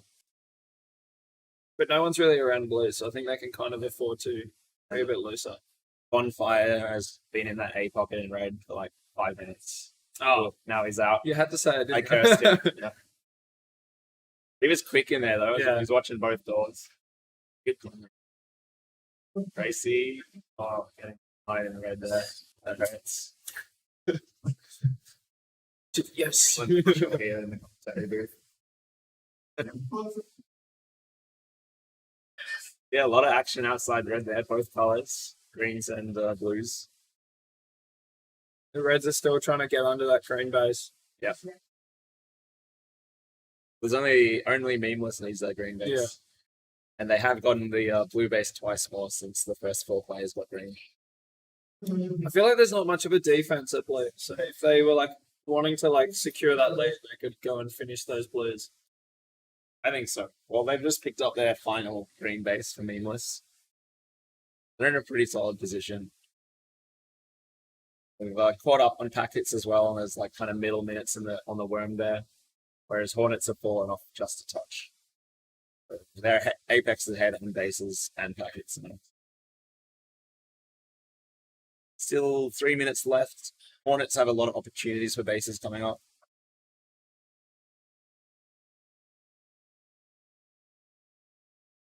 I've done bad enough again. I know they have packets, but they have heaps of bases. Yeah. Redacted have picked up some packets there as well. Their worms looking a bit more positive in the end. Still falling behind a bit in bases though. They might need to do that classic blue thing, dump at the last minute, and get a bunch of bases. According to the seeding list we have here, Hornets were picked to win this one. Yeah. But Hornets and Apex are like sitting right on top of each other. One position apart. If Apex take this, it'll be a good win for them. They're looking pretty secure going into like the last minute and a half. Yeah. They've got a lot of pack, a lot of bases, a lot of points.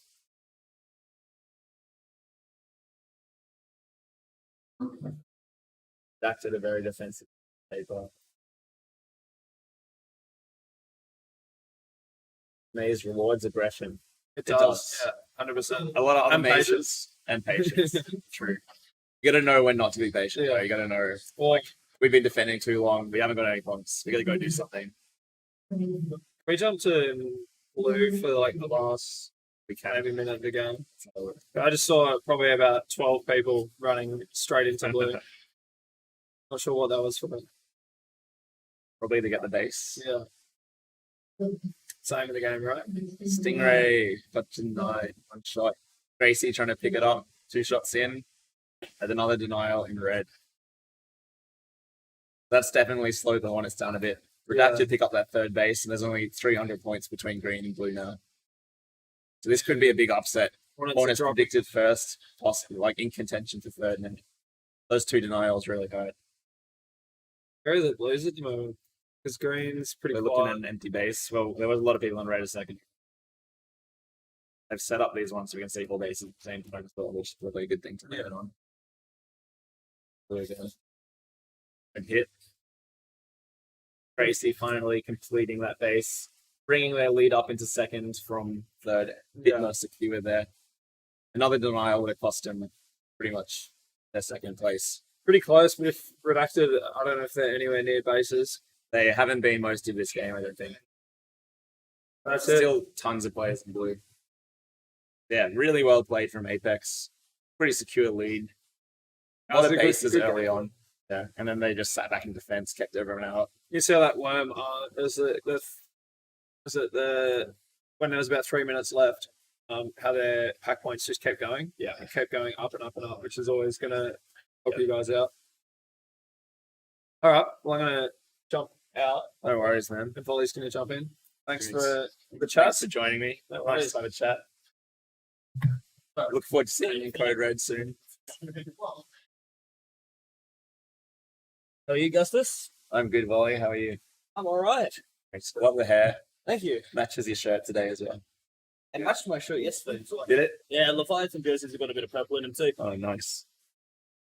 Right. Spider's been doing the sheet, so let me see. Storm on blue in the next game. Yep. Pack Wolf on red. Colonels on green. Okay. So Storm, I think they're one of the only teams to have beaten Wolfpack in this comp. Yeah. They had a bit of a slow start yesterday, but they really got it together and they've had some really good games. Yeah. And then I think today as well, they beat Spartans and Reunion in the same game. Yep. Yeah. And then Pack Wolf Colonels, a bit lower down on the seeding. Both very closely seated together though, so Pack Wolf is just 1 spot ahead of the Colonels. Yep. It should be a close game between them two. Yeah, I think if Storm are continue to play the way they have been, they'll have an easy win.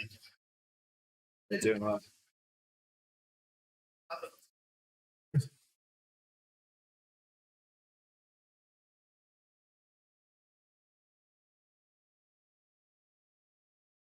Don't remember this made correctly. It was red upstairs and other 2 bases downstairs or something. Currently, that's how it correct. is, yeah. So a couple of years ago when I played Nationals here, green and red were both up on opposite sides of kind of this big open area. Yep. Blue was the only base down the bottom. But yeah. Now it's changed a bit. Green's been moved down. Totally new base. Blue's been changed a bit, red's been changed a bit. Blue, the barrels have changed like only a couple of weeks ago. So I've been up here for 2 weeks and I've played 3 different iterations of blue. Really? Yeah. Trying to cut down on the home team advantage a little bit. They had an original plan set up and there was a spot that just wasn't working properly. So they changed it and then there was an open shot from outside a door into the base. So they had to move a barrel to stop that from happening. Okay, so that was from the back door of blue there. Was it? Yeah.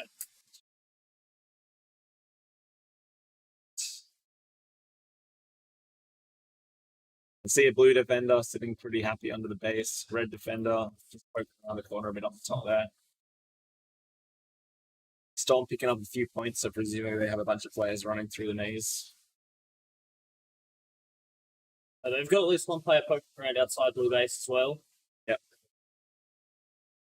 What we've seen so far, blue has usually been playing really defensively. Yeah. Sometimes to their detriment, a bit too defensively in the last couple of games. Yeah, I feel like it's the base that you can defend a little bit heavier with a lot more ease. Yeah. And you can make a lot more pack out of it, but you just need to make sure to not be too defensive. Yeah. Because you just punish yourself at that point. First base going down, Pack Wolf Scuttle picking up the green base. Storm's still very close to them with no base, so they're doing really well on pack. Yep.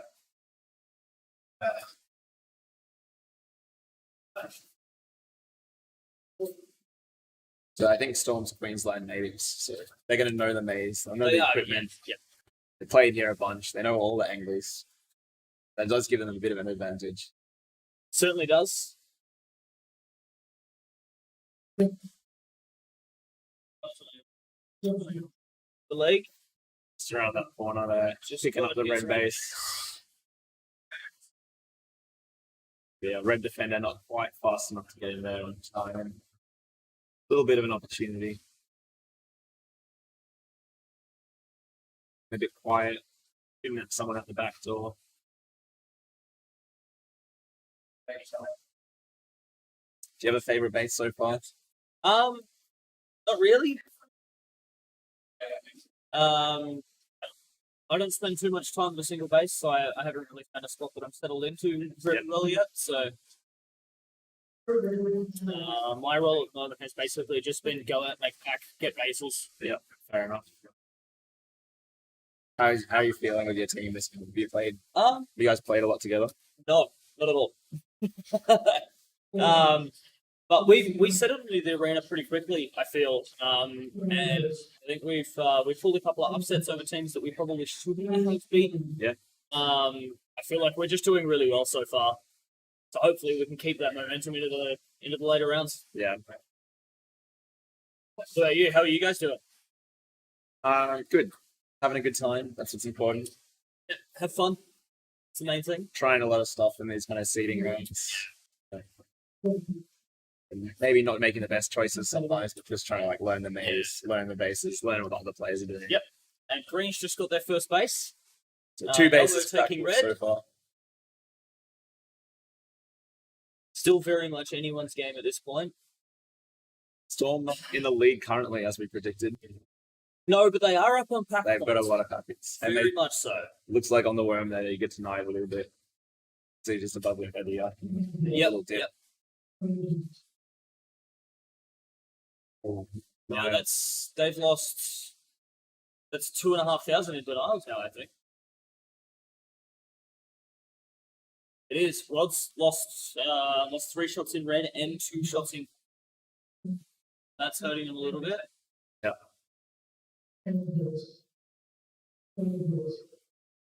Storm and Lake's got both his bases now. Yeah. Which isn't necessarily optimal. He's definitely their best attacker. He's I feel like he's more than likely running their attack. Yeah. Usually I've seen him trying to get his newer players through the bases first. So they might slow down with their bases a little bit now, while the Lake's trying to get his teammates through their bases. Yep. And it means if he's attacking with a weaker player, there's less opportunities for a base because they definitely have to get that one player through. Yep. Especially if the defending team knows that he's got it, Yep. and they can just Exactly. focus on keeping that other player out. Yep. Ricky getting a denial on Green there. Oh, And Rod denied yeah, again. one of those other Storm players trying to get the base, not quite making it. Yep. Elmo picks up a big denial there. Exo going for his green.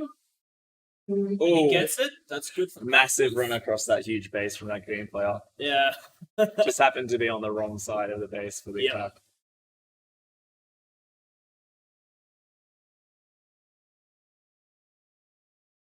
AJ some poke alones.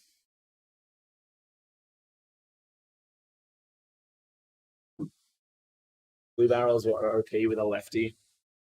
In old Launton, absolutely. Yeah. I remember that being a big problem. Yeah. I didn't play Launton Nationals, but I played the arena. Yeah. And yeah, definitely very strong lefty base. It's a bit different now. Still some pretty strong left-handed holds. Yep. Yep. Big Red going for his red base. Oh, Storm get tonight again. Oh. Another big Xenon blue base there. There's a denials happening in this game. The bases are really open. So Yeah. like if you're kind of watching one side and safe, then you're open to the other side. So Yeah. you got to rely on communication, Yeah. teamwork. You need very good communication. You definitely need to have your team in to have your back.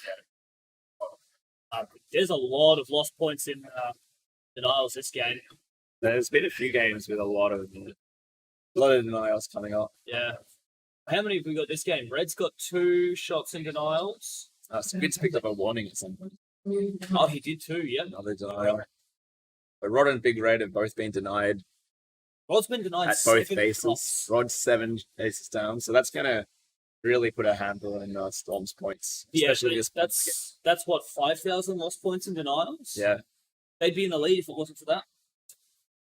very true. They'd be comfortably in the lead. Insomniac also picking up, getting denied a few times. BMW securing the blue base. And Tricky taking green at the same time. Yep. So 2 bases are down. So the Colonels are set up inside blue base. Red's still got a solid defense up the top there. No, that's a blue defender inside blue base. Only 2 red bases have gone down. Yep. Pack Wolf, the Darwin team, has picked up 4 green bases. 1 left to go, then they're going to start attacking the blue base, which I think is going to be like, Yep, absolutely. especially if the leg is finished with his bases and got home to defend. Yep. It's going to be super hard to get through. I feel like A green player just took a shot at blue base, didn't quite get it on, and then would have got denied. So he's probably thanking his stars. His aim was a bit off. So blue and green going off now. Yep. And that's red finished all of their green bases. They've only got blue base to go now. Yep, not a lot of options. Yep. 8,000 points above Storm. 1 more denial coming up for The denial Big for Red. Storm. Having a bit of a tough time. They need to pick up some of those bases now to make up for Yep. the lost points in denial. Absolutely. They're still definitely ahead on pack points, though, even with all of those points lost.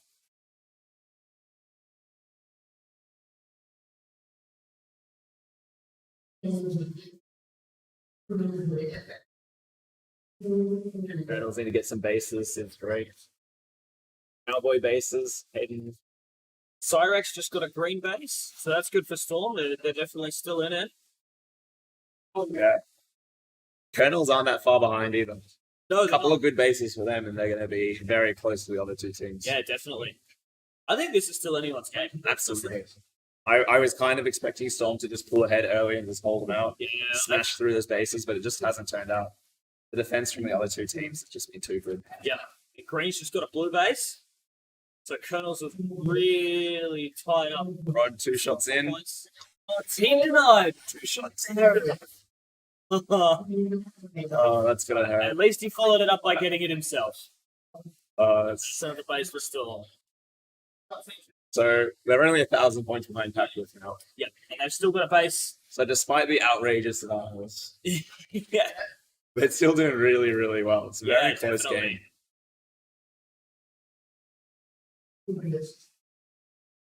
Squids 2 shots on, 3 shots. Very nice. And it's very tight now. Blue's looking pretty quiet at the moment, so Colonels might pick up space there. If Packwolf heads down there, Packwolf will be able to pick up some relatively easy bases if it's still looking pretty empty. Yeah. Someone could follow them down though if they're looking Storm's up. just got another base. Kit Kat's got his, so that puts Storm on top. Storm on side. 5 bases for everyone. About 3,000 points between Storm and Packwolf, so 1 more base for them is going to be a big Red change. shirts blue, Rod and Rod finally getting a gets base. Done. So that puts Storm in a pretty secure lead. Packwolf Yeah. doing a complete flip.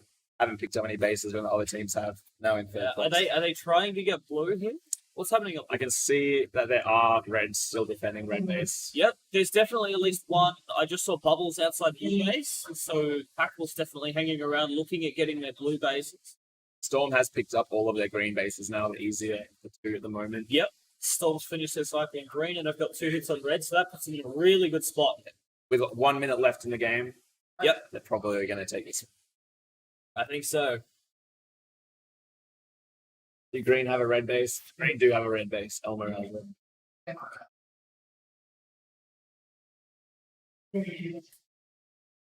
Red Devil, 2 shots on. Devil gets red base. And that might lock in our placings for the game. There's a much larger split in scores now than there was 2 minutes ago when everyone was pretty much exactly the same. Storm looking pretty comfortably in first place. 2 minutes ago, Colonel's we going to had need 5 bases. 2 more bases in the last 30 seconds to get ahead. Pretty unlikely that's going. Not impossible. So, definitely not impossible, you're right, but Storm, really solid defense here. A lot of people trying to run in, giving them a lot of hits. Yep. 5x3 streamers on Facebook. I've been told hybrid that the 5x3 stream is not on Facebook at the moment. So we will try and swap between the 5x3 a bit more often. It will be up fairly soon, I hope. So, really solid game from Storm. they had a bit of a rough. They definitely pulled it back. It was looking very close there. Yeah, they really secured the game in the end. So, Got to the base they needed to be at, got through it. yeah, Didn't the pack game kept them in that game, I think. Yeah, it did. They, Those lost points in denials, they just made up for in just they got denied a heat. Managed to stay ahead. Very close game though, so the Colonels and Packers who were seated a bit lower, both managing to get very close. Very solid game. It was a very close game until the last couple of minutes. Yep. And you could see it about the 7 to 8 minute mark. Pack Wolf definitely plateaued. They Yeah. just Well, they couldn't didn't get into Blue They Base. couldn't get into this. That's Yeah. exactly it. So that is the problem with getting all of the easy base. Yeah. And yeah, they went up Yep. to blue. Blue knew that no one was in green. Went over there, got all Yep. the bases they needed to get. Yeah, they didn't offset their bases and then left themselves with no opportunity to bounce to another base to try and get a base hit. Yeah. Kind of made it hard for them. So next game we've got Apex in red. So Adelaide team, Adelaide A team. Pretty strong showing from them so far. 2 spots seated below them. The Gribbly is a bit of a fan favorite from the stream here. A lot of people are excited to see them play a bit more. In blue Gribblies. And then the final team are the Hobart Hustlers, Hobart B team. Okay. They managed to pick up a few strong players for this year for the Hobart A Yeah. team. But they got Twinkles, right? They do have Twinkles. Yep. Yeah, it should be a fun game. Apex Gribbles seated pretty closely around the 6th and 8th, respectively. Yep. Should be quite interesting. Who are you playing triples with? Are you playing at all? I'm playing triples with Firebird and Whippet. Firebird and Whippet. Should be a bit of fun. Is Whippet a Queensland player? Aubrey. Cool. You guys played much Lim? No, not at all. Been looking into it? Know any strategies for it? Not really. Just gonna wing it. Yeah, I wasn't playing the Rumble at all until a few weeks ago to fill in for a player that dropped out. Okay, yeah. So I wasn't expecting to play, so I haven't been training or anything. So Gotcha. Rod put in combined 15 shots into both bases. It's impressive effort. it certainly is. You gotta admire the assistants, really. Yeah. Both in the end as The well. determination. Managed to have the 6th highest score in the game. Yeah, still came out with a good score. I'm impressed. Definitely.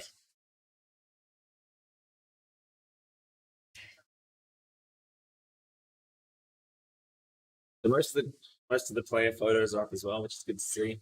Yeah, I've noticed they've progressively been filled in on the 5x3. Red Devil is free of the highlights.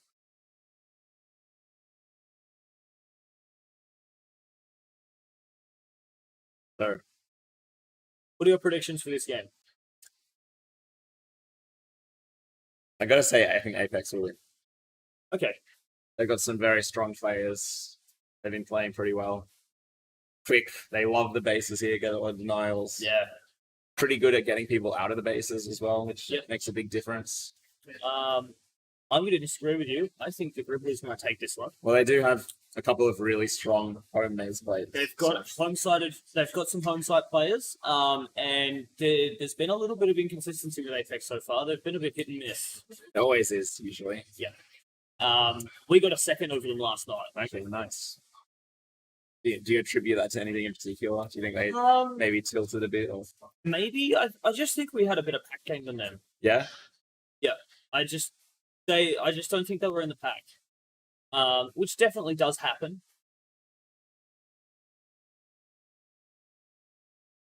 Yeah, I think we just had more people at our base for more of the game, so It points were in does. our favour. It does make a big difference here because you can't it's a lot more difficult to sit outside a base to get points. Yeah. Especially with how cramped it is outside, like green, for example, like it's super tight. You're either in the base or you're not in the base. Yeah. There's like not really any in between. Yeah. Right, so Hustlers in green, Grizzlies in blue. Hustlers aren't in green. There's a bit of a bug somewhere. No, Hustlers are in green. I'm wrong. Orange green, yeah. Grizzlies in blue, Apex red. Apex in red. Silence of doing chat. I would said I will get 25k. It's a big call. That's a big game. And you said easy. Aiden says Ollie is still better than me. Aiden says, come on, Gribblies. There's an early denial. 04. That was quick. The Gribblies getting a denial on Grey from Hustlers. Apex a little bit behind. Maybe That'd playing just be a bit of a quieter part of the maze. You can see that there are a couple of Apex players trying to get into green. One thing I've noticed so far is in the first minute or so, red base tends to be a little bit behind in the pack because they're just a little bit more isolated from blue and green base. It's a lot quicker to get from blue to green. Yeah, than absolutely. Get from red. Like from blue to green, you can make at least 2 tags in the first couple of seconds of a game, whereas red base is just a little bit more isolated.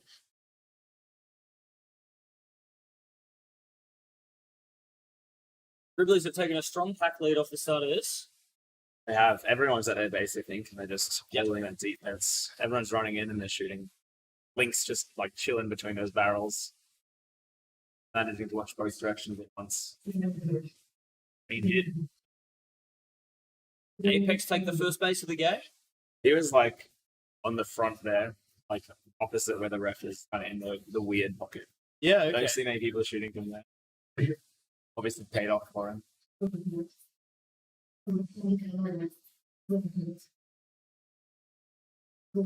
Gribblies going for a red base. He shot a lot of players, but not quite enough. Not quite enough. Yeah. Yeah, those guys are. And K-Trap's got the denial. Yeah, there were heaps of people running in. So Yeah. could have been anyone. Could have been anyone. Red setting up for the defense. The Red looks very busy at the moment. bunch of players just ran off to the left, to the right there, which the ramp downstairs is. Yep. So they could be. Could be heading somewhere towards else. green. Yep, and the red have just left. Not going to stay Yeah, in the Blue's base. just got to green base. And it's straight in. In that pocket. Setting a And Alvin takes green base. It's well on his way to his 25,000 points.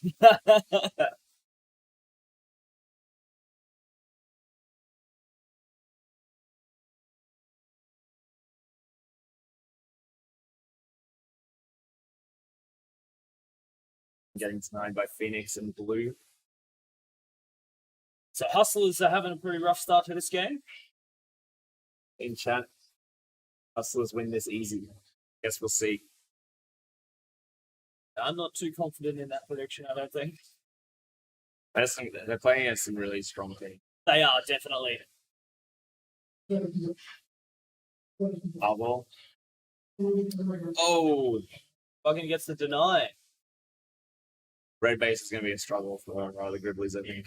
If Apex manage to keep them out, keep picking up denials, Yeah. it's gonna really cost it. Bonfire taking Gets a it green denied base there. again. Oh no. Benson. Yeah. Swooping in for I the wouldn't kill. have expected Apex to play such a strong defensive strategy in red. Yeah, they've got a strong defensive hold in blue. It's paying off for him. Yeah, Blue's hanging out inside blue base as they often do. Yeah. There's always seems to be somewhere standing like under there watching towards A. So blue's looking pretty quiet at the moment in defence. There's at least one blue player hanging around green base. Bit of action in green. Red looking incredibly quiet. And blue as well. Here we go. Blue players pushing into green right now. Yep. One in that back pocket. Oh, bonfire. Not quite fast enough. Is quick, but it's a long way to go.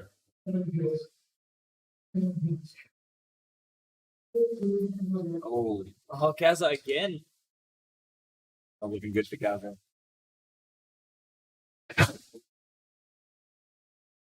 The Apex looks at their 2 bases. Yep. Looking really solid in the defense, driven both the teams away. Now possibly going to get some other bases. Picking up the denies. Hustlers not getting their base yet. Hopefully soon. Lingling's in blue. Oh, He's got his blue base. almost got denied there. Ghibli, man. It was just the very base. Must have missed the shot or just not seen it. Bonfire denying Gaza again. And K-Traps, one shot. Picking up the green base from inside the box, yeah. Just stolen off the Griblies. Yeah. Was that off the back of denying Gaza? Yep.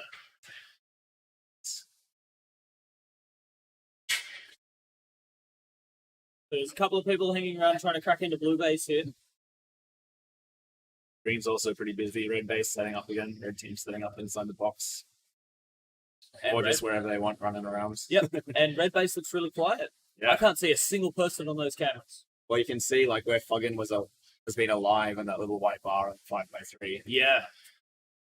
People showed up at the start. They won the fights and then they just left. No one's been back. Yeah. And we can't see them on the cameras because their defenders are probably pushed up to try and make a few Maybe extra pack points. shooting over the top of the walls and stuff. Yeah. Into the low At the section. top of the ramp down towards the middle reload. Shooting down that ramp's a really strong spot in there. Yeah, absolutely. You can shoot all the way into green. Yeah. Seeing the top left. Ling 2-shot to 9. Another denial pickup from red. So they're, yeah, not holding inside the base so much, but they're quick enough to get in, get the Yeah. denials. Yep. They're very fast, the Apex guys. Yeah, they always tend to be in the right spot as well. Yeah. 2 shots in there, red again. And Gribli's taken Apex base. Yep. Back up hard, both. The first red base to go down all game. Yeah. Been a few close calls. Apex has done a really strong defense. There's a lot of denied shots into red base this game. A lot. And they've managed to pick up the 4 green bases as well. Yep. Halfway through the game, Apex is looking very strong. Gribli's definitely not out of it yet. Few bases, they could start going into green. Green definitely knows they're going to need bases, so they might dump. They might run Yeah, out they there. might just pick up stumps soon. Yep. Ling going for red again. He takes it. Not quite getting in there. I saw a red player run into the base and turn around to shoot someone else. So Okay. maybe he knew he couldn't get to where Ling was or something. Gribli's picking up that green base. Green players in red base. They knew that they were a couple of bases down, needed Yep. to get up there, do something. There's an Apex player, I think that looks like Fuggin in underneath blue. He's just been tagged out. Yep. Now Benson's in blue. When he gets denied. Tonight by Ghibli. This could be the turnaround that Gribli's been looking for. Green's a bit emptier. All Looks of pretty Apex busy. fit, so Gribli's are going to start getting that easier green base. Apex have no option but to go Yep. to blue. No, Benson still needs green. Oh, true. Benson could still get green. Yep. There's still one base over all of the bases that Gribli's could get. The 3 Yep. green. Yeah, hopefully the hustlers can get up into red. Maybe Apex is more aggressive now. Gaza finally turning around. Gaza getting his revenge on Apex. It's back attack. The leader of Apex not here. Not playing the Austin defense at red for his team. And he's It absolutely definitely is. Yep. For sure. super strong. Where are hustlers? Anything shocking happened in the last 2 hours? Storm won a game against two really high-seeded game teams. It's probably pretty shocking. I think it was Reunion and Hornets. Yeah, they did win that game. Yeah, so that, I was shocked. They played that really, really well. They've been playing really well so far. Yeah. They had a rough start. The first couple of games were a bit rough, but Yeah. really got it together. Ooh. Dribbly's getting denied one more time in red, this time by a green player. It's just really busy up there now. Everyone needs the base. Because Apex held that strong defense at the start. Everyone's there. It's good mechanics.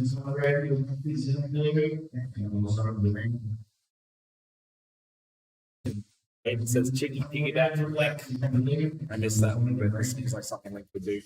I think Link I think it's 04, yep. Apex looks like they're trying to push into blue now. Did get denied a second ago. So many denials in this game. Guys are back in defense after all them denials. Yeah, maybe he's just giving up bases. Very possible. He's just decided that bases aren't for him in this game. Yep. On fire, running into blue, clearing out the back. Got teammates running in the front. Very secure. In Great and out, plays 3 everywhere. seconds. That's the way to take these bases, I think. Just blitz in one side, clear it all out. You see a teammate alive, like you know you're going to be pretty safe. Apex have done a really good job of just having like 3 or 4 players rock up to a base, get a hit, and just get straight back into defense. As Dribbly's starting to pick up their green bases. Yep, Ghibli's got her green now. She knows it's empty now, so imagine she'll send Gazza over there maybe to get it. Again, and try and redeem himself a little. So we're at green out at the moment. Are they at blue? Blue looks pretty so busy. There's greens inside red there. Oh yeah, you're right. Yep. Blue's shooting. Another win for Apex with everyone defending their own base. On fire, probably going to go up and defend now. He likes defending in the pockets. You can only use clover spaces, so There he is. I just saw him fly through red. just sort of fly through the cameras. Did he get into oil? He did. He got a 2-shot deny on Semi. It's quick. It's Sega takes red. Plugin taking blue from some back pocket where we can't see him. I think that's going to be our final That's placement. going to be it. Apex pulling ahead there. Dribbly's not quite taking advantage of green. It was pretty empty there. Maybe there's people sitting on the outside defending. Yeah, Dribblies were in it on the points early, and Yeah. they just lost a lot to denials, and I think that just kind of killed their momentum a little bit. I think that's exactly it. Apex defense. Yeah, defense is just too strong. Yep. And then once green had given up defending, they were all up there, and it was just too busy. It almost looked like Apex was holding a fairly loose defense at red to try and bait people into Yeah. getting in and taking shots and just making points off the denials. Yeah, well, they're quick, so like they can run down the ramp from red and then down the ramp into blue. Yeah. Shoot all the players in the back and then run back up. Yeah. Hustler's having a rough one. It's a hard game. It's a Yeah, predicted definitely. third from them. So who do we got next time? We've got Reunion on red. Reunion red mixed team, all around Australia, New South Wales, Queensland. Yeah. Uh, Is it redacted on blue? redacted, yeah. So that's the Adelaide B team. Yep. So the sister team of Apex who just played. And we've got Colonels again. So the Colonels did play pretty well in their last game. Only had one game off, seeming nice and warm. Yep. But they are predicted third place in this game. Do you Other want to two pop it being up to the 5x3 just before my Straight, skate?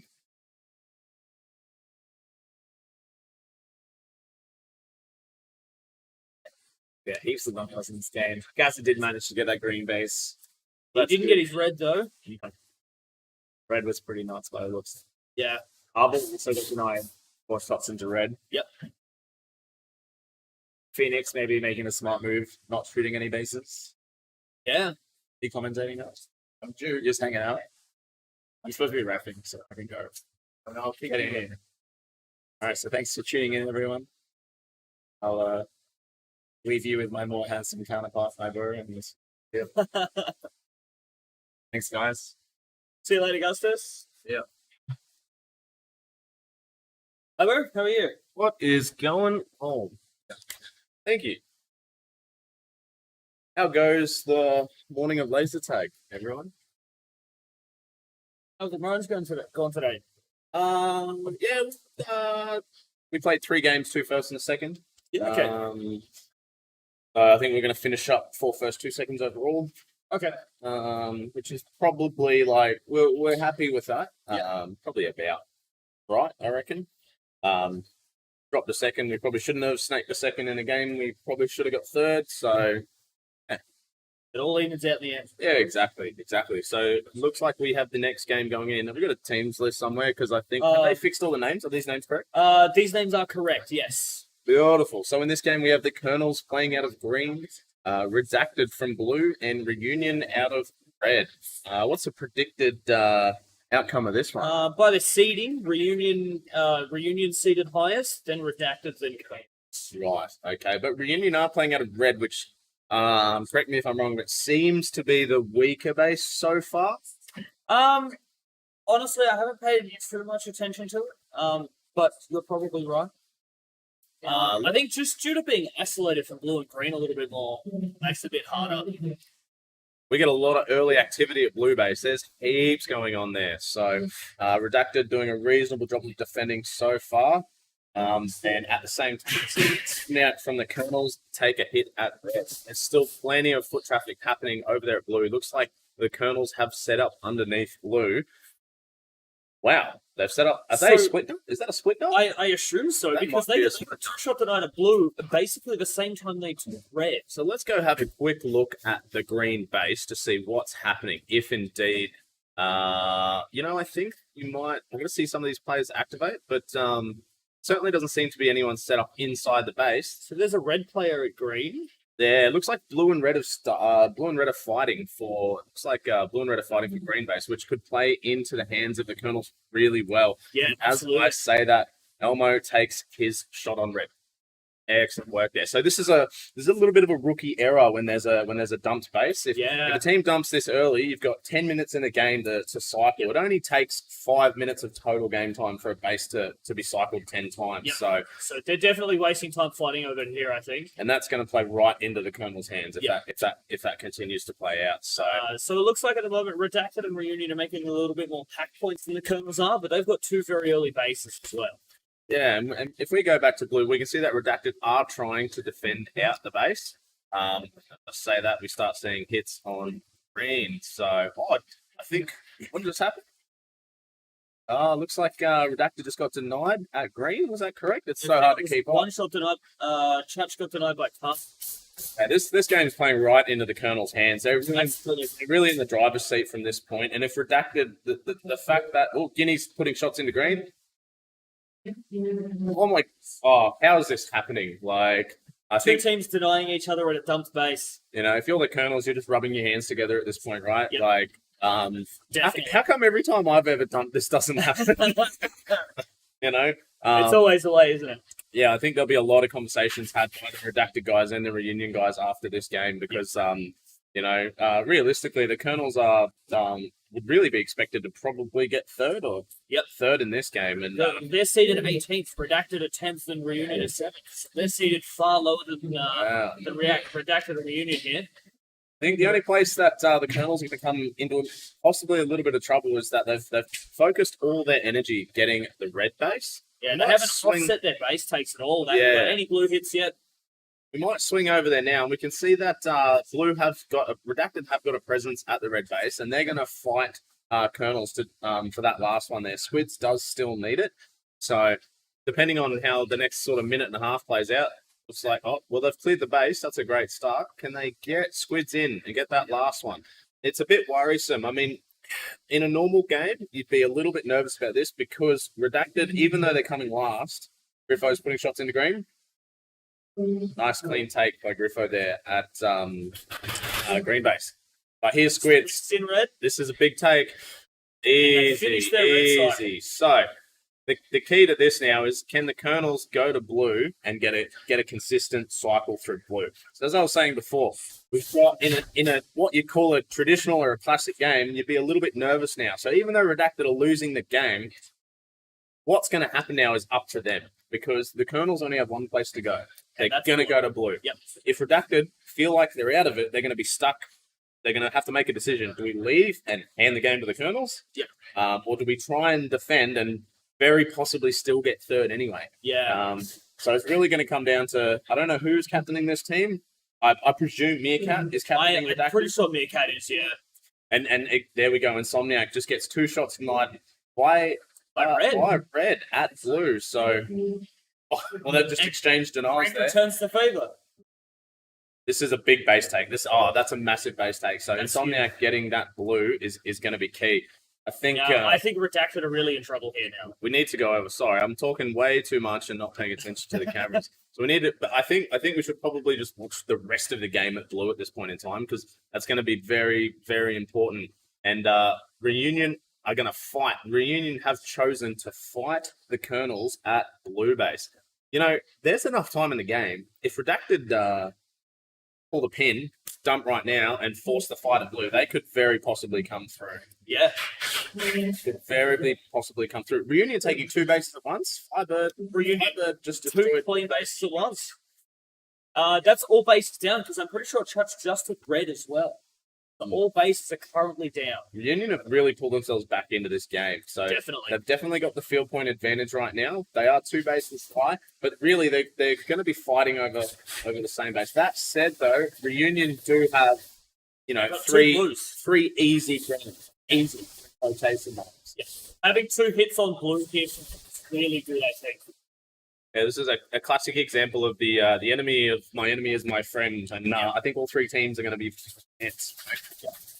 Apologies if there's a bit of background noise, guys. A bit of construction work happening just behind us here. It's we should really get the stream chat up. Oh, we do have the stream chat. Let's get it on.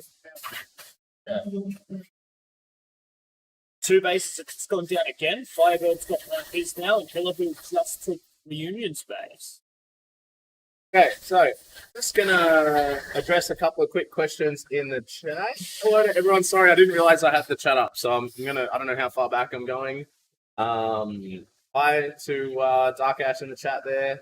Hi to Drake over in WA. Wish you could have been here, mate. Would have been good to see you. Hello to Ninja. What are you doing watching laser tag, mate? I thought you were retired. And I know that's rich coming from me, right?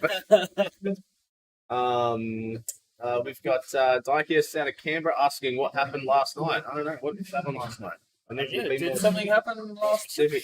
This base is going down. Boom. Reunion Red and take green the both lead. went down?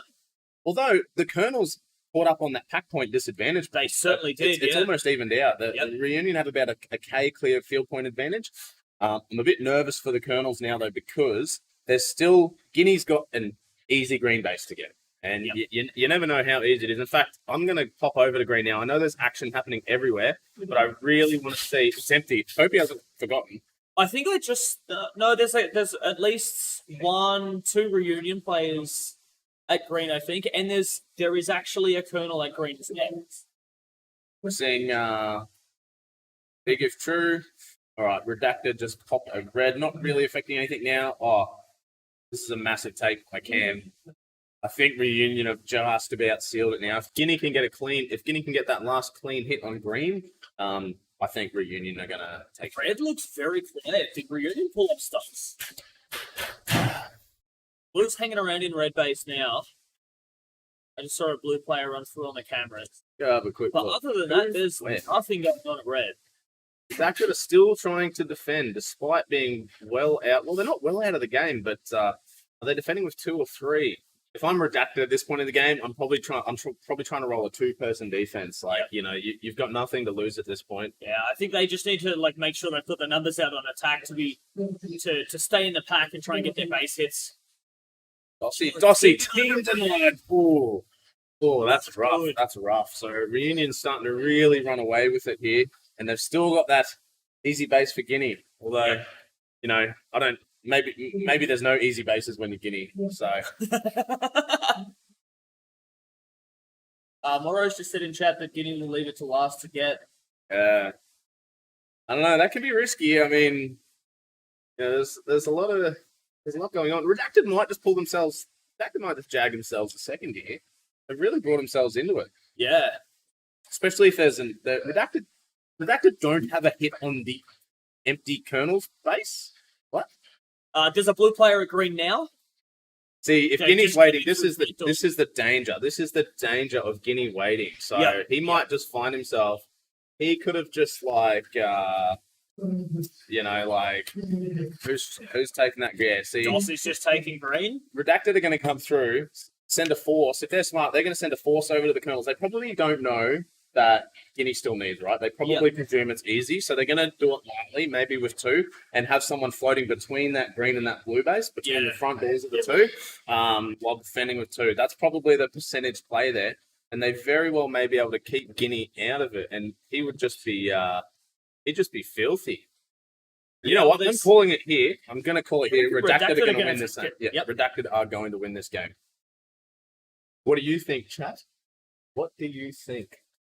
Go back to a couple of the questions.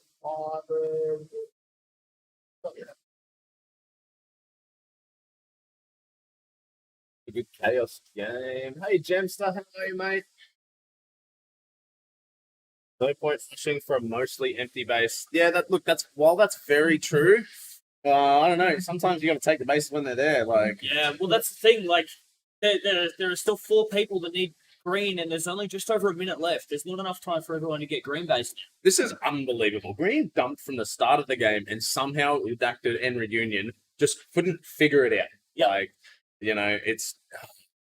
I think there'll be some serious team chatting happening after this. I think so. And despite the fact that the game's reasonably close, it shouldn't be. Like, it just shouldn't be. At some point, we've missed that Insomniacs received a turn. Oh, and that could. Union's just Big taking a take. blue That is base. a big take. It certainly is. If Guinea gets his green here, Redacted have time for. No, they've only got time for one more. We're heading into the last 30 seconds. this depends on who gets his green base, I think. And there's only 800 points separating it. So Yeah. even if Redacted can get this last one, Meerkat's going for it now. Yep. This is big. This is big. Oh, that was huge. Reunion. So does that mean Guinea's there to get his take now? Or was Firebird just hanging around? It doesn't matter at this point. That 2-shot denial Yeah. just defined that You're game right. Yep. massively. And then time denied at the end as well. The time deny doesn't cost him anything. Doesn't change the result. That's a good win for Union. Oh, yeah, absolutely. Especially given that they, strategically, I think, missed the mark just a little bit. Just a little bit. That said, it's an impressive win out of red. With all that chaos happening downstairs, it's really, really fair effort fair effort to Reunion for being able to at least maintain a marginal point. Yeah.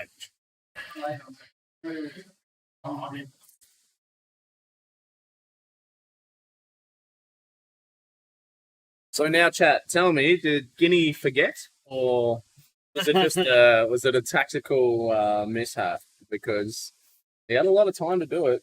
Yep, plenty of time. Plenty of time to do it in the end.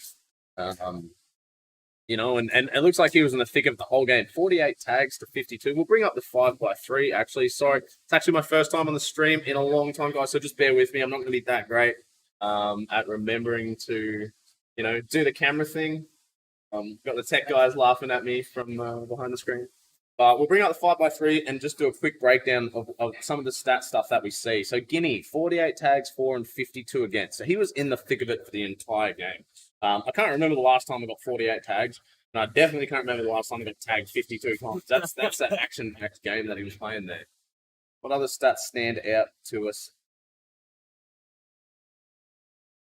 Insomniac, solid tag ratio. In fact, really, the Colonels, considering how far, seeding-wise, they were really expected to lose this game. And although they did, 3 of their players had exceptional, 2 of their players had exceptional tag ratios, north of 130%. Yeah. And the BMW at 113 is quite respectable, So it looks like those guys stayed reasonably well in the field Yeah. point game, and Especially considering the caliber of the teams they were playing against as well. yeah, 100%, 100%. Yeah. Looks like we've got the next lot of players setting up into the kit up room. So we got playing in this one. We have Vikings on red. We've got I can see Hustlers Pack on Wolf on green. yeah, and Pack Wolf. I can see Pack Pack Wolf in Wolf on blue now. So looks like Darwin are in a Hobart sandwich game. That's rough. That's rough. Are we going to see the Hobart special?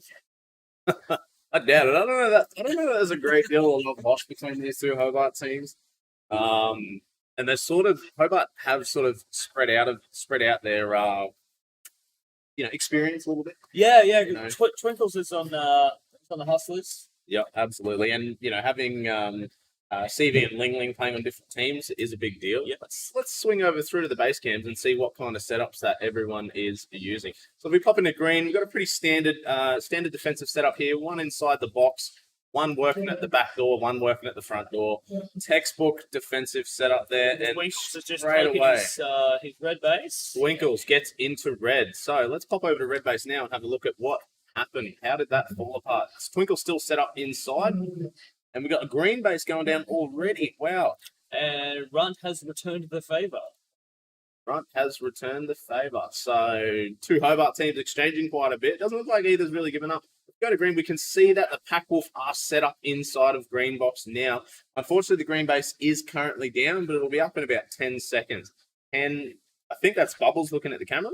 No, Bubbles is shot out from the box there, and green go to take it over. We'll swing back over to red quickly just to see. No, still plenty of activity happening here. Hustlers committing to the red attack.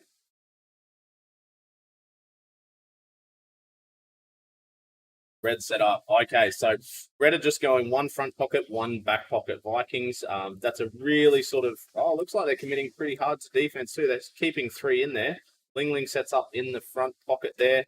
And I'm sorry, I'm not familiar with who that player on the back door is. But we've just got, must be a lefty.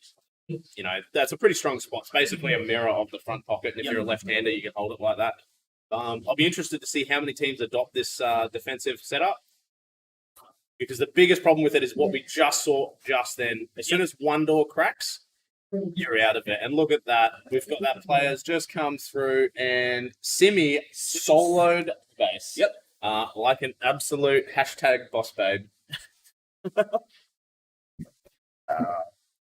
And that's the downside with those two internal defenses that we see so often. It's all or nothing, right? Like typically, Absolutely. got a bit of action happening at blue, so we'll swing over to there, and we'll also just cover off where some of the scores are at. So the Hustlers are winning this game by only 200 points. Pack Wolf putting shots into green. Takes Hustle's base. Couldn't quite get back to the cameras in time, but yes, we see Bubbles just take the first base of the game. Now, the Pack Wolf aren't too far out of it. They're about a K down on the field points to both the Hobart teams. And the Hobart teams are exchanging quite a lot. So it's not to say that the Pack Wolf are out of it. We swing over, we'll see what setup's happening where. Now, all three teams are still committing to the defense. Looks like Pack Wolf they've really committed to trying to test the Hustlers here. Every single time we've looked at the Pack Wolf, they've been at green. Haven't paid too much attention to red yet. So probably feeding a little bit of field points to the Hustlers, which is why we see the slight field point advantage there. Yeah. Interestingly enough, the Hustlers are winning the game despite really none of them except for Captain Morgan having particularly good tag ratios. They're all about even or actually just below. And I guess that just goes to show that 90% tag ratio, getting 50 tags is going to be worth more than maybe having a 200% tag ratio and going 20 and 10. Yeah. So tag ratio is not everything, boys and girls. CV, boom. Just the tag count in general is pretty important as well. You've got to be in the thick of it to be making points. Yeah, absolutely. So at Gem start image, the Vikings should have this. They know how to play the Hustlers to pull a win. Yeah. I mean, I guess on paper, that definitely makes sense. But it does seem to be quite the arena for upsets, but certainly an arena for upsets. Yeah, definitely. I know my team's pulled a couple of upsets already. Yeah? Yeah, we played you guys in Apex last night. We pulled a second that we probably shouldn't have. Yep. Nice. And we beat Reunion this morning for a first as well. Yeah, that's a big dub. It's a big dub to get. We were seated in 14th, so that's a really good result for us. See, Packwolf have finally decided to stop pushing the Hustlers at green there, and they've set their sights on the red base. So Vikings really committing to that two-person internal defense, which, I mean, it's going okay. Oh no, Lingling. Is that Lingling's partner? That was Lingling. Yep, Lingling. And that's exactly like I said before. You know, that two-person internal defense is great until it's not. Yep. You know, there's almost zero denial opportunity. So there's, you know, if the player gets through the door and gets those tags, it's got like a 95% success rate on the case. Yeah, 100%. I've noticed a similar thing happening sometimes at blue as well. People will hold two defenders inside blue base, and as soon as one goes down, the second one most of the time, and then there's very, very little opportunity for a denial. I haven't seen too many teams successfully do this red one, but I have seen a few. I've seen a few get it at blue. That one person at the front door there, where we see that player right now, and then another player going up tight against the barrel, which we can see in the bottom left camera. Oh no, against the wall there. Sorry, the camera angles are a little bit tricky, but I've seen some success with it. But you're exactly right. Half the time, the one shot will tag both players out. You know? Where's a bit of action happening? There's a little bit going on at red. Let's swing over to red now. Vikings, we're slowly starting to walk away from it now. The Hustlers have got a very marginal field point advantage. It's going to be nothing if the base counts. You know, if the base count gets out. If the Hustlers get on a roll on bases, they're going to be right in it still. And as I say that, we got Scuttles taking his green hit. And it looks like Packwolf is still in it on the points as well. They've just got to match for bases, and they're definitely still in this game. Yeah, my only concern with the Packwolf is they haven't shown really anything at red yet. They've had a go. Bubbles has been 2-shot denied, but they're still committing to defending their base, and they've got 2 hits on green against the Hustlers, but they just haven't been able to crack that Viking defense just yet. There's everything happening at blue now though, so we better get over there. Bring the cameras up. There's quite a lot of activity. Who's attacking? But that's an interesting defensive spot there. Is that a left hand? Oh no, it's a right-handed spot in that bottom left camera. Oh yeah, on the opposite side of that barrel. Oh, Exo. That's going to be a costly 2-shot denial into green there. Didn't quite catch it on the cameras, but that does put the Packwolf. Oh no, they're still in the field point game. They're still in the field point game.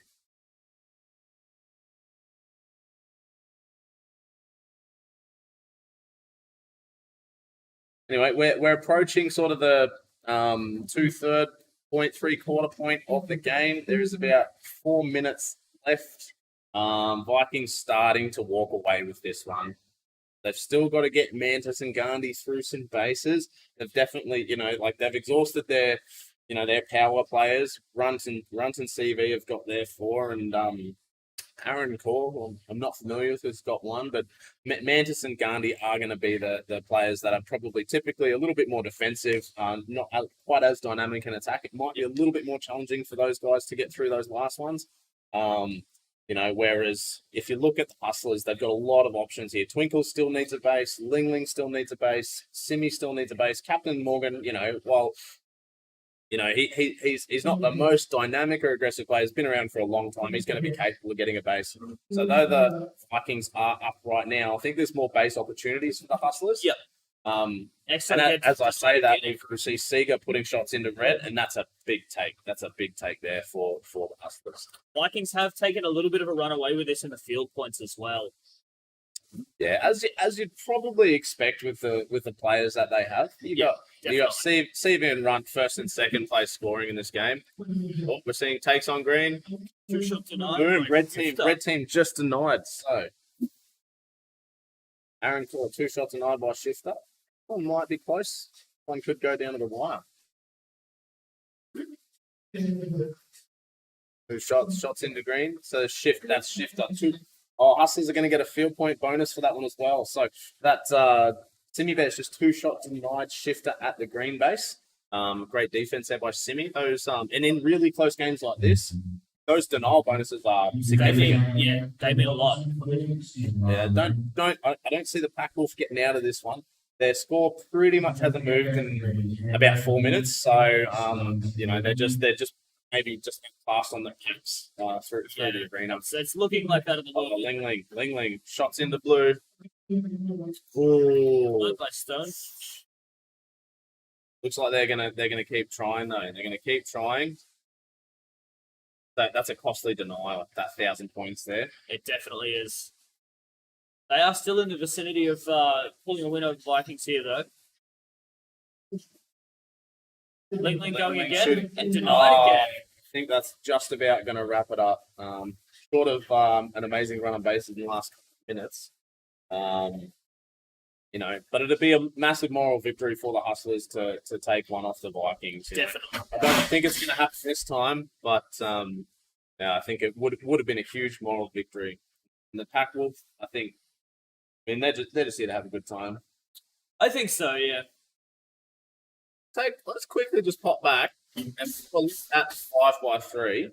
So when you look here, it's so hard, these are, you'd consider these sort of mid-tier teams, but how many mid-tier teams have Grunt and CV in? There's just a massive power imbalance there. As we see, Grunt gets that 2-shot denial. I think most of these games that the Vikings play, Ling putting 2 shots tonight again. Lingling's having a rough one. He's got 7 shots into that blue base, and he's only just broken even on pack points now. 3,301 points at one base. But as I was saying before, I think the Vikings, almost all of the games that they play, you'll see CV in spots 1 and 2. Yeah, I'll be very surprised if it's going to be very different to that. We'll swap it over to blue because it seems there's quite a lot happening there. And we've got Twinkles. Twinkles pops inside the base. It might be too little too late, I'm afraid. There's an 8K difference now. It's going to take 3 bases. I don't see many clean bases happening right now. There's not enough time for 3 bases. No. Probably best. Yeah, it looks like Simibear was taking up. Ling was covering. Not covering his back, covering Simibear. I should say. Probably for the best because I don't think Ling could have handled another denial, another 2 shots in a row there. So that game finishes up, and really that would have been as expected, I suppose, based off the seedings. The Vikings take another fairly comfortable victory there.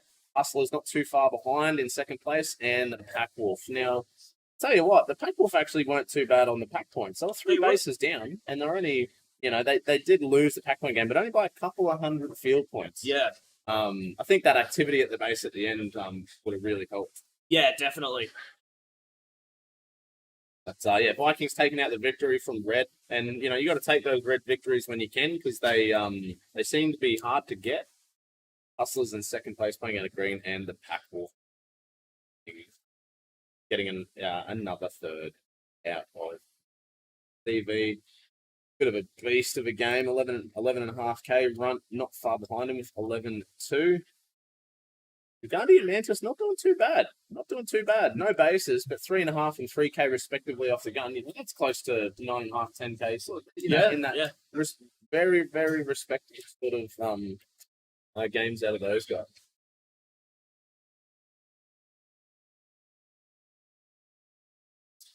What's our next game, Volley? Who's coming into the next? So next game we have the Hornets on blue. We have Grizzlies on red, and we have the Storm on green. Now you're gonna have to forgive me because I don't know any of the teams. The Hornets is Mopar, Dodge, Robo. So blue steel. Yeah. So blue steel. So we got blue steel. The Grizzlies is the Grizzlies with Lincoln Gipley. Oh, we just played them actually just recently. They look pretty good, even though they're a mixed team, Link's just an absolute beast, Arbol is a master for a reason, Gipley's very capable with local player. Who else? Gaza. Well, Gaza's Gaza. I mean, really sort of made a name for himself in the last couple of years at the National. Yeah. And Storm is the Bread, Cyrex, the Leg. Yes, they took a game off us. They took a game off. They've taken a game off everyone, I think. We got one over them. Okay. We got one over them last night, but they've had some big upsets today. Yeah, absolutely. So based off the seedings, what's the expected outcome of this game? Hornets, then Gribblies, then Storm.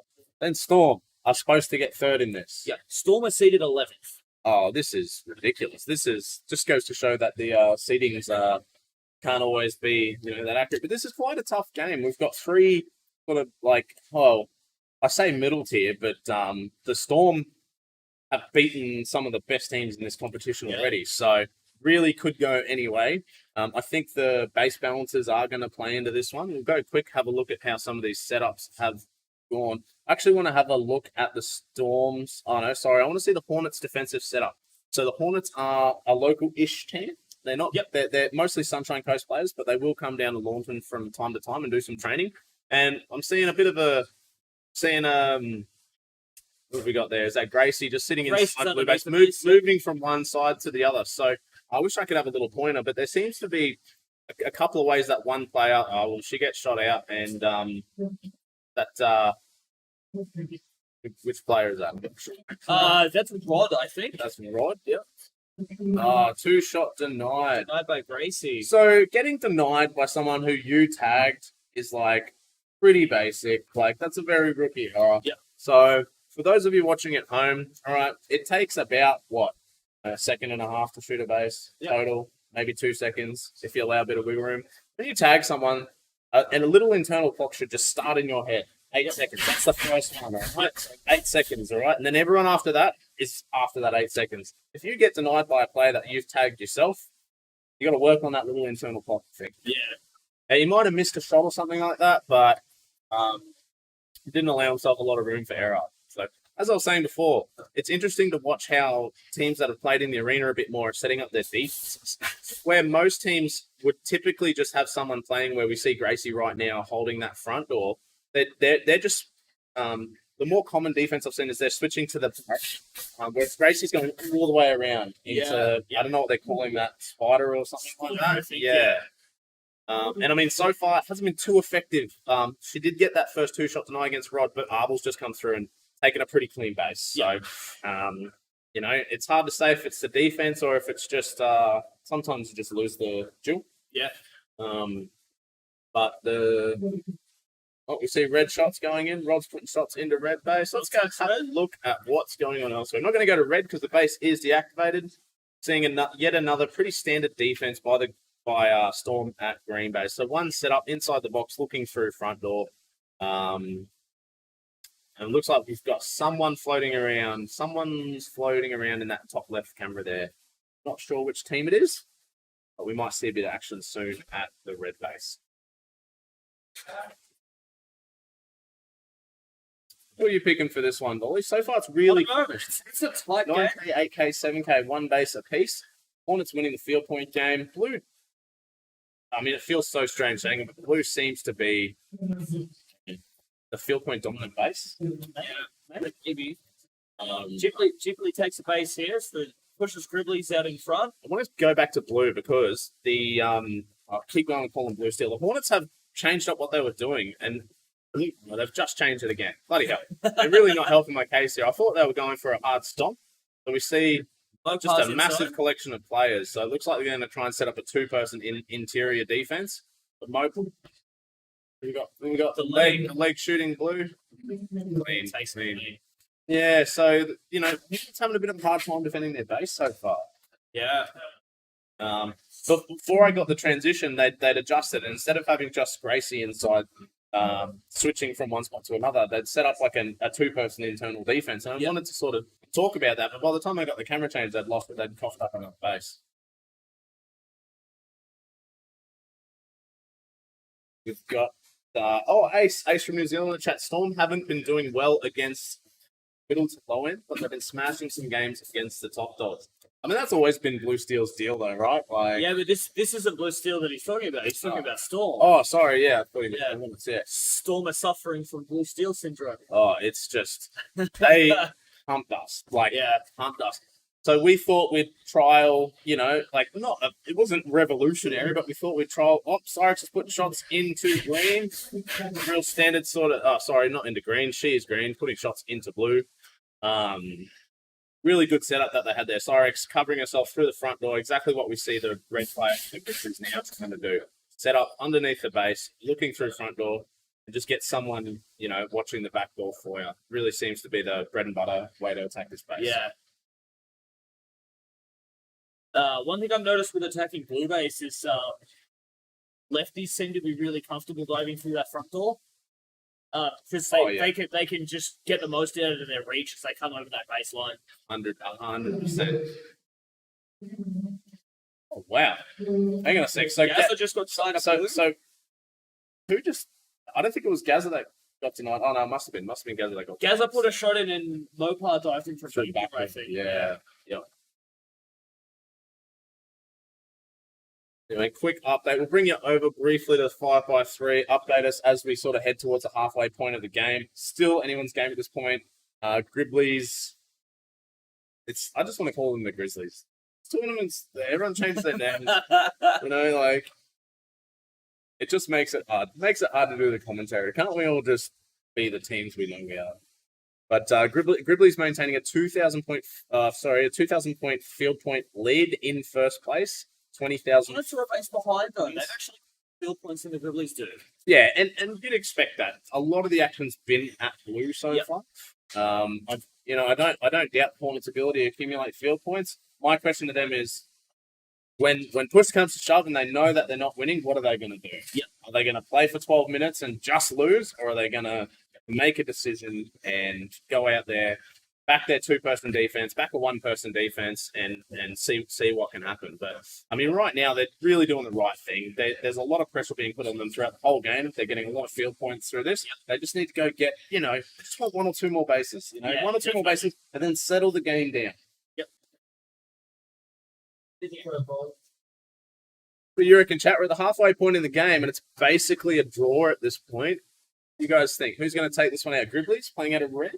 Hawks playing out of blue? And the Storm playing out of green.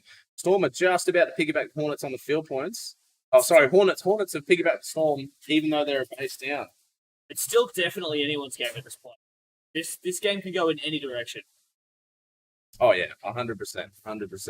And let's have a look at who are the heavy hitters out there that still need to get bases, and where's the activity? The legs still need to hit on red. Let's go swing over and have a look. Bring up all the bases, but with the focus on the red front door there. You can see it's Gypsy set up Gypsy set up inside the red base, moving from the front door to the back door. Yeah. We look over to blue. We see Gracie set up underneath. And now look at that. So Gracie's gone back to that traditional blue defense, which is swinging from the front door to the barrel instead of. Oh no, now she's gone long again. And as we say that, boom, we see Rod take blue base. So maybe there's something Storm here. Yeah, it's big base. Mopar's going to reply, taking out a clean green. Mopar 2 bases clean. It's usually a good sign. All right, so I'm not right now. No denials from Mopar this game. No denials from Mopar. All right, but we're going to see how many denials he can get in his teammates now. So that's the key. So this is really neck and neck between Hornets and Grizzlies here, and then Storm have just taken a bit of a lead with the field points here. Well, they haven't I really. know, They're they've actually got an extra base. Yeah, it's still super tight. Robo putting shots into red. That's By Gypsy. Gypsy 2 shot denying Robo at red base, and there it is. The team. It's not a team deny, but Mopar. He couldn't get denied himself, so he just had to go out there and get one of his teammates denied. You guys have denied it. Blue. Well, I don't know how to call this one. I think the Hornets, but the Storm have just those field points, and the Storm are just really good. Like they're better than maybe the sum of their parts, I suppose. Yeah. And we probably underrate them because we see some of these names that for those of us who've been around for a while, we don't recognize a lot of these names like Kit Kat, Rod. But they're local players and they Yeah. train. They absolutely train the arena. Butsu was telling me he thinks that Kit Kat is the best player in the green box in the tournament. Yeah, okay. So- I've played against Kit Kat a little bit recently because I've been up here. I've played the last couple of weeks of League at Launton, and Kit Kat's one of those heavy hitters of the league. Oh, Big Red's putting shots into red. So I Big also, Red's just got his 2 bases in the space of not even 30 seconds. well, the Hornets were also at red before. That's why I brought up the red cam. I saw Robo trying to get through that back door. So we've actually got a fight for red between the Hornets and the Storm. The Yep. Storm are winning that fight. Yeah. Kit Kat still has both bases available, and the Storm have offset their bases really well here. Yeah, the leg still needs that hit on red. So, I think unless, we've seen the Hornets defend pretty hard for most of the game, and while they've certainly leaked a couple, not too many, I think we might see the leg have a crack at that red base.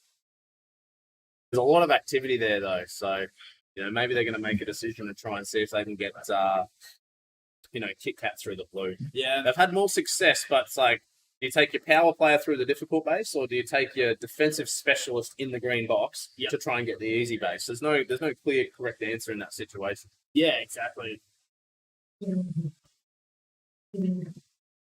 What? Red's taking 2 bases at the same time here, and they get it. So, So that was Link Green. and Gypsy at blue.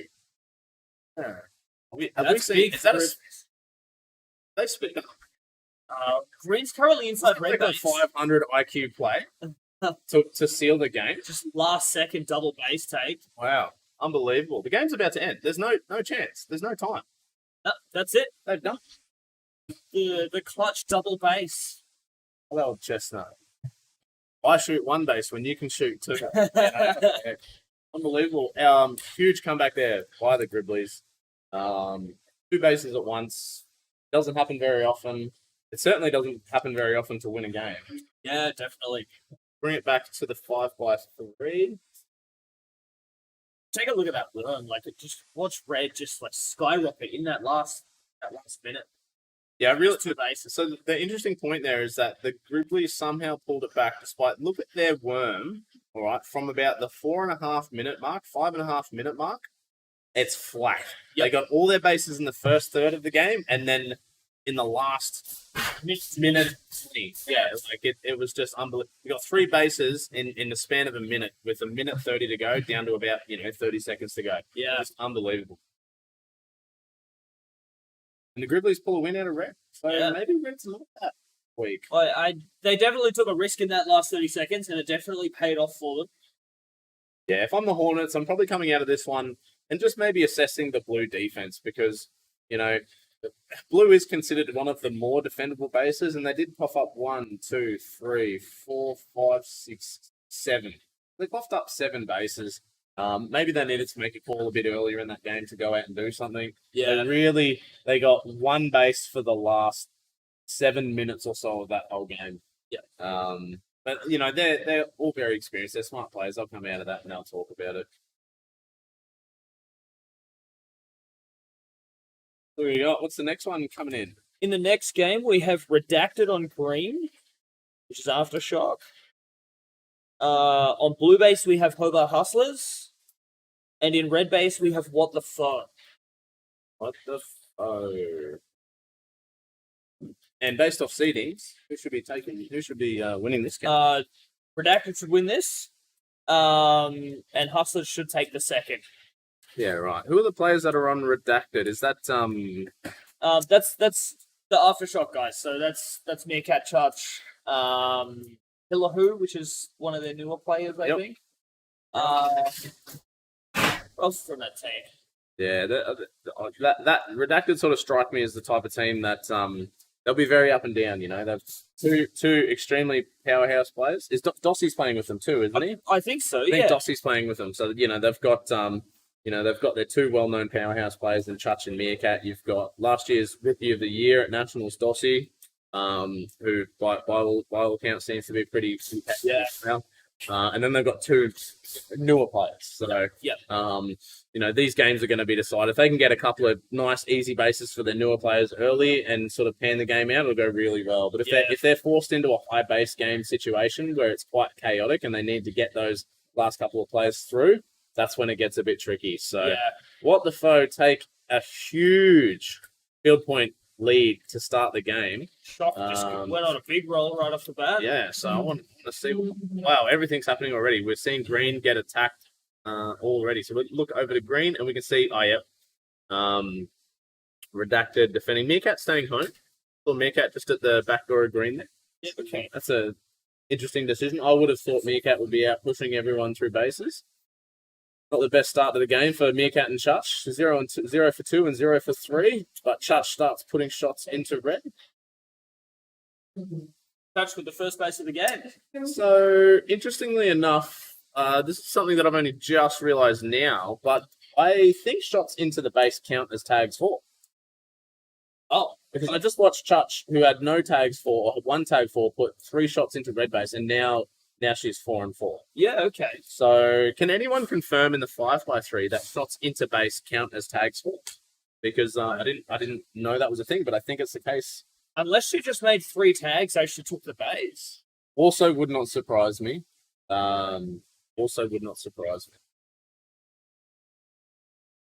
Redacted out to an early lead, both field points and with the base advantage. Chutch getting that nice early one there through the red base. If we have a look over at the cameras, we can see quite a bit of activity happening at blue base actually. So I did see something green, but I want to swing over to blue, and we can see Redacted are set up underneath. Is that Chutch there set up? Yeah, that's Chutch set up under. Yeah. Tagged out, but we've got someone else taking Skits. That's a base for What the Foe. And they've got a very small field point lead over Redacted now as well. Right. Let's talk about some of these teams. So, What the Foe, it's another Adelaide / mixed team. They are a mixed team, yeah. I think they'll put together very last minute. I would have thought Skits would have been playing with the Redacted. That's what I thought. But I think Dummy and one of the other players on that team are newer Adelaide players as well. And Skits wanted to bring them along to play a competition, so he's decided to captain the team and picked up a couple of Queensland players to fill in for numbers. Right. Lots of activity happening over at Red, so I might flick over the cameras while we just on. As I say that, Meerkat takes red base. So and at the same time, Green 2-shot denied What the Foe as well. Yeah, so there's a huge field point swing happening right there as that happened. We've got so going back to the teams, What the Foe. We've also got Mum, one of the local players here in Brizzy. I don't know who's 06. That's a Richo Khan. I'm not familiar with the team list enough, unfortunately. And then Shock as well as the Hustlers, who are Hobart's. Hobart's B team. We'll just say it as it is. They're the lower seeded Hobart team. Although they did just come off a narrow second to the Vikings. Yeah. Oh wait, was that? That's correct. Yeah, narrow second to the Vikings. Yeah. So Drake's just said in chat that he believes that shots into the base do count as tags. Interesting. So all those games where I've gotten 2 bases clean and just had a positive tag ratio, it wasn't a true positive tag ratio. Take 6 off your tags 4, or sometimes more if you get denied. Yep. That's the big brain play, actually. You want a good tag ratio, just keep shots in the base. Yourself on base. The base can't shoot you back. I wonder if you get a denied, is that a tag against? No, well, you don't deactivate. So anyway, back to the game. We are approaching, we've just hit past the 5-minute mark. Redacted are in the lead. They've got the field point and the base advantage. As I say that, they're going to increase their field point lead. Meerkat there securing a 2-shot denials against Twinkle. So an extra 500, 650 points in the bank there for Meerkat. Yep. He's making up for an early 2-shot denial that he had there. So. Meerkat's having a ripper game early on. He's got a base. He's got a 330% tag ratio. Yeah, but that's assisted by his 5 shots into. True. True. Anyway, What the Foe put themselves back into it. Skits taking blue base. Was it Skits? I didn't. No, it was with Richo's 6, I believe. Skits got his blue base. Skits got his blue base. Let's swing over to green and see what's happening. looks like nothing because when the player in the box is deciding to go for a walk, you know that not a lot's going on. So we'll swing over to red. Red must be where Red's it's pretty all busy at. at the moment. Yeah, so we've got Mum set up under that front pocket there. Getting good comms, unfortunately getting tagged out. Someone's blue team's still getting 9 at red. You know what? Let's bring up all of the red cams, eh? Let's have a look at what's going on here. That front door of red's just, it's crazy. There's lots of players there. Unfortunately, the camera quality's not the greatest, so we can't really tell who's who. We're gonna see another deny. Another deny at red. That was Akira. Was that Akira? Akira must be. Akira must be. No, Akira's red. Yeah, Akira's registered as a player there. Yep. So, yeah, what the foe?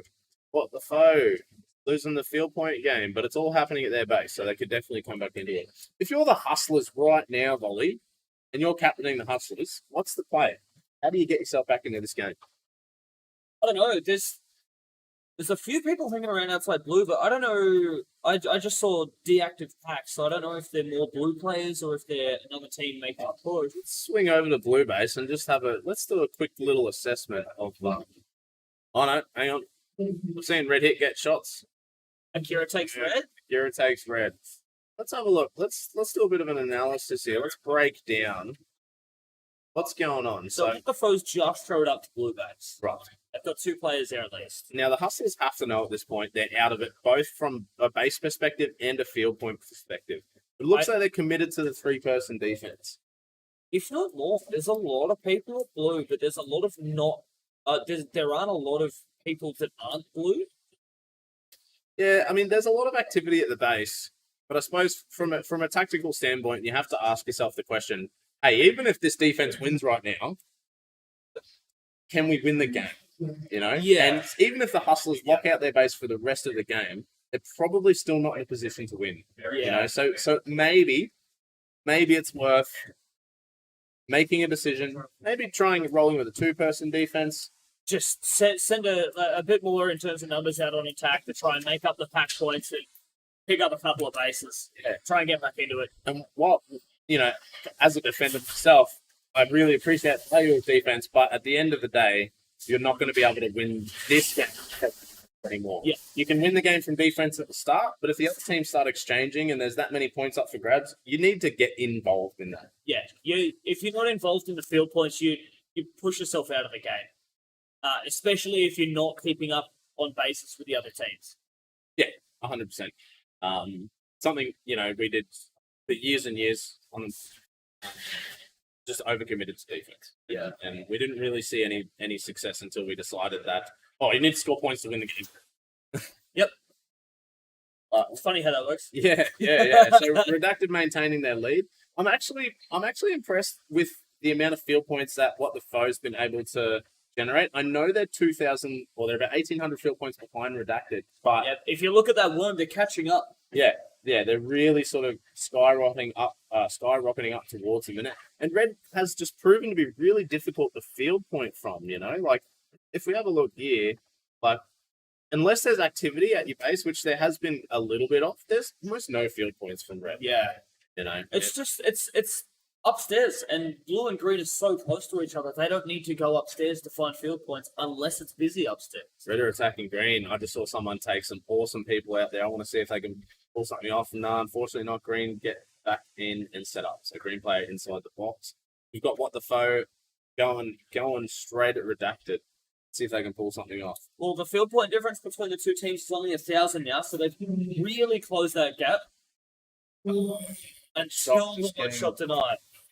Big defensive effort there. It's so scary shooting green base, isn't it? Like it's so open. So Jemster's just made a really interesting point. She's not sure what the maze is like, but it seems like they should be able to push out and make it back pretty easily. Look, the stretch from red is much further than the stretch from the other two bases. That's the difference. You definitely can push out from red to make points, but it's a long way to go to get points. And then you have to, if someone gets past, you have to have the pace to get back and then outdo them. Yeah, that's right. To keep them out of your base. Now, we just saw a lot of denials and a lot of activity just happen there. Lots of bases tried to go down, but it looks like Redacted came out on top of that. Yeah, Redacted came out on top of that. But it's an interesting discussion though. So while yes, I do believe that red has got the furthest to travel. Whoop! Shot putting shot 2 shot denied. This is denial central. While yes, red has got the furthest stretch to make. Think about it this way: you're so far away that even if you're tagged, it's going to take 8 seconds to get back to the base, or for that attacking player to get to you. So you do have some denial opportunity there, you know. Definitely. But it's still risky, and towing that line is it's a very delicate art. So something interesting is that it's the two Adelaide teams are just trading blows with each other. Like, actually, no, they're not, because Redacted only has red bases, and What the Foe only has blue. What the foe is going on? And the Hustlers have a single hit on red and several thousand points lost in green. So Redacted are working that green defense. Doing quite well, actually. They've only conceded. Actually, Redacted haven't dropped the base. They have not. Redacted have not dropped the base. So They've made a lot in denial points. yeah. And while the Hustlers have committed quite a lot to defense, they have lost a few. Dossie's putting shots in now, actually, as we speak. Nice take by Dossie there. There's a good little gravity drop at the end, I think. So he put his first 2 shots in from underneath, and then he's tucked in really tight, gravity drop. Just made himself as small as possible. Yeah. And I think, it's those little 5-10% plays there, where even if someone had come through that front door, he's taken it from a 100% chance of denial to maybe a 60% chance of denial. And over the course of 100 games, sometimes you win that, and those little micro plays are big. But as I was saying before, the games ended up Redacted have comfortably walked away. It was like 15k ahead of What the Foe, who didn't really get too much done.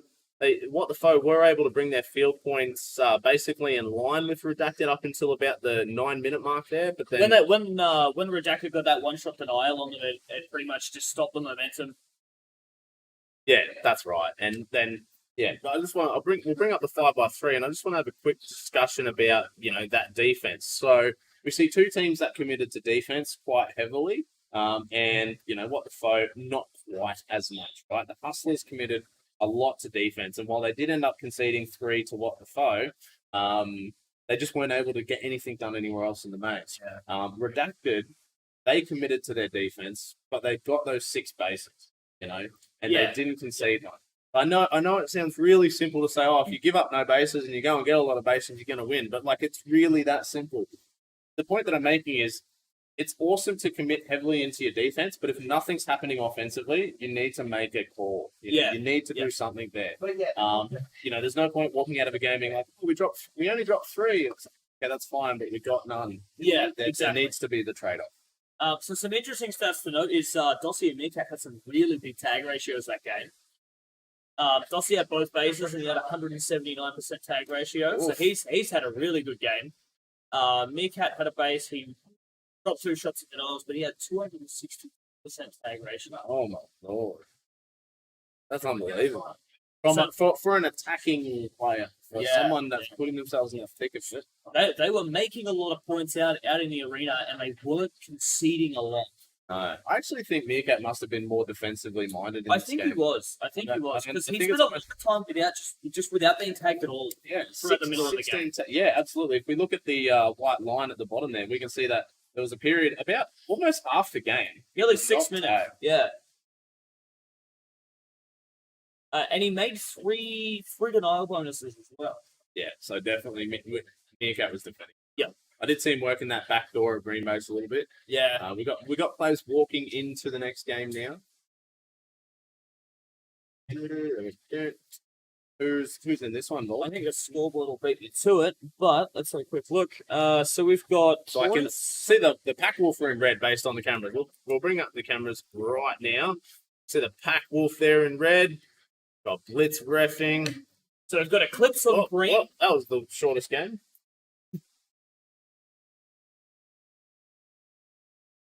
All right, good game, guys. It's already ended. Split the comp points.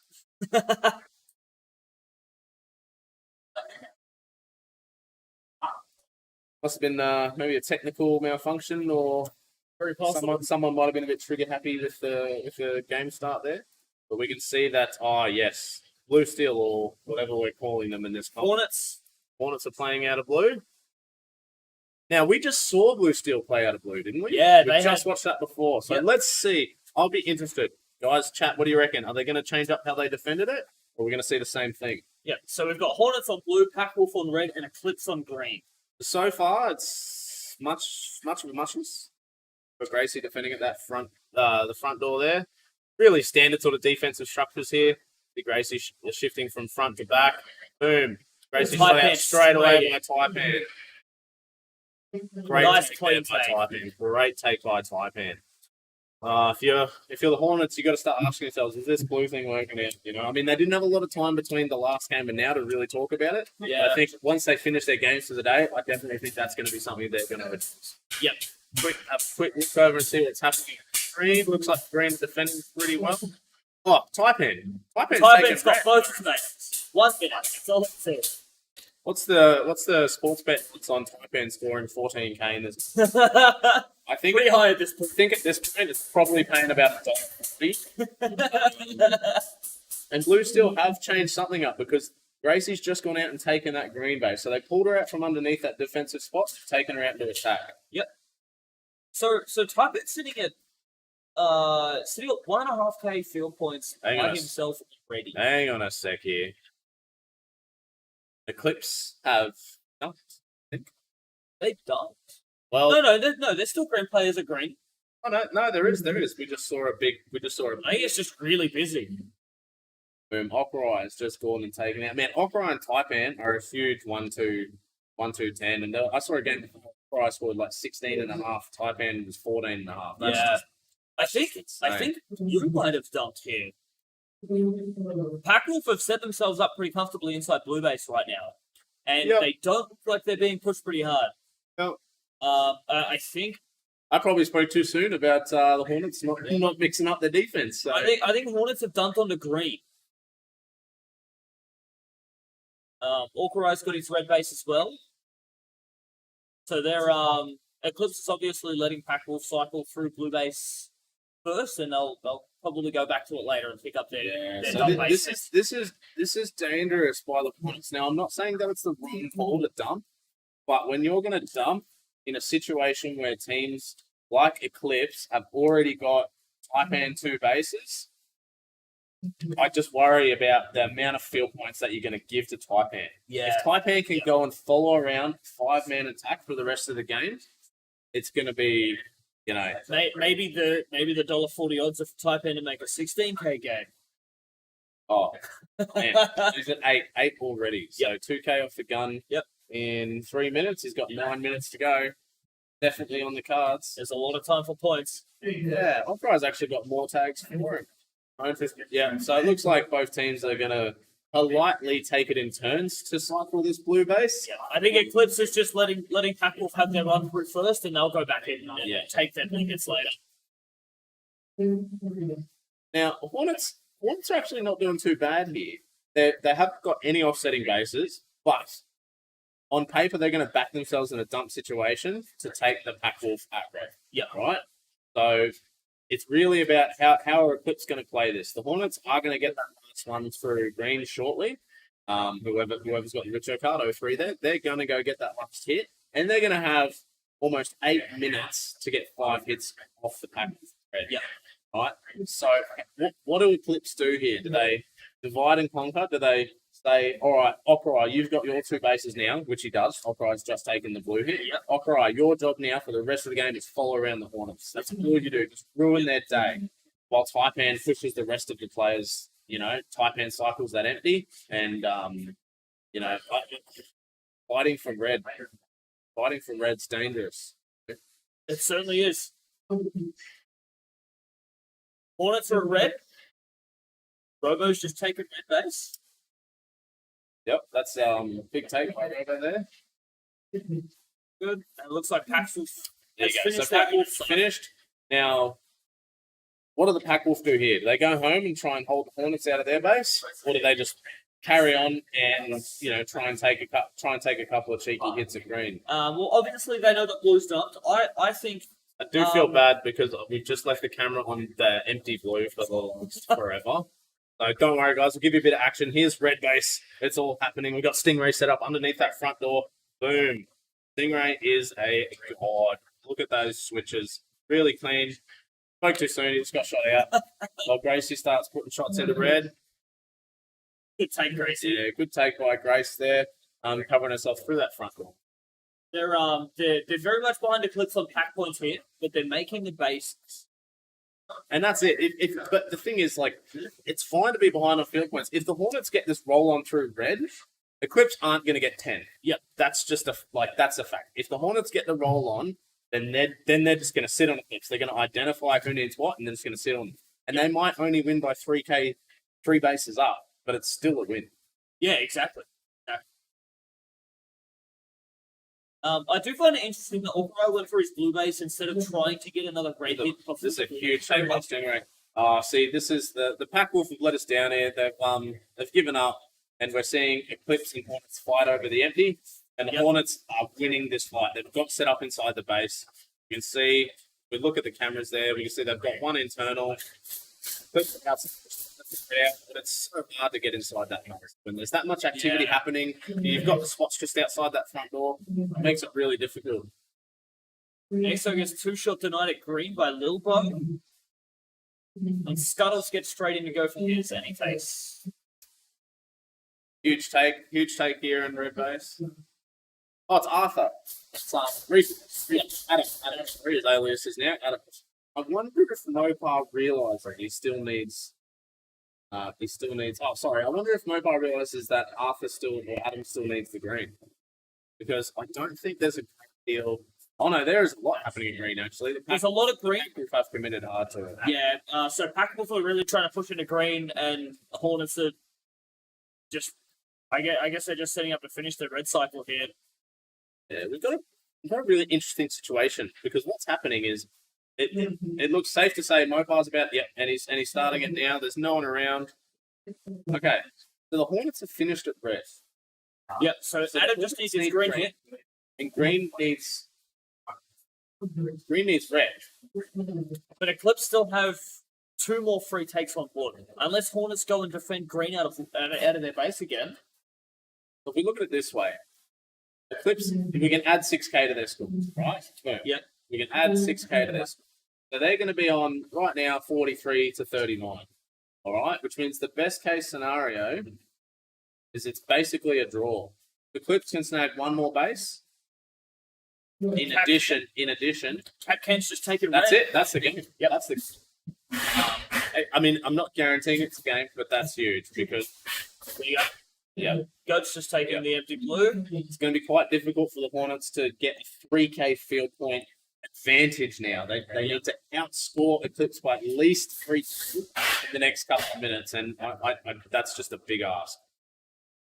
Yeah, see, I think Hornets have just left red now as well. So Pac-Man were dumped to green. Hornets dumped off the bat.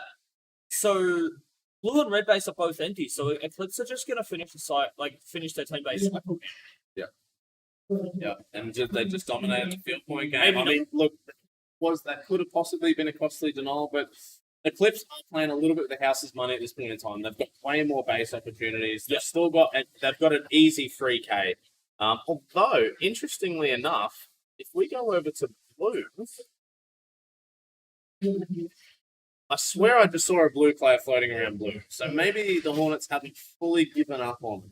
And I know it's going to seem boring, but I'm going to put us over to the blue base, because we want to see if Capcan can go and get that empty. If Capcan can go and get that empty, it's game over. Yeah. And even though there's everything happening everywhere else, really, that's going to decide this game. Even so, Eclipse have got a big lead now. Like, even if Hornets do get their 10th base, Eclipse still has more field points. Eclipse are attacking red. Well, they're not. Well, they're defending red, I should say. I was just looking at that before. I saw. I saw Adam at red base there inside, and we can see that Eclipse players. Jones got his rep. Yeah. And Capcan's at the empty blue now. Yep.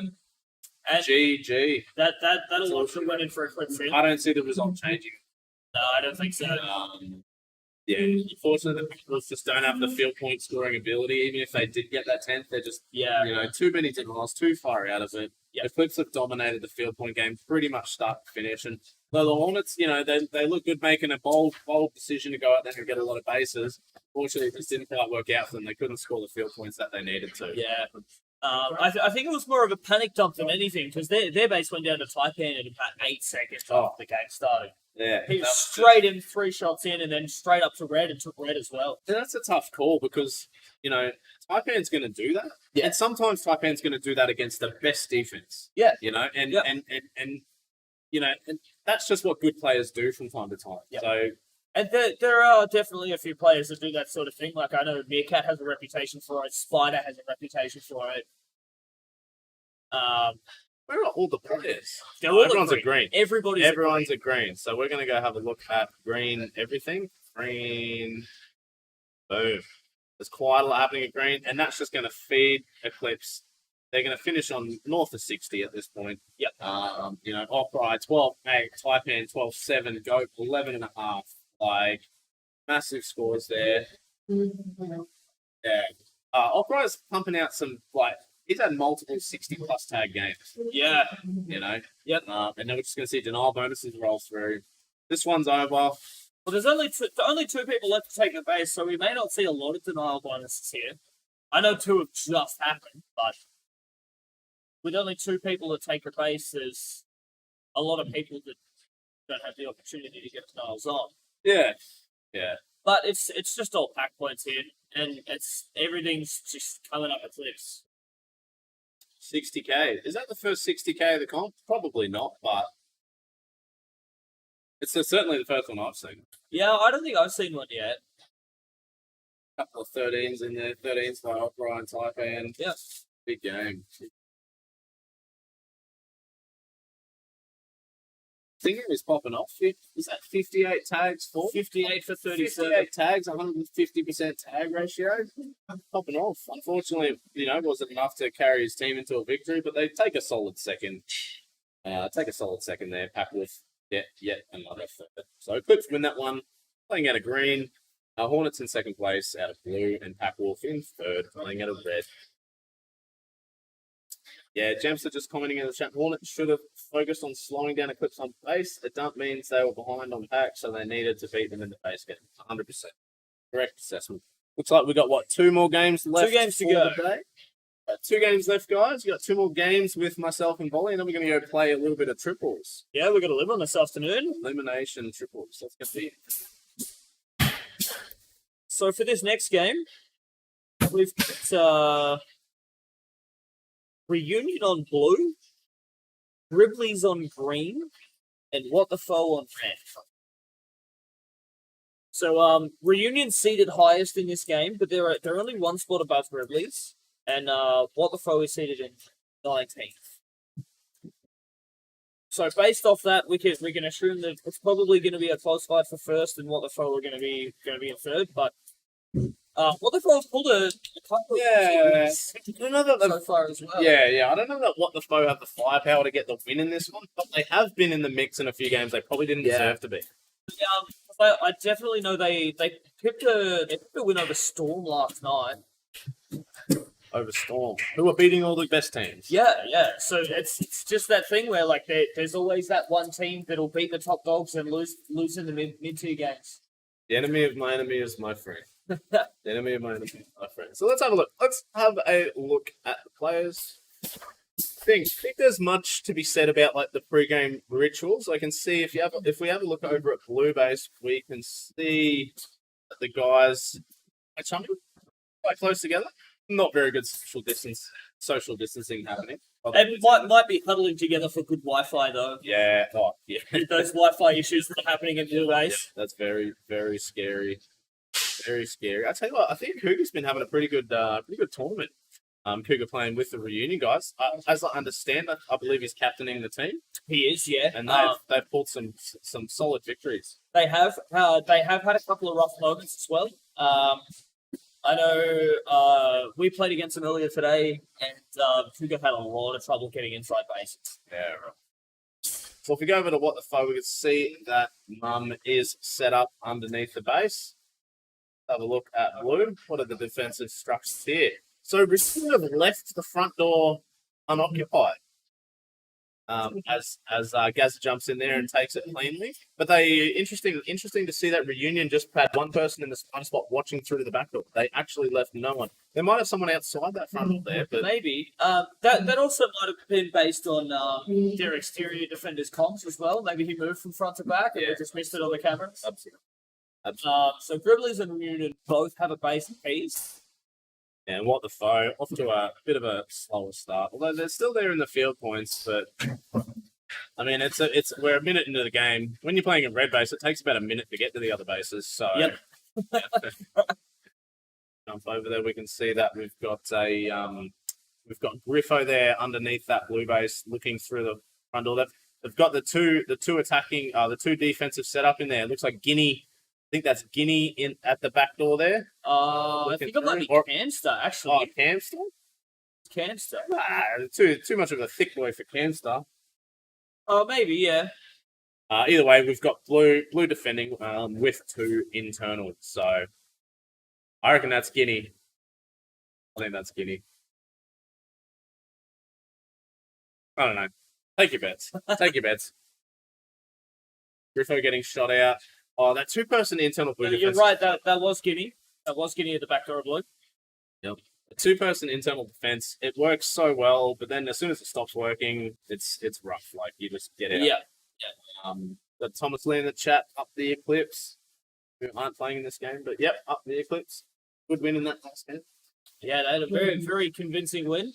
Oh, so now Guinea set up with a low hold, rolling the switch. Guinea set up in that blue base low hold, rolling the switch. So he's working the barrel to the front door. And Kruger's just taken his red base as well, so he's got his two bases for the game. Nice. Off to a solid stuff. And what the foe get their first base was Shock taking green. Quick look, green base, not a great deal of action happening there.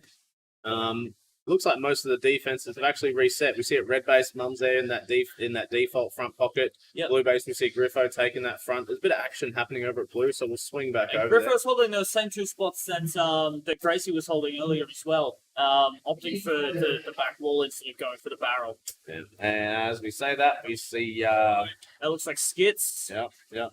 Blue did just drop a base to green though, so Griblies have the second base. They're winning the game, 12,500 points. The Union in second place, 9-6 with two bases. What the foe? Doing bad on the field points, but Yeah, they've some bases, boys and girls. made some points now. Plenty of action happening at blue base. Someone trying to sneaky there? Someone trying to sneak me from behind that barrel? No, that player does get shot out. 2 games to go. Where's it all at? Oh, green. It's at green. Can we get to green in time to see someone take it out? Yes, Camster we see gets his green Camster base. jump in that box there. Oh, I got a funny story about Camster. So we played them earlier. And we were green. And actually, they must have, I don't know what color they were. And Camster, just so innocent. I love that guy. Runs into the base. I have like 1 second until I reactivate, and I just yell, "Shoot it, Cam!" So what does he do? Shoots the base. Shoots the base. I reactivate. I had time to wait for the second shot. It was just. I don't know if he just like misheard it, thought I was someone else. Like, that was a classic. I was like, I can't believe that worked. You know?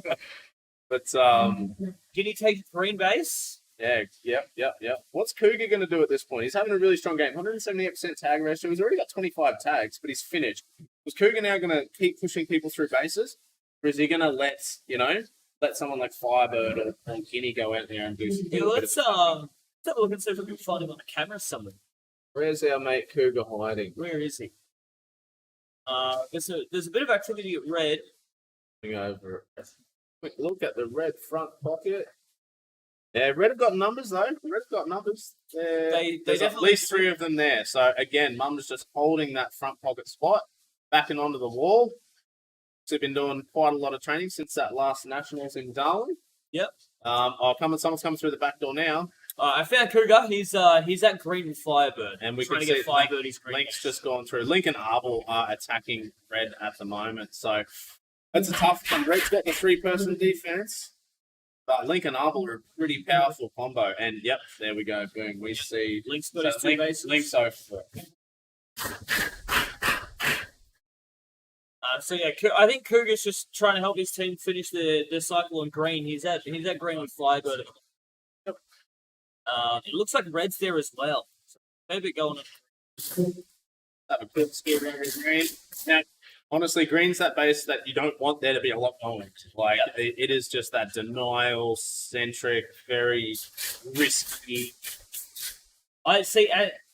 Playing out of green, I like green being busy because you do get a lot of those denial bonuses, and that does tend to work in your favor a lot. Oh, Guinea!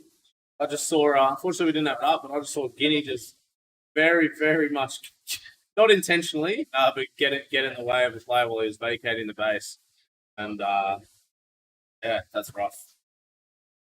But Grizzlies. That's not a reliable lead. Firebird did just get one shot in right at red. Grizzlies are currently winning 26.5.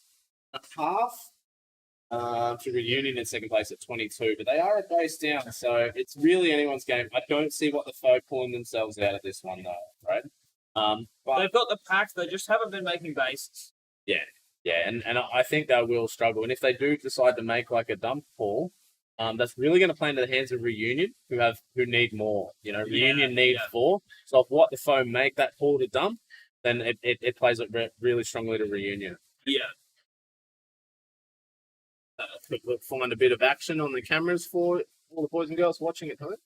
As a defensive position for stand currently, with everyone still defending out their bases, Ripley's are in a really good spot right now because they're up on bases, they're a little bit up on pack, and they've offset their bases as well. So they still need 2 red, but 3 blue. So it's pretty even split for like the bases that they still need. So they've left themselves a lot of opportunity.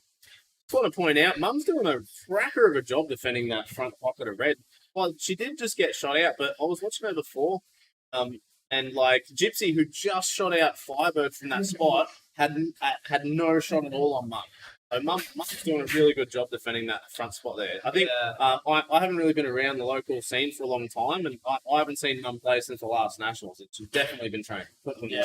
Well, she's on 171% tag ratio at the moment, so she's having a really good game in defense. Oh man, I can't even remember the last time I had 170% tag ratio. She's on 3k field points with no bases, so she's having a good game. Yeah, but something tells me what the foe aren't. They're going to play this game, and I don't see them dumping. Yeah, I feel like they're at a point now where they need to make a decision, and I don't think they will. I think they're just going to play the game to its merits. Yeah. And I mean, I think we're getting towards the end of the round robin. Most of these teams are going to have a feeling for whether they're going to be in that top bracket or the bottom bracket. Yeah. So maybe these games are an opportunity to try stuff. Like, That's also like very if true. you're going in like none of the comp points are carried over, right? So there's a real opportunity for teams to try things out. Not saying the results don't matter, but they certainly don't matter as much as they would in a competition point sort of format tournament. Yeah. So what the foe probably especially being a mixed team, they're probably aware that look, we're going into Pool B. Let's just get some games under our belts. Let's figure out who's comfortable doing what. What's going to give us the best chance of getting out of Pool B later on in the week? Yeah, exactly. So Reunion's still not far behind Grizzlies. I mean, one base puts them neck and neck with them again. Fiber just taking his red. There's a real battle for first and second here. Grizzlies have been in control for most of the game, but it's tight. It's really close. It definitely is. Red's actually looking really quiet on the cameras at the moment. Maybe what the foe have pulled up stuffs here. Yeah, right. And as I said, that chicken's just made a run through the front door of green. Can I get to green in time? And Mum gets a green base. Now, that's interesting that that's happened. So, we've got 2 minutes left in the game. Green can only be got now, maybe 3 more times, depending on it. So, we've just locked out green for 30 seconds, right? So, look, that's Firebird's green. It's going to be difficult. Griffo's green. It's going to be difficult. The best case right now is it's going to be tight. It's going to be really hard for Reunions to get those 2 green hits now. But they've got 3 red hit opportunities. Yeah, that's true. And red does look like they've pulled up. No, red haven't pulled up stuff. Okay, But Guinea's putting shots into red through front pocket now. Yep. Nice clean base Guinea take. gets his red. Guinea gets the red. Now it's a very close game. There's time. There's time. So what we're going to see now, probably Cam. Cam's going to come up. Yep. Or Griffo. Both. Maybe they send those two up together. Skits takes another green. That's going to make it. green They've down got for no another choice. 30 They've seconds. really got to go hit that red base now. Yeah. They've really got to try and hit that green. So if you're Reunion, the win condition right now is get those last couple of hits on red and find a way to hold Grizzlies out of your base. You've got to find a way. Griffo's putting those reds in, looking pretty safe. They are the committee. How many have they sent? Are they doing it with 2? I saw Cougar at red. Cougar's at red with Griffo right now. So he's got to send Griffo home. He's screaming. I can hear it. I can just about hear it from here. Get me, Cam! Get me, Cam! You know, That's exactly what's going on right now. because they've got theoretically enough time, right? Yeah. They're in the lead. They don't want to cost themselves anything with a game denial. Get Cam up there. Oof. Who's shooting? This is ideal for Reunion right now. If red, Mum takes this base, well done. that's game. That's game. Yep, she's locked Dribblies out of blue. Reunion's got the field points over Gribblies now, so even if Gribblies get the red here, which is what's actually happening, that's game. Oh yeah, yep. Because Blues, They can do it. Yep. GG. So that was a good comeback from Reunion. Yeah. That was really good. absolutely, and what the foe did made that poor leave, and Reunion probably reacted to that. A bit faster, I think. Yeah, but interestingly enough, though, we'll bring up the 5x3 and we'll do a bit of a breakdown because Ridley's got 5 on red. Ridley's actually outbased red. Ridley's got the 5 clean with red.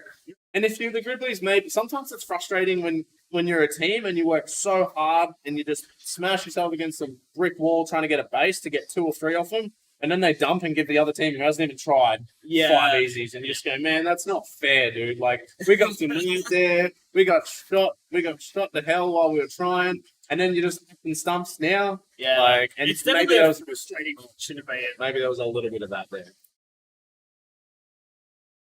Last game of the round robin is coming up next. Looks like a bit of a mid-tier game based on your seedings. So we've got Gribblies again. They've got back-to-back games. They're playing it up blue this game. Yep, and they are the top-seeded team. Redacted is playing out of red, a second-seeded team, and Eclipse out of green. So this is going to be a really interesting game. Yeah, This could go anyway. Yeah, I can't pick it. Definitely Couldn't not. even tell you. No idea. Um, No idea. I feel like Eclipse probably has the best arena knowledge out of the 3 teams, being local players. But And this is going to be. I don't know how the teams for this, how these 3 teams have gone so far, but all 3 of these teams, based on seedings, are on the cusp of Pool A or Pool B. yeah, So I don't know if anyone at home's been keeping track of the game by game. If anyone has, or if anyone can sort of give us a loose idea, is this game going to decide Pool A or Pool B for some of these teams? Because all 3 of these teams are sitting on that cusp based on the seedings. So a victory here could be big. Who's playing out of where? Eclipse is green, and Redacted is red, and Gribblies are blue. Okay, so if we go over, what do we think? What are the predictions? And I don't mean what's the results going to be. I mean, who's going to do what? Who's going to go where? Are we going to see something crazy? Who's having Vibrant and Orcarai, I reckon, are going to dash straight to green. Straight to blue, sorry. Right. They're going to try and do exactly what they did to Hornets when they played them a few games ago. Yep. And I reckon Taipan's going to go for his 8-second blue base again. Redacted, I reckon they'll just try and fan out and make pack points off the start because out of red, that's the best thing you can do. Yeah, we might see a bold play from Red. Do something. Yeah. Something. But they had a really good defensive game out of red Yeah, just they earlier. really as did. well. They really did. I actually don't think. Yeah, I think Redacted are going to play this game to its merits. I don't think they're going to do anything crazy. Just based on how they played defensively in red just earlier. I'm going to pick Eclipse to win this one. They just seem to be in form. They're the second seed, but they just, that Operai Taipan tandem seems to be going really well. And Cap Canyon Green Box. Yeah, and green is just one of those really tricky bases where I feel like training time in that base is going to make more of a difference than maybe training time in the other bases. Definitely. Knowing where to stand, knowing how to get alive, the angle of the denial shots. I think we're going to see, boom, Operai straight into blue. He got it. straight away. And like, you know, where Grizzlies have let themselves down in that situation there is they put themselves in a situation where if Operai wins a standoff, he gets the base. Yep. Now, standoffs is Operai's specialty. Don't give the player whose specialty is a standoff that condition to win a base. Yeah, Fight- exactly. Make him beat you another way. Yep. Make him move. Put 2 on him. You know, put him in an uncomfortable position. Yeah. You can't let players like that. It's CV, Operai, those guys. You know, Just yeah, you're known balls. Yeah. So yeah, as expected, we see Taipan and Operai out of the team together. boom. And Operai. Operai's got his 2 bases done. See, that's deadly now. So I'm going to Now, call it. now I'm going to call Operai's on defense. Operai's going to go back, and he's going to go to that front door of green, and he's just going to straight beast people. Yep. Chutch getting 1 shot denied by. Okay, so look at this. We've got blue and red fighting for green at the same time. Yep. This Yeah, bodes Chuck's very shot well. denied. for it. Gazza 2 shot denied. Both agree. And And look at that. Look at that. Exactly as predicted. Operai's put himself in that front door position. Yep. At green base. All he has to do there is figure out what's the important standoff, right? I don't think his tag ratio is going to be godlike, but he's going to plug along. He's going to get a lot of tags. He's going to make it He really just got a 2 shot denial on Gazza. great beasters. Great beasters. So Taipan and Goat have just taken blue and red base at the same time. What I reckon that is I if I had to hazard a guess, I'd say that they're attacking red, and Goat had an opportunistic float. Yep, that's what I think. He's floated. Yeah, across, more than likely. walked through the door. Arbel's just taking green base. Taipan set up under blue. Oh no, so the attack must be there. Blue's still committing to the defense. Link has come back to defend. Lincoln Gypsy working. They've got a two internal defense set up. And again, you know, if you get one of them out, the base is going to go down. But you've got 2 players who will be these guys will be super drill holding these spots, right? Yeah. You know, Link has got those really long arms, lightning quick reflexes. It's going to be quite difficult. I'm trying to go through the front door if I'm attacking this base right now. Yeah, I think so. You know, I'm trying to go tight. I'm trying to go tight against that front wall and get the shoulder on Gypsy because I just don't like my chances shooting Link out from that spot. And It's Yeah. not to say that Gypsy's not a good player, but I wouldn't be running through that door that Link's on right now. Yeah. You know, Gypsy's playing from a leaning forward. He's not backing onto the wall and extending the panel, right? Which means that her shoulders are going to be susceptible and she's going to be very limited to vision. The way she's playing it right now is if she wants to look hard around the corner, she's very susceptible to getting shot up through that tunnel that we see on the front hand side there. Look, and she's just changed her mind. She's decided to back on it, but unfortunately, during the transition, she got tipped out. So now Link's stuck in an uncomfortable spot. Unfortunately, it didn't cost him anything. They've switched it out really, really quickly there. Yeah. So good defensive recovery. But Eclipse, man, boom. Look at that. They're just Taipan's got both his bases now. And they're sitting pretty right now. They're well ahead on bases. Their base has only gone down once. Your Grizzlies set up inside of red base. So Redacted might have made a call. Well, no, they're still trying to defend. They're trying to get back in. They're just having a bit of trouble trying to get past the Grizzlies. Oh, nice. This player is just I think that's Chutch. It is Chutch. And Albertine. So how does that happen? Right, so Chutch has cleared through the front door. Arbel's shooting, and I know it's not the best shot. There's 2 players alive at that front door. You just need to go. You need to dive. You know, like it's like a great take by Arbel, but that was a defensive. Going over, let's have a look at what's going on at Blue. Blue are committing to the defense. Does that mean that we're feeding field points to the team that's winning by 10k? No? Okay, so apparently no one's attacking anywhere. If we look at all the bases, there's just a bunch of players standing around and reloading. There's people outside red base. Taipan's at red. He's just gone for a dive. He just hit that shot too. He did. So who's he got out with him? I can see Lilbo's at green, so he doesn't have Lilbo in it. Now, if you're... Would he have go? No, he wouldn't have go because they're red. In the last game, we talked about what do you do when you're redacted in this, or sorry, what do you do when you're in the situation where you're well in third and you're behind on bases? how about we discuss in this game as Eclipse, what's your risk profile? How important is it for you to get any more bases than what we've got? See, we've just seen Capcan, 2 shot denied there. You're 10k in the clear, or you were 10k in the clear, you're 3 bases up. You know, I'm not saying you've got to give up on your attack altogether, but how much are you committing? Or do you go into that more controlled lockdown, slog out the field points, or do you keep going down for these bases? Yeah, I mean, I don't think the bases are hugely necessary. They've got such a lead on, like, just in score, but also base count. They just seem to have a proficient 2-person attack. Yeah. Right? No one else really does, you know? Like, the 2-person attack feels really hard. The 3-person attack feels significantly easier. But the Eclipse guys, especially that Taipan Operai combo, seem to be able to reliably attack the 2. I don't think I've seen Taipan more dangerous than playing in a home game. Oh, yeah. He knows the plays back to front, and he knows how to do what he needs to do, and he does it efficiently. Yeah. Now he's at 11k halfway through the game. He's in for a big one. Oh, it's just and look, as we suspected before, Operai's scoring rate has slowed down a lot, but he's in there. He's going to be chugging away. It's going to be damn near impossible to get through that front door at green.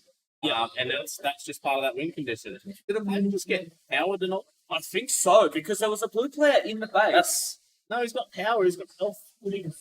Meerkat, what? He didn't get denied by a player. That time he did. Yeah, he did then. Lilbo's in a red. And he gets denied. See, they're so far up that this isn't costing them. But might have. Yeah, it might have. And look, I'm saying I just think they don't need to attack with 3, you know, and they don't need to. They're not desperate for those bases. Yeah, if I'm Eclipse right now, I'm chilling, taking opportunistic hits. Yeah, I'm maybe stepping 2 or 3 panels back. I'm not standing in the middle of the maze. Yep, taking 2 or 3 panels back, trying to piggyback. These guys are notorious for that. Yeah, and then taking opportunities, seeing a reload. All right, time to go. Yeah, you know, not slogging myself at the door. Absolutely. Yeah, they should be trying to lock the game down, slow down the base counts, and just grind out the field points. But at the same time, they're still getting in and they're still getting the positions. Go over to have a quick look to see. Redacted need to know at this point in the game that they're well out. So have they made the call? Can't see anyone at red. It's very quiet. Very quiet. So we might see an empty red base here, which plays a little bit into the dribblers because they've got more hits that they need. Yeah. So there's a lot of red players at blue. Blue is very, very busy right now. Oh, can Meerkat take this 5 shot? No, 2 shots. It's super risky. I don't think they have any choice but to be taking big risks. Like, if they want to get anywhere other than 3rd in this game, they have to be taking those. Yeah, absolutely. You know, Redacted are having a rough one. Meerkat's put 5 shots in. Chuck just put a shot in. And they've got no basis to speak for it. It's going to be damn near impossible for them to get anything other than the 3rd here. Now, they were the 2nd seeded team in this game, but Eclipse were the lower seeded team in this game, and they sort of really have been, you know, playing out of their skin. Yeah. So, Brooklyn's and well and truly still in this. Well, they've got one more easy one. Yep. Meerkat's feeding denial bonus to Eclipse though, so. Yeah, but they're feeding pack to Griblies. They're at blue base. There's a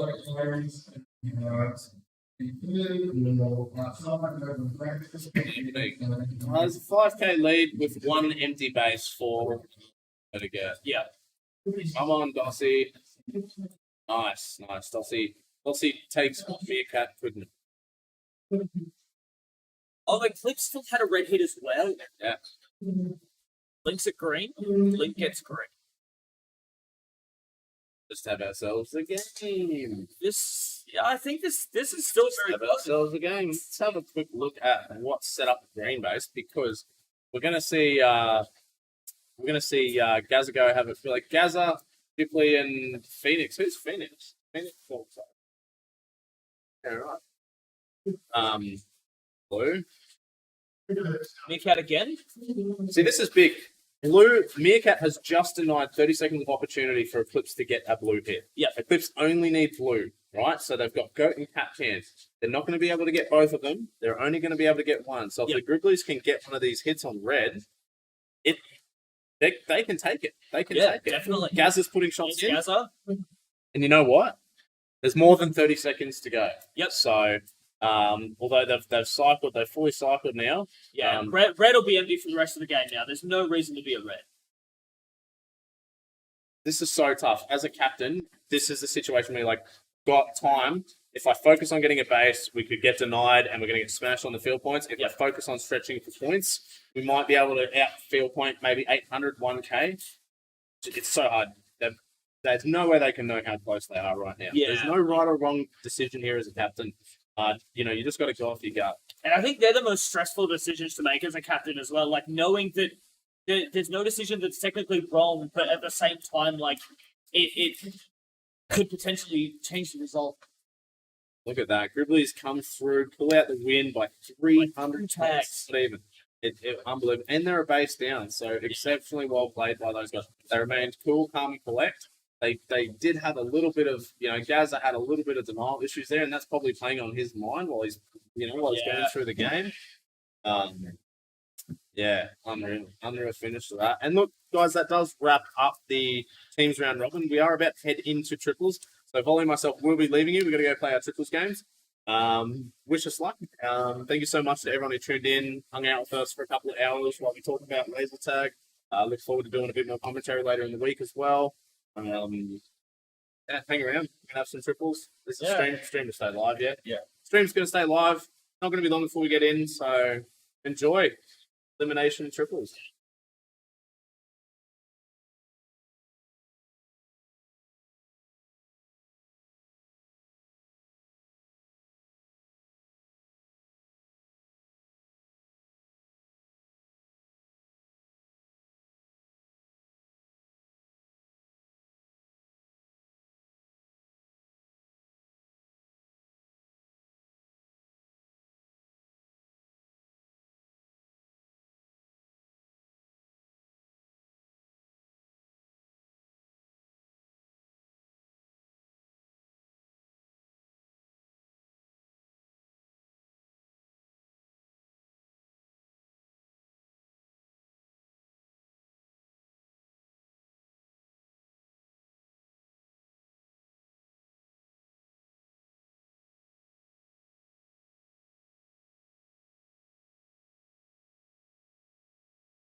Okay, guys, so welcome back. We are about to start with triples. I'm Cyrus from Sunshine Coast Store, and I'm here with Arden from. Are you got the WA Grizzlies? Or just the Grizzlies? Just the Gribblies. The Very, Gribblies, it's they're a very mixed mixed. A mix, so we'll just skip with the Gribblies, not associated really with anyone. Okay, so I think our first game's about to kick off. This is the first half of triples. So triples is broken into 2 events for this one, and this is the team elimination one. So Side of it, yeah. yeah, so every member has 10 lives. If you're eliminated, you get 0 points. Unless you have a negative. Unless you have a negative, and then you maintain your negative points. If you're eliminated, you leave the arena. Can't tell anyone where you're going, and then yeah, that's team win. So here we go, we're away. So in this first game, I have Potato Stalker Spider, Bulldog Beefy Dark Passion, Runt Veg Link, Mantis Aaroncore Valkyrie, Uzbekistan Spanner, and Trap. So I think this And Disney McNutty okay. and Gandhi. So this is a 16 game. It'll be 6 or 7 teams per game. I don't know. I have to say. Well, my team was originally the 5th team, but we just played 2 back-to-back games, so Oh yeah, that's we fair. needed a That's break. fair. Alright, so these games tend to be a little bit more slower, a little bit more tactical. You see teams holding areas, like we see Waldot there. If we can go to the blue base, he's having a chill on the barrier. It's not there on the base, yeah. So a lot more. Oh, we haven't started yet. Did it get restarted? I think it's Team Elim has a long startup. Oh, it's a minute startup. Yeah, It's a minute startup. startup. Yeah, sorry. So that's why they're chilling. Here we go. Yep. Here we go. Where are we? Back. Right, there's a team battling at red base, it looks like. Look, a bit of team battling at red. So I think you see it's a blue team there and the pink or purple team. So in this, there is only half a shot a second, 8-second deacts, 4-second stuns, and you have stun invulnerability. Half a shot a second. Well, that's what it said on the format they released. So one shot for 2 seconds. Okay, I didn't realize we were still playing Red Darlings. Yes, that's what I believe it was. But so yeah, it's a little bit more slow-paced game. So the idea is to eliminate teams as quickly as possible. And this round also goes on victory points. It's not score, it's victory points. Yeah, so after all these games are done, the top 13 teams will go straight through to round 2, and everybody else will drop down into rapid charge, but we'll go over that a little bit later. So Yes. okay, so I think the most interesting 2 teams in this game is going to be your Stalker Spider Potato Yep. versus your Dark Passion Bulldog Beefy, Yeah. and that's who's going to win. Youngblood, Youngblood, Old Blood. No. I think the Maroons. I think they'd want to win it. They want to prove they've still got it. They're still there. And at the moment, they've got a lead. Over Spider, Potato, and Stalker. Potato and Stalker were the triples champions in 2019, were they? Yes. Yes. So Oh, no, sorry, They were doubles champions. doubles I think champions. they came second in triple. Yeah. with Hank. Yes. So the team that we Spider here, New South Wales. So those 2 teams have gotten a good start at the moment. However, I don't know off the top of my head, but I'm sure Dark Passion and BP have enough side of it trophies between them to. Just a few to go with their teams. I'm sure they're doing good. So we see down in blue base, there's 2 big. Looks like the interesting thing with triples is where your starting position is. Do you want to start with another team and get some early points and then salvage the game later and protect your lead, or do you want to just let the other team sort of battle it out and you can come through and you try and eliminate them? It's a bit more tactically involved than just shoot people. Something interesting we saw that was a bit different to how we normally play in Australia was watching the Finnish team last year, and they would actually just beat up on another team. Yeah. They would just pick a team and go, I'm going to beat you. So they'd rack up a ton of points at the beginning, and then they'd actually slow the game down. So it'd be interesting to see if we've learned anything from them. Yeah, because over in Finland, that's one of their main events, and so they were very good at it. So I'm sure teams will hopefully have learned. Down in blue base, there is a lot going on down at blue. We could probably go down there. I think there's 2, maybe 3 teams battling at the moment, all dancing around the doors. You got 1 player that's underneath, and I think that's Uzbekistan Spanner and Trav. I'm not sure who they're battling down there. I haven't actually seen a Potato Stalker Spider anywhere. So I'm not sure where they're playing, but yeah, No, not quite where the action is right now. no. Pink's actually doing surprisingly. Yeah, and I think that could be the team that's down in blue. I see a green team down there, so that's Runt, CV, and Link, I believe. Okay, so we've had a couple already get Yes. from purple, so And that's they're our down team there. gone. Yeah. So they're out. So that negative 20 they will retain, and everyone else goes to 0. Although it hasn't come up on the scoreboard, but I don't think the 5x3 will keep the Okay, negative in, but we'll do that sort of in the back yeah, end. yeah. So interesting. So now we're already down to like a 5-team game. That being said, these games are way shorter than what we use for our team games, so we're already halfway through. Yeah, halfway through, and it's still very close at the top between the two. Although Grunt CV and Link are now starting to I actually missed talking about them before because they've got that 04. 04. I didn't pick up on it either. So yeah, 3 very good players. They could come through and surprise both of those two teams. Its current top 3 is very in contention. Yeah, any of those teams making finals is not out of the picture. I think you find a lot of people don't actually play the bases in this game. That's going to make it a little bit difficult for the cameras, but Yes. I think a lot of the action is going to be elsewhere. We're seeing a lot of stuff going on like outside. Outside doors, there's people moving around. So we'll try and get on it as soon as we can if we can see people. And also, as well, as teams get eliminated, there'll be less people to focus on. So I was trying to focus on Waldot, and as I got to him, he ran to a different base. So. yeah. So yeah, it looks like Blue has emptied out, or just a few people hanging around the bottom. In fact, that Spider's team down in Blue, I just saw Spider with a hat. So I think that's where they are. Okay, so Blue does seem to be where a lot of the action is. I'm not seeing. Actually, McNutty just got eliminated there. So Oh, in the meantime, yeah. despite having a really good start, I think Pink might be in for a little bit of a battle now. Yeah.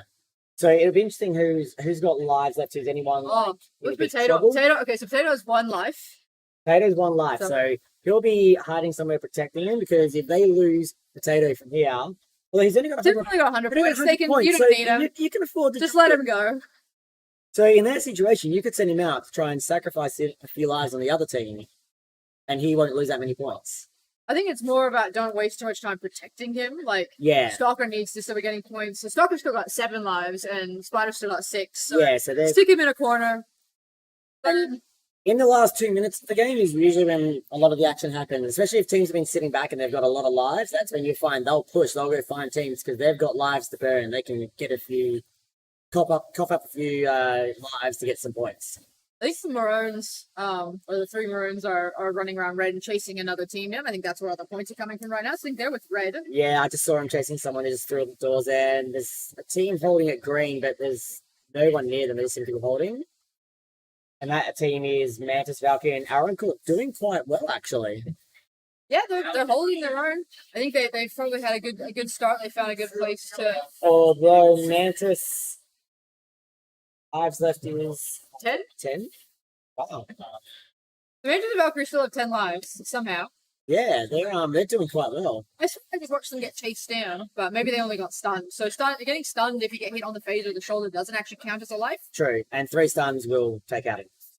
So it's an easy thing to sort of bait. So stick Yeah, a phaser out, stick a shoulder out, get the stunned and run run. around, get the kill.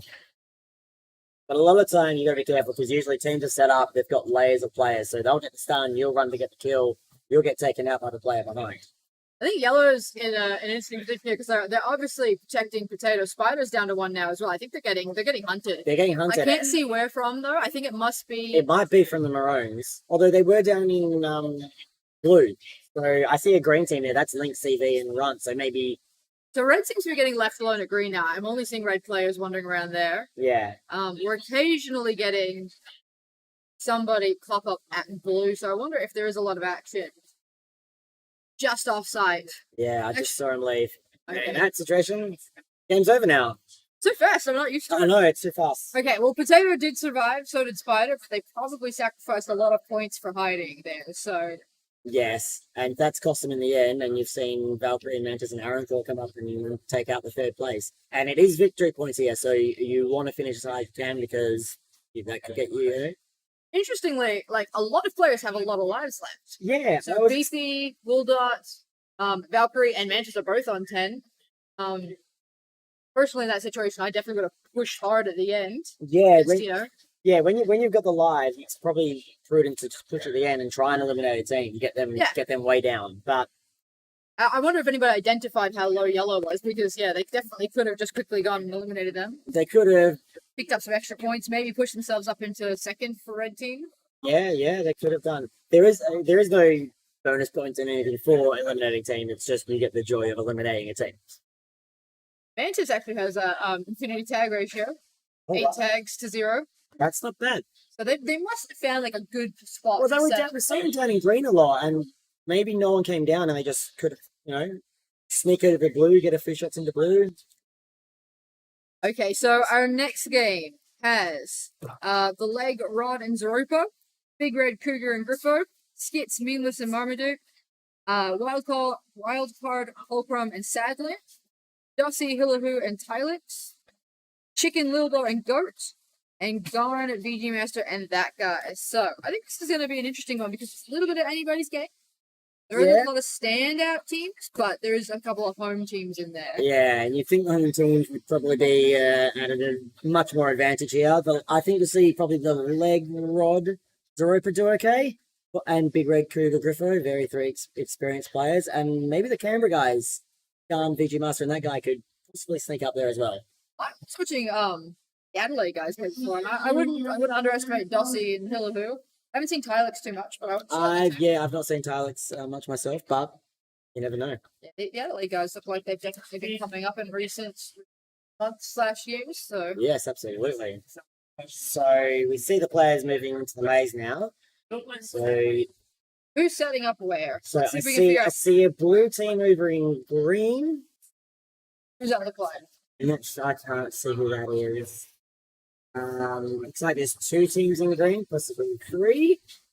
I see no one at red. Interesting, because in the last game there was at least 2 teams at red. Okay, so we've got Skits' team. Yes. Victor, what's that?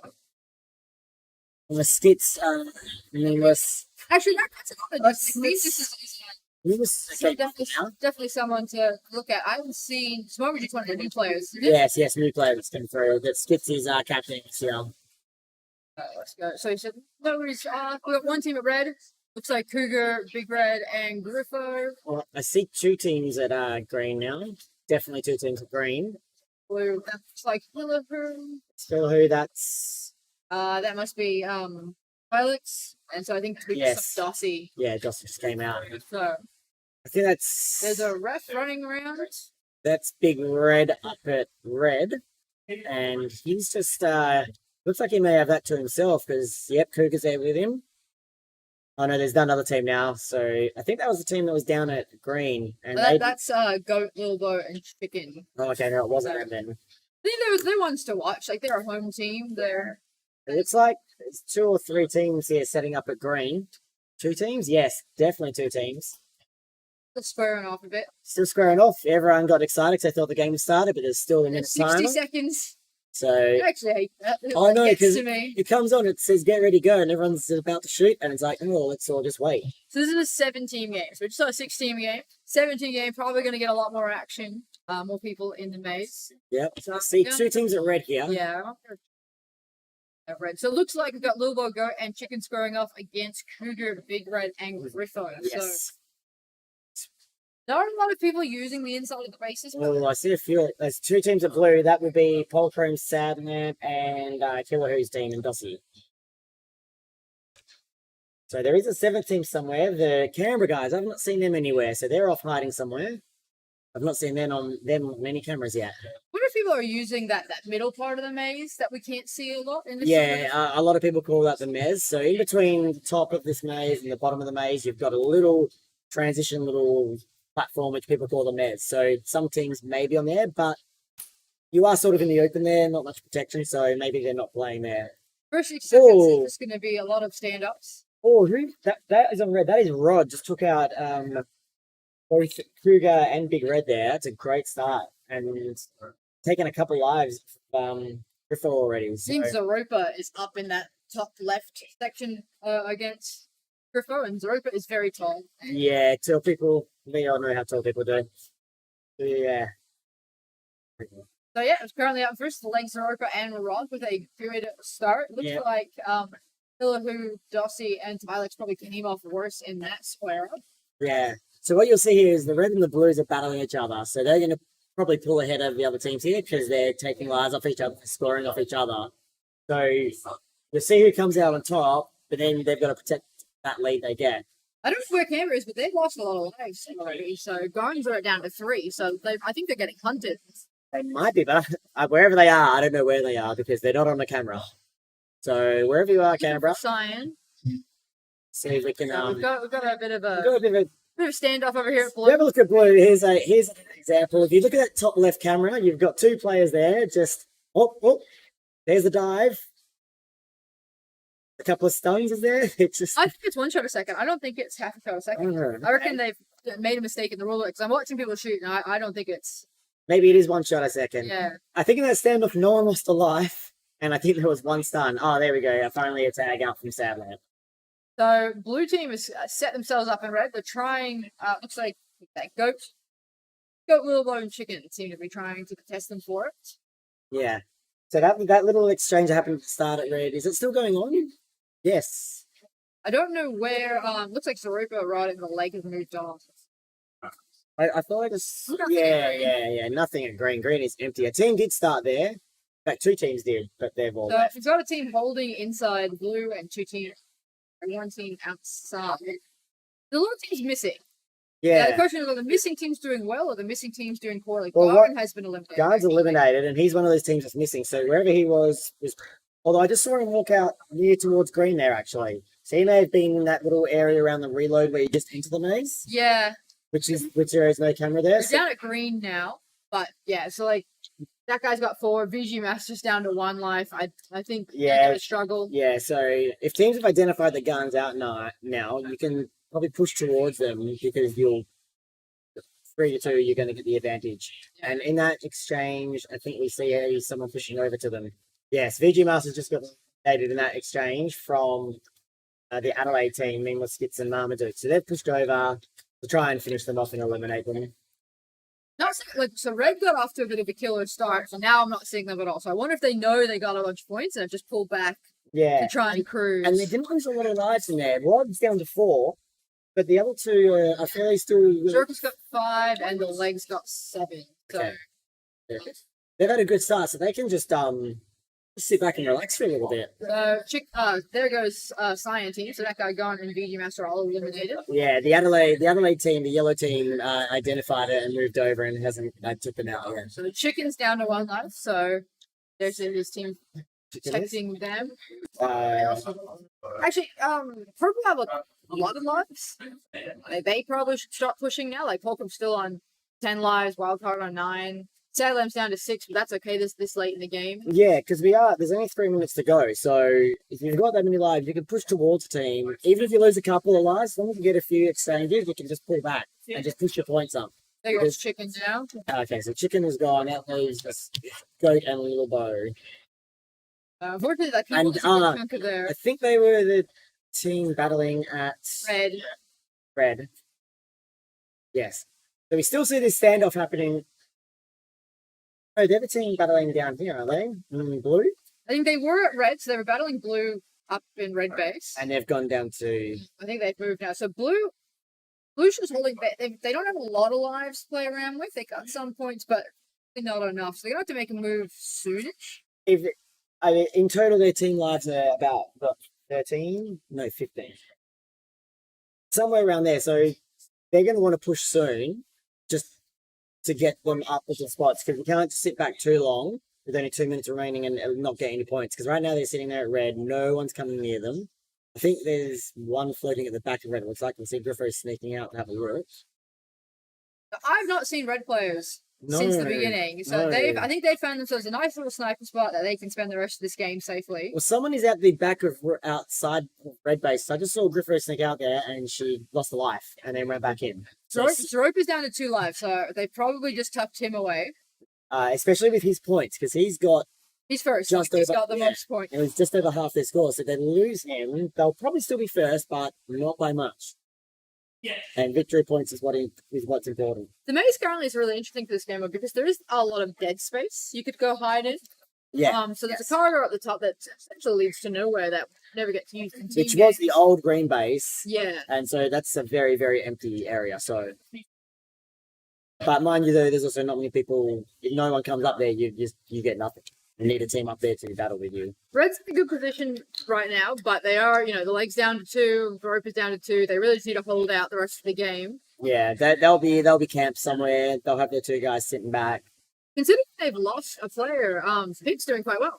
Yes. So just going a little bit might carry this team for a second if they can hold this out. Yeah, go stay Kyle. And if Zeropa, for instance, managed to get taken out, they could actually even they're too far ahead now, but they're still getting points rates. They've just got a couple of tags in the last couple of minutes. Purple has like a heap of lives. They should just go hell Well, for leather and Purple are one of those teams that's down in blue base that are all standing together looking at each other. If we get to that camera, yeah. you can see on the outside of the base, you have the green players in the top left camera, and on the big main camera, you've got the two guys inside the base.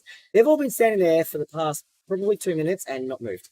They're just looking at each other. It's the Mexican standoff. No one's making a dive. I saw one stun. They're just sitting there. So but Some teams can like really fall into this bad habit of just wanting to survive, yeah, and you but can't just survive. You have to win. you've got to win. Yeah. So that game's over there. Have a look at And red quite convincingly. The leg Rodden Zeropa. So, Europa out in front. He's second. Sadland actually getting a good show. Got 2K of his team's 1,800 points. 1,800 points, which is, yeah. And they were that team down in blue. So, They really could have just pushed out and gone. because they had a lot of lives, like Polchrome's got a lot of lives left. Like, the plan there should have been to push. But I did see at that stage, though, the yellow team, the Adelaide team, had just pushed to the reload side of blue and were sniping in on that front door. So they actually couldn't push too far. Yeah, it's a hard situation, but yeah, when it's 2 minutes left and you have 8 lives, you gotta just go for it. Absolutely, yeah. Because Red essentially did like a textbook game where they went for it, they got a ton of points, only lost like 4, 5 lives, and then pulled back a bit. just played a nice slow game, yeah. If you after that, if you just go tag here, tag there, you already got an idea of how many points you've got, how many. Yeah, it looks like a lot of teams in this game just got trapped. Yeah. Even well done to actually the team that got second there. Even with an elimination, still getting second. Yeah. That is solid effort. So well done. And that's Goat and Goat. 2 new players. Yeah. 2 new players with Goat, and Goat has only played the 1 nationals last year. So good effort. We should consider him a new player. Yeah. Nah, Goat's really come up, especially in this maze. Yeah, currently got 2 lives left. He's finally learned to use his arms. So, Yes, as all tall players do. So next game, who have we got? so we've got Potato Stalker Spider, Meerkat, I think it's Bonfire, Who- formerly known as Bakura, and Gustus, Chutch Benson Ninja Jim, Putza Ivo Guinea, Flash Mushu Shreds, Kane Husky and Method, and Insomniac, formerly known as Venom, Red Devil, and Elmo. So This is a game. This is a very tough game. So Like Flash Mushu Shreds, definitely yeah, a team to look at. Shreds his I mean- game style with the way he likes to hold the panel. Kane Husky Method, you can't Oh. fast 2 Wolfpack players. Absolutely, and with a Sharks player. Yeah. Even Oh no, it was the Finns plus all the Fuzzy. Finns and Fuzzy got for second. Third was I want to say Cairns. No, Kansas doesn't play Team Limp. No, because they got. I was thinking it was Cairns. Raven, they got doubles trophy, not Yeah. triples. So third would have It been. wasn't Spartan. It must have been a Wolfpack team, right? Is chat might know? If chat knows, they can Anybody- check it in the chat if you know who got third, guys. Look up Doug's data and let us know. I'm feeling a Husky Pain Yeah. vibe, which is exactly one of the teams we're looking at. So, this is Potato Stalker and Spider's second game. Everybody else is the first, so maybe they'll learn something from their first game. Yeah, so Come in with a they've bit of really got a extra. bit of an advantage here. And in their first game, they got second or third? Second. No, I think No, they dropped down to fourth. Yeah. So they'll want to have a good showing here. So we'll see now after that first game, especially if you have just a mid-range sort of game, you know what you need to do. So they may force the situation in this game. Okay, so it looks like Shreds, Flash, and Mushu are setting up in green. Yep. I think that's Flash with the hat. Yes. I saw Shreds go through to that midsection of green. Yes, they definitely are. In blue, I see that's Ninja Jim, Benson. Benson, and Chutch, is it? Yeah, I think that's Chuck. Yep. Yep, Chutch. playing There's for another them. team hanging around though, like a yellow team. Who's that? That Method. I see. I think I see Method. Yeah, that was Payne Husky definitely Method. So Payne and Husky will be around. Okay, that'll be an interesting one to keep. Spider's team is up at red. Okay, so we got Stalker Spider and Potato versus is that Meerkat? Yeah, Meerkat, Bonfire, and Gustus. We see everyone squaring off. The game's about to start. Here we go. Okay, Spider's taking a lefty. He's just gonna hold that. Looks like he sent out Potato and Stalker. Yeah, not a bad play. I'll sit back, and if they get, they can push out and get points, and everyone comes to challenge, and they'll just run back to Spider, and Spider will get really in. The Adelaide boys look like they're doing pretty well. If we get out to blue, there's a good battle in blue. You can see here the Adelaide boys and the WA boys. Yeah, so it's Payne Husky method versus the Adelaide. Yes. It's the Adelaide boys. So the touches on that one. Yeah, sorry, yeah, and Shucks. Ninja Jim. Yeah, actually, I can check the scores. I think they actually came off pretty well in that. Yeah, strange. Oh, where is my? The scoreboards have disappeared, so What's my 3x8? Cougar, do you know how to get it back? yeah, we've lost it 3x8 here. We'll try to keep it back. It looks at the moment. It looks like Method, Husky, and Payne did win that exchange, and they've jumped out to a very good lead here. As we bring it back up. Okay, So here it goes. It comes back up. Yes, they have. Okay, so Quite comfortably. They've not lost many lives. Oh, no, they've not lost yeah, many lives. Huskies on a 700% tag ratio, Yeah. 800% tag ratio. So they're definitely picking it up They're- wherever they are. I think over on blue. So it looks like the Adelaide team have left. They were against Adelaide, and I think they've gone now. We see Husky holding in tight in blue there. Really did not come off very well. Like Chuck is down to 2 lives, K-Trap's down to 3, who I'm assuming Down to 3 as well, yeah. So, yeah, they, the K-Traps on the scoreboard must be Bonfire / oh no, no, Ninja Jim, sorry. there we go. Yes, they've moved up to, I think, they've moved up the top to where the Spiders team is. I just see Ninja Jim or K-Traps up there, and Chutch in that exchange has been eliminated. So they've already lost one player early in the piece. So that's So Potato v Augustus, over here in red. they're just having a look at each other. Oh, a good stun there from Gustus, and well done, Gustus. Got Gustus getting the shot there. Oh, Ooh. well done, Gustus. He took one back. Taylor got one back, but yeah. So we've had a fast start from Method, Payne, and Husky here. They're off to a very large start. Green. I see people, but they all look on the same team. So Green was Shred's team was over there to begin with, and they're still there. they're still there, and they've picked up a few points. They're currently sitting in second, so I'm not sure they got the points off. Maybe the pink team or the blue team. Or who's playing? Give me a Ooh. sorry. That's our question. Ibo. So Ibo's been eliminated in that exchange. Up and down goes Ninja Jim. Yeah. We're starting to see those eliminations. Payne is actually on 2 lives though. Payne is currently 3rd in points, but only has 2 lives. So the team can identify this. Yeah, and they are down at Blue Base, but Blue Base is now empty. There's no one with them, so they'll be able to hide Payne. Payne could sit at the bottom of the ramp and snipe up the ramp, maybe at the back door of Blue, while his teammates can push out Furlough, and he can just defend himself There there. goes Benson. And that's the red team gone. So they had a tough start. We are seeing some people try and dive Spider out. I think Spider's that's a actually meerkat. on like 9 lives. That's a meerkat trying to dive. Spider is holding well on that base, but they're not getting many points. They're definitely playing it safe. Yeah. Oh, Gustus was stunned there, and he didn't pick it up. So he's pinned. Oh, he's pinned. So yeah, he's pinned by the 2 people in the top left. So I don't think he can move too much. So he's backed up a bit. Yeah, so all they're trying to do is ping each other with guns. I wonder if Stalker is sitting in this. With this little battle, yeah. If he can sweep around, he could get a couple of free kills. Well, I'm assuming their last player, Meerkat, is probably up watching the other door and not letting him come out, because I can see Potato just there coming back into red now. So, and he got stunned on the way through. So Meerkat's clearly at the back, just keeping them at bay. It's green v purple at the moment, and I think whoever comes off best in this will really start to bump up. I reckon one team will eliminate the other.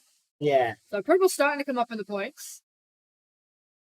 They're doing well in their lives. Yeah, they're quite healthy. But so are green, so that's why they're probably standing off, because they've identified no one's really down. Because Guinea's down to 2, Woods is down to 2. They're just hiding at this point. Yeah, they're over at green. No, That's Method. I think that's Cyan. Looks blue on the camera. that was Mushu. Sorry. Yeah, on the left camera it looks like a blue, but that's Mushu and Shred sitting down the bottom of Okay, there's some action over at red. Looks Okay, like so Purple's that's- trying to crack out. Yep, they finally attacked the greens, and they're just going to decide. Yep, and they're taking lives off here. This is that moment we were talking about that last game where they've gone, look how many lives we have. Let's move. Let's see what we can do. And the question is, will it pay off? I'm seeing a lot of live yet. Yeah. They've already popped themselves up into second. And they've not spent too many lives doing it, while taking a lot of lives off the green, more than the green. So that's giving them the advantage now. And so I think they'll just battle out till the end now. I see it looks like he's pushed up and he's shooting in the back. Of red? Yeah, it's hard to tell the color. Oh no, that's No. orange. That's orange. Oh no, it's Elmo, I think. Actually, I think.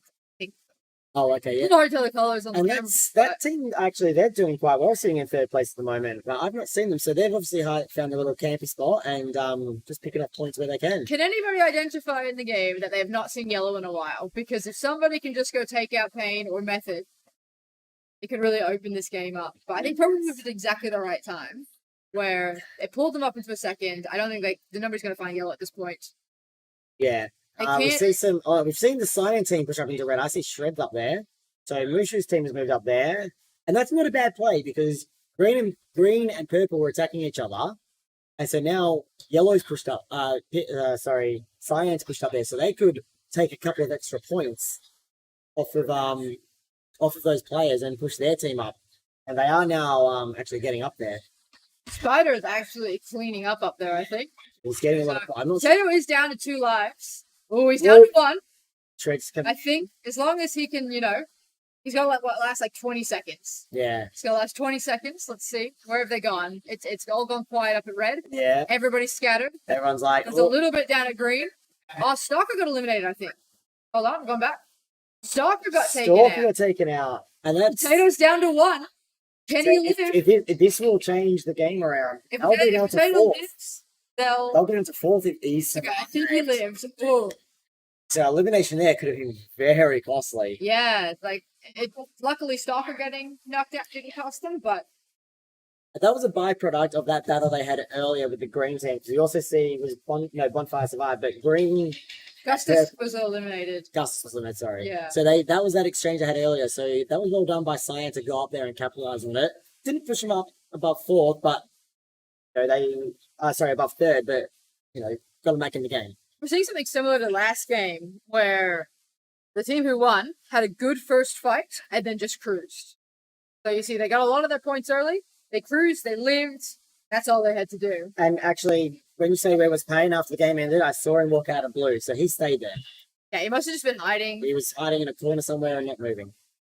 Okay, so our next round is Hold Up Beefy Dark Passion, the Leg Rod Zeropa, the Volley Whippet Firebird, Taipan Orkurai Grub, Ling Ling Simi and Twinkles, Captain Morgan, Sega and Graves, and Mopar, Stingray, and I believe it's Blitz. I have it written down as Adam, but I believe Adam has been replaced by Blitz. So Yes. Late change, late call up. I am going to leave you here because I am playing in a minute or in a couple of games, so I must go on team chat. So there you go. Thank you very much. Hi everybody. Okay, guys, you're stuck with just me now, so welcome. This is an interesting game. We got a lot of up there teams. There's no one team I'm going, they're gonna win. But if we look at the last 2 games, it's all about who you square off with early, I think, because the maze is so separate. There's 1 base upstairs, 2 bases downstairs. They mean nothing in this sort of format. And if you look, all the action ended up upstairs last game, and a team was allowed to just hide downstairs. I think the game before it was flipped. So you're really disjointed from what's going on the other layers of the maze. And the team that capitalizes the best on that is the one that seems to be coming out well. So we are starting off. Let's see who's where. So I saw Rod go through green, and I did not identify that purple player. The Rod, the leggings are open, must be over at green base. That looks like a Dark Passion. So looks like Hold Up, Beefy, and Dark Passion are blue. There is Volley, I think. It looks like Volley. So Volley, Whippet, Firebird are with them, and then at red, nobody. Oh no, that looks like a Dark Passion.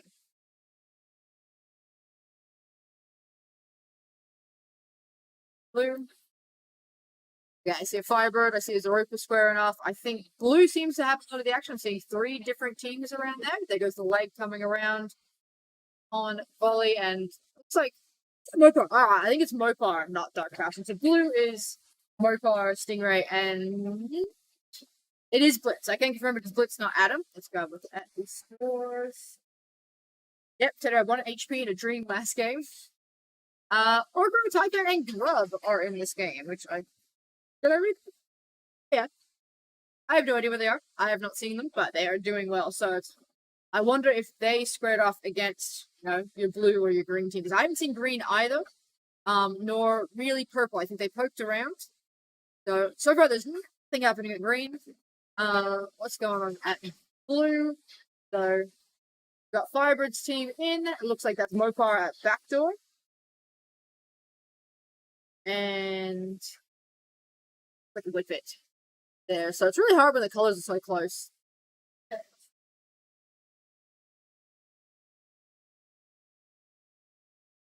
Someone mentioned that Wildot and DP are going to get left alone. I don't think that's the case anymore. I think we no longer fear the Maroons. We respect the Maroons. We no longer fear the Maroons. But they are sitting up in red.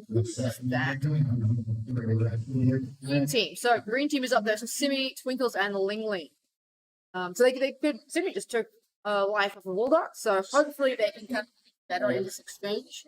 But if they give them too many points and they're the only team upstairs, they might just get a clean run. So Fire, Volley, and Whippet are actually taking the lead down in that blue base we saw before. I can still see Rod holding at green with Zoruba. So they're off to a much slower start. So guys, for those of us playing home, everybody has 10 lives. You lose a life if you get tagged in the chest or the back, that's a full death. If you get done in the phaser or the shoulders, it's a stun. If you get stunned 3 times in a row, that counts as a life. So when you're eliminated, you're eliminated. You leave the game, you get 0 points, unless you have a negative. If you have a negative, then you're stuck with that negative. It does, not 0. So look at, so if Ling Ling was to be eliminated right now, you keep the negative 30 points that he has. So Rod, Zorb, and the Leg are off to a much slower start than we saw last time. I think they just didn't do the exchange. So Bulldog, Dark Passion, and Beefy definitely won the exchange up in red, and now they can essentially be on cruise control, as we've been seeing. So they've still got greens with them. I think Ling Ling just got eliminated. I will quickly clear that. So yeah, there's Ling Ling. Negative 110. He's keeping that negative 110. Twinkle's on 2. Simi on the top. You guys, with those stuns, you can definitely use the phaser hits.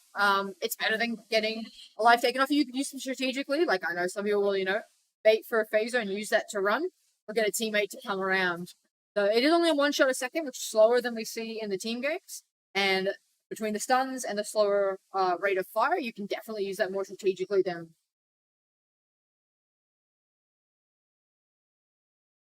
So let's see. I'm still seeing Zoruba and Rod hanging around at green, despite being, pretty low on points this game. Oh, and they've just left. So, blue, I'm looking at Volley and Firebird inside. Looks like Mopar outside. Now, we've seen this scenario before, where you get the Mexican standoff. And I'm just going to flick back to the scoreboard to show you. So, Volley and Firebird's team is currently coming 3rd, and then the blue team are currently in last place if you don't include the green team who have all been eliminated. So, blue needs to, make a move.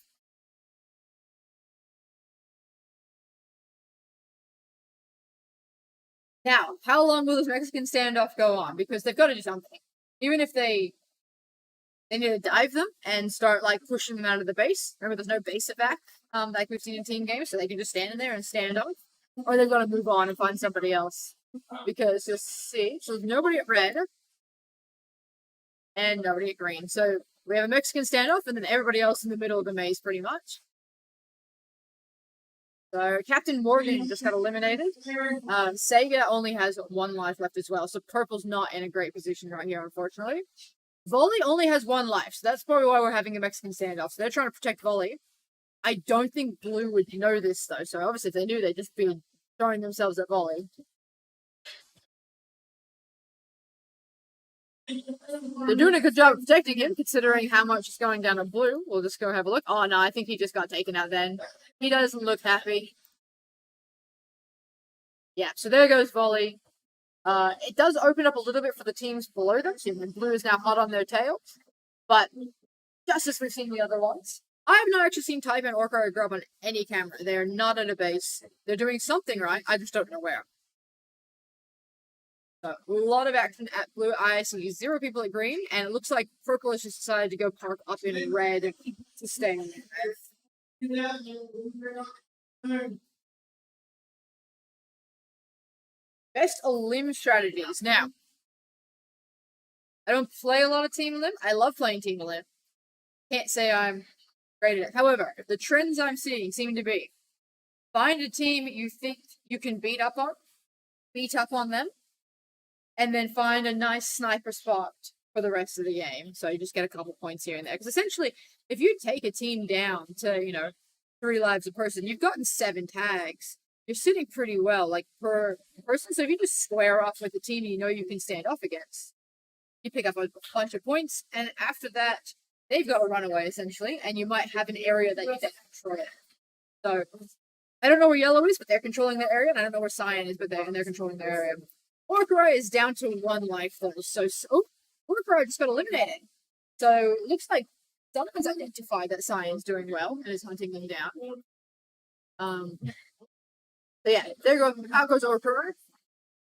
Pink still have look, they don't have a ton of lives left, but they definitely have enough that they should probably do something if they can read how far behind they are. Okay, so I didn't see. So just as we saw earlier, this is I pretty much said at the beginning. Yellow squared up against the team, won the exchange, picked up a ton of points, and then just probably controlled an area. They did pick up more points as they go through, but if you look at it, so they have a big plateau around minute 5, and then another big one at the end. Yeah, brawling early is definitely the way to go. You want to, it's a gamble. You pick a team you think you can brawl against and come off, top dog. But you don't want to pick the wrong team. However, it does look like a lot of teams are just getting missed. So if you can identify what's happening, it'd be way easier. But you saw yellow at the beginning of the game, and they were up in that red base. They were in their own little bubble. They won their exchange, and nobody was there to see it other than the team that essentially got eliminated. So no other team could identify, oh, yellow must be doing well. We should go, take some lives off of them. And I think that's a little bit of a product of the maze and a little bit of a product of the game style. So we're seeing some really different games too. So, saw Rods for Open Lake smash out the first game and then nothing great second game. I think Dark Flash maybe didn't have a great first game, but obviously smashed out their second one. So figuring out that meta is going to be big. Okay, so next game we have going through is Runt, Veg, and Link. So there'll be a team to look at. Big Red Cougar and Griffo we've seen before.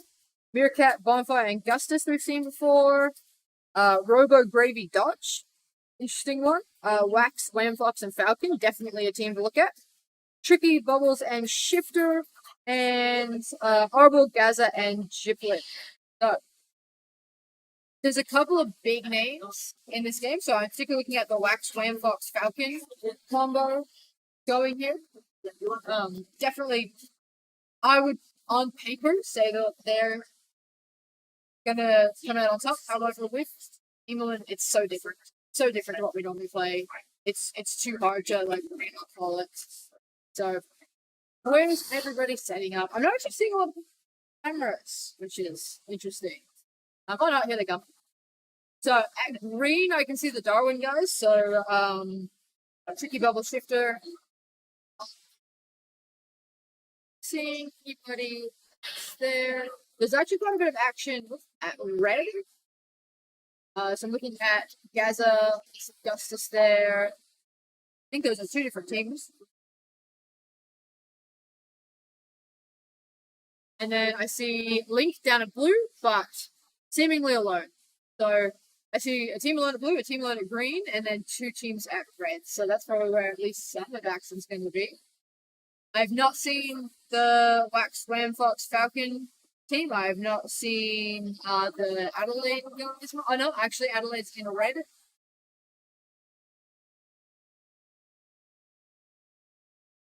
The Adelaide won that first match. So what's I hope guys at Jipley is going to be really. I think this game and this maze will really suit them, their playstyle. So green as everybody has gotten off to a good start. I don't know where, but I think there's a lot of good spots around this maze that are base related, and we're seeing a lot of teams utilize them. And Wolfpack boys out in front. The Adelaide boys come in second so far.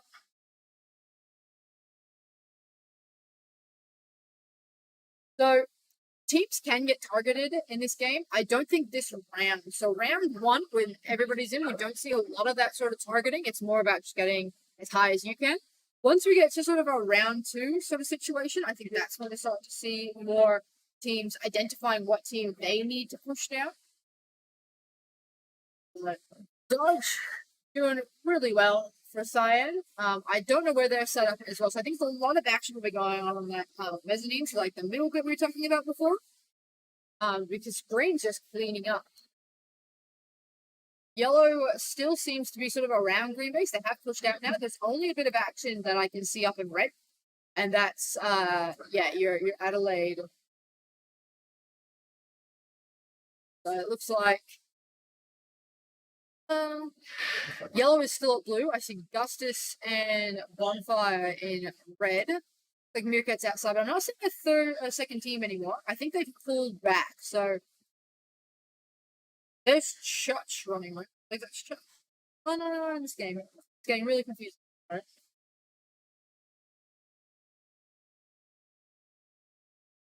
Lift back over here. Not a lot of action on the cameras, unfortunately, for this one. Yeah, Wax and Wave Fox both outscore second. Oh no, not anymore. So Science had a bit of a run here. They weren't doing great. Dodge pulling out some decent tags there. Robo has lost a few lives. Actually, Science lost quite a few lives. So if they push here and get some tags, they then have to go back. Versus even the pink team, like Bonfire still got 10. Gustus, he's still got 9. You know, Meerkat sitting on 6. They're pretty set. It's actually a really low tag game compared to what we've seen before.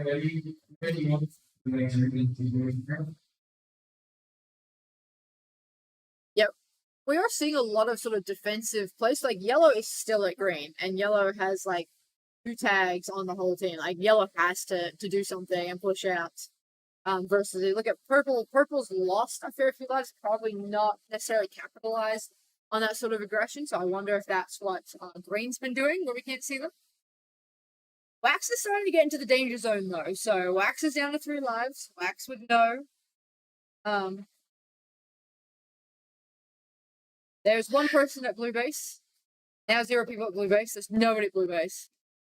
So essentially what seems to happen is like teams have taken over areas. So we can look here, and there's 1 person. So Shifter, you guys can't even see it, but I can see Shifter's at green. I think her team is pushed out a bit.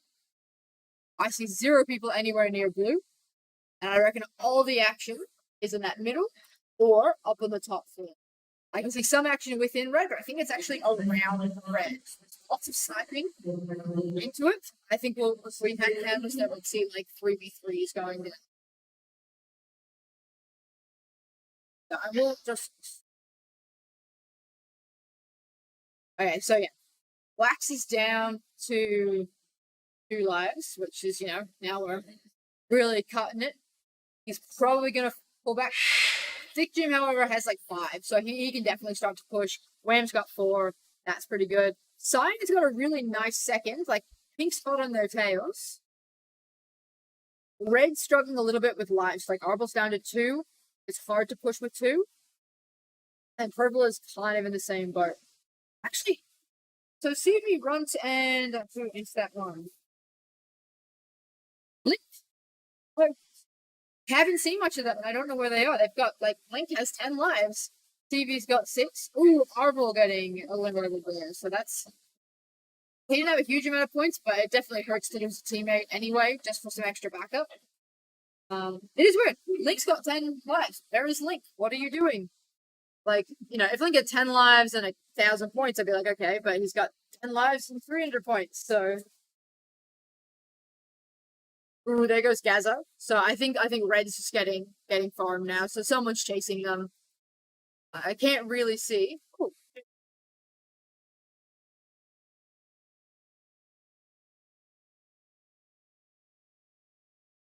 Red's the only base with action.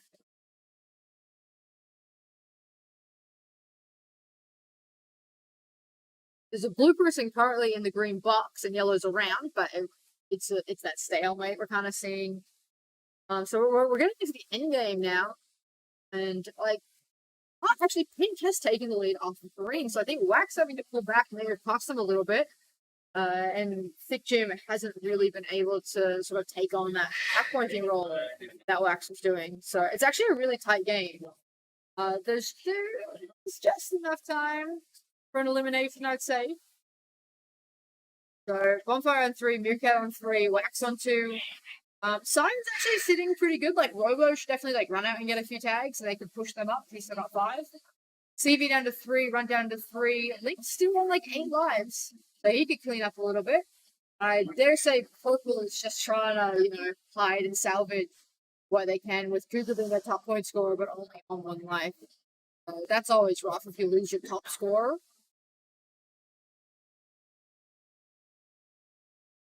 This is an interesting one. So Pink's really running away with this. They're still at red, I think. So they're still over at red.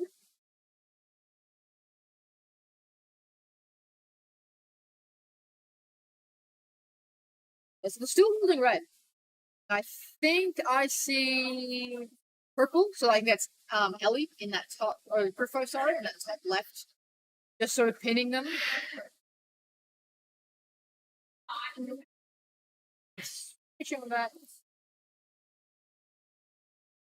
So Pink actually took like a last minute run, and that's exactly what you want to do. So they had some knives up their sleeve. They, you know, made a call. Like the last minute is actually like super important. Being an 8-minute game, just for like a minute is like huge in these games. You can pull things back.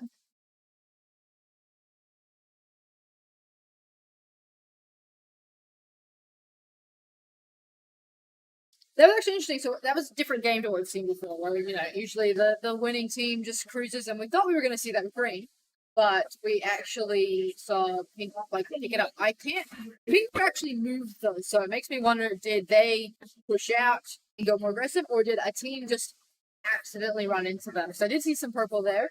Did a team just decide, oh, we need to move, run to red, and find Pink team, and just, you know, Pink team just had a field day picking that off. So it was a different game. That's always good to see. Next game. So we have Mantis, Arancore, and Valkyrie. Skits, Memeless, and Marmaduke. Shutch, Benson, and Ninja Jim. Volley, Whippet, and Firebird.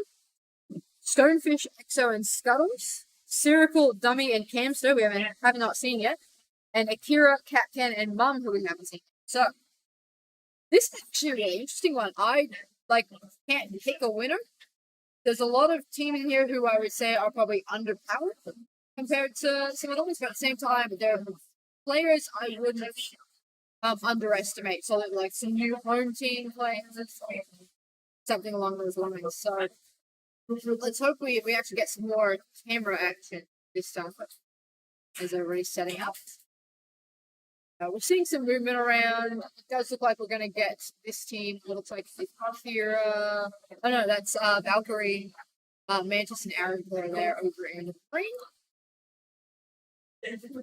Blue, is that the Circle? So Circle is with Dummy and Hamster. Red.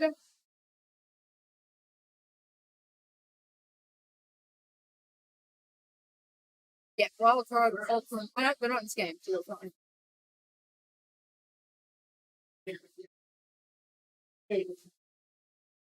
does look like green might be the base this game.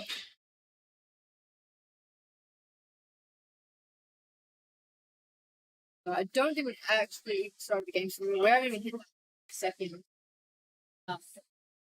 time frame. They have to move around. Stand up for like 10 seconds, get some circulation, and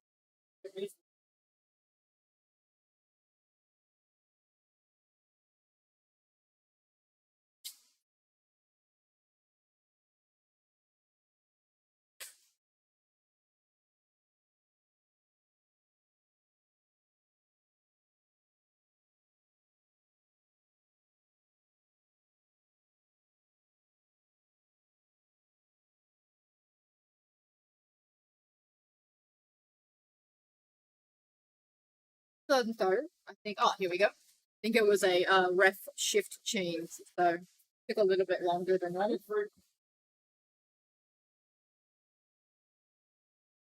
I think the red hold is you either come first or you come last, depending on how that plays out. You jumping in? You got someone with you? Yep. Cool. Okay, I will leave you guys now. I think I'm following you. Oh, dearie me. All right. Hello, everybody in the chat. Thank you for once again for joining us. We are currently playing triples. Round 1. Top teams go through to round 2. Everyone else gets another shot at Repicharge, being joined by Dragon from ACT. How's the comp been for you so far? It's been interesting. Been I interesting? actually didn't play in this maze before, so there's a few of us who are still learning it. It's a fun maze. Let's not It's a fun maze. So just about to kick off in this next triples game. So this we got 2 parts to our triples format at the Brisbane Rumble. We've got a team elimination format, and we've got a format fairly similar to doubles. So which would be more like a traditional team game, but you'll be able to shoot each base once. It's good to have a bit of a mix-up of the formats. It means that you have to be good at 2 different play styles instead of just a quick film. Absolutely. So I mean, I don't know about you, but I am a personal big fan of the elimination format. I love it's what we traditionally call our worlds format as well. So yeah, it's I really, really enjoy it. It's a bit of a slower pace, more methodical game, but I do think that it's very, very good fun. You have to makes you be strategic as well, because they're playing at, I believe, 1 shot every 2 seconds. Yes. So you cannot afford to just spam shots and hope for the best. You have to think about every shot. Think what you are doing. Absolutely. So let's just go have a quick look around the base at the bases at the moment. So we've got a bit of action happening here at red base. Like full team in there.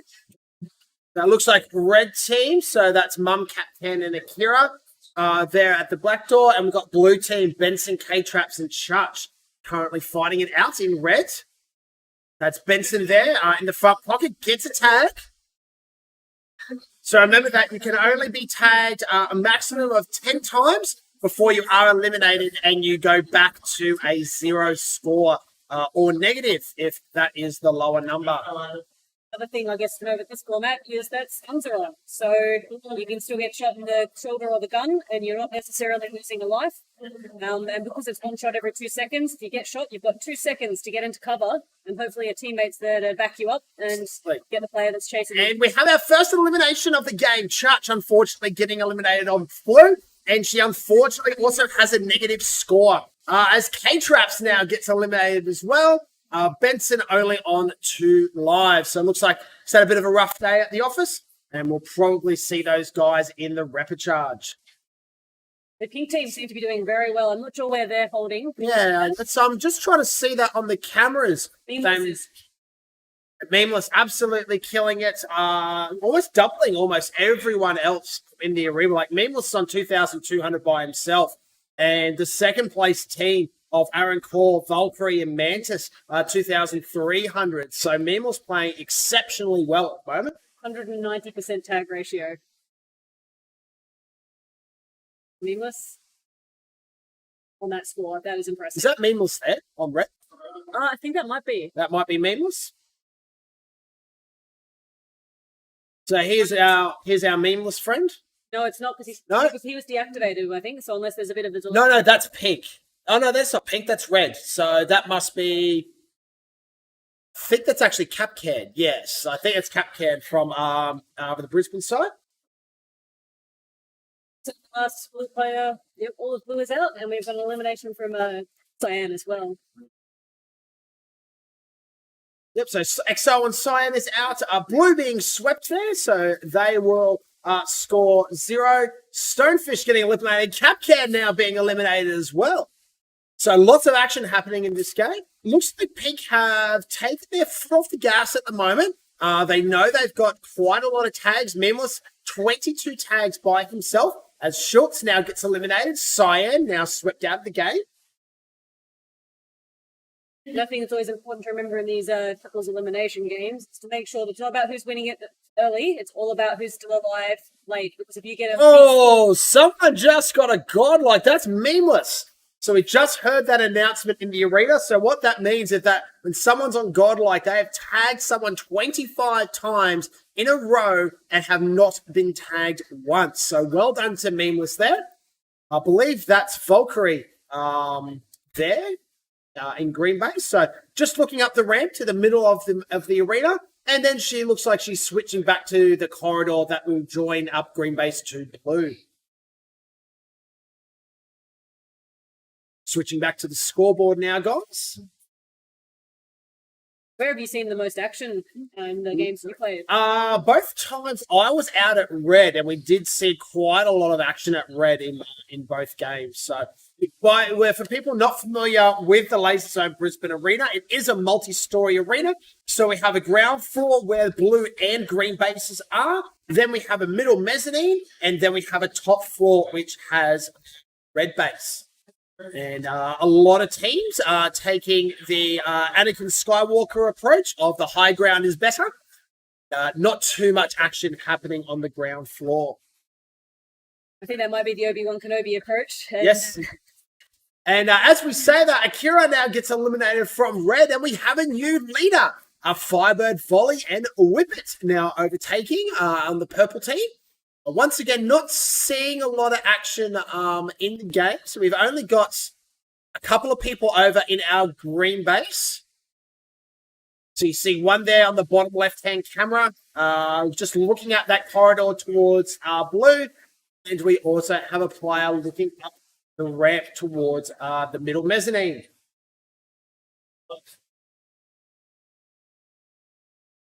Just having a look back at our 5x3 scoreboard while there was a bit of a break in the game.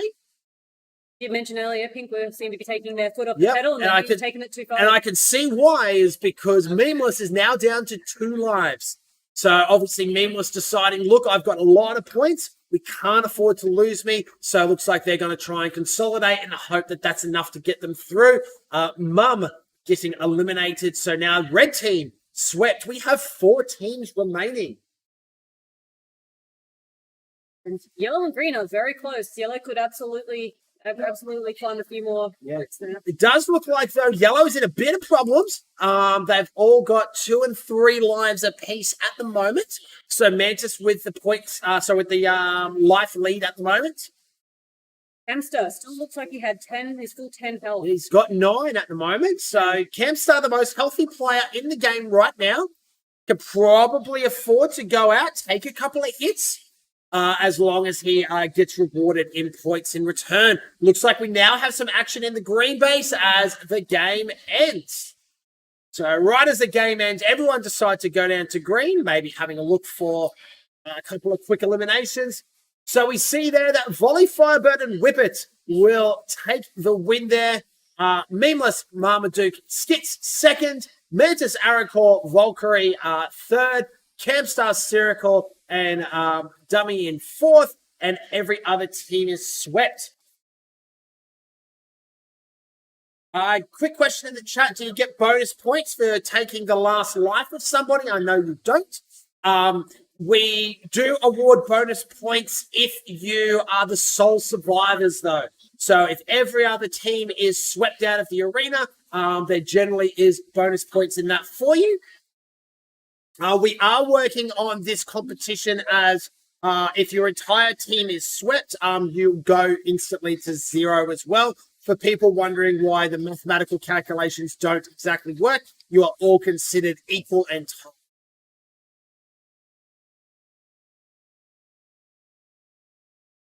Is this the first game we've had 3 teams eliminated? I think this is the most team eliminations we've seen, yes. So it's just good. So that was game F. So game G now, guys. We have, it's going to be a bit of a smaller game. We've got one less team in this game as well. So we will have Wildcard, Palindrome, and Sadlamp, Butzer, Ivo, and Guinea, Taipan, Orkrai, and Grub, Robo, Gravy, and Dodge, the BMW, Squids, and Phoenix, and we will also have Nightmare Rose, Tuscan, and Princess. So a lot of Queensland-based teams and Queensland players in this game. Be interesting to see how they play this one out. This is a format where a bit of maze knowledge and knowing some of those tricky spots that don't often get played during regular team games because they're a bit out of the way will come in very handy. Definitely. Absolutely, definitely. So if you do have any questions, guys, please do ask them in the chat. I do glance over the chat every now and again. If I do see a question, I will be more than happy to answer it. It looks like we do have teams in all of the bases, which is... Yeah, lots of action running around the bases. So it looks like green is setting up in green. Looks like there are blues floating around as well, perhaps. But no, it looks like just green in green at the moment. Let's check out blue quickly.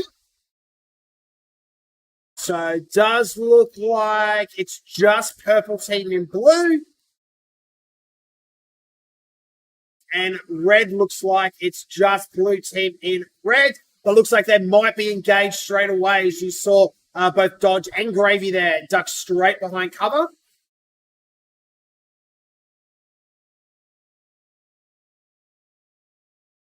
Kincaid in the chat asking how my triples games are going. Dragon's not playing triples. My triples games are going so-so. I dare say I'm going to be in repechage.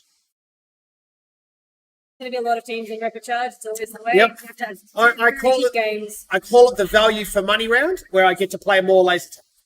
Exactly, just extra practice. It's a pretty harsh cut, I'm pretty sure. So Yeah, no, it always will. And once again, we're seeing pink team. Looks like pink is the color you want to grab, taking an early lead.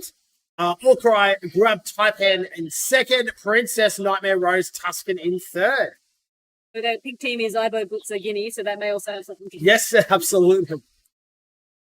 So 3 very strong, very competitive players. You'll have players, Ibo and Guinea, very good at paddling on walls.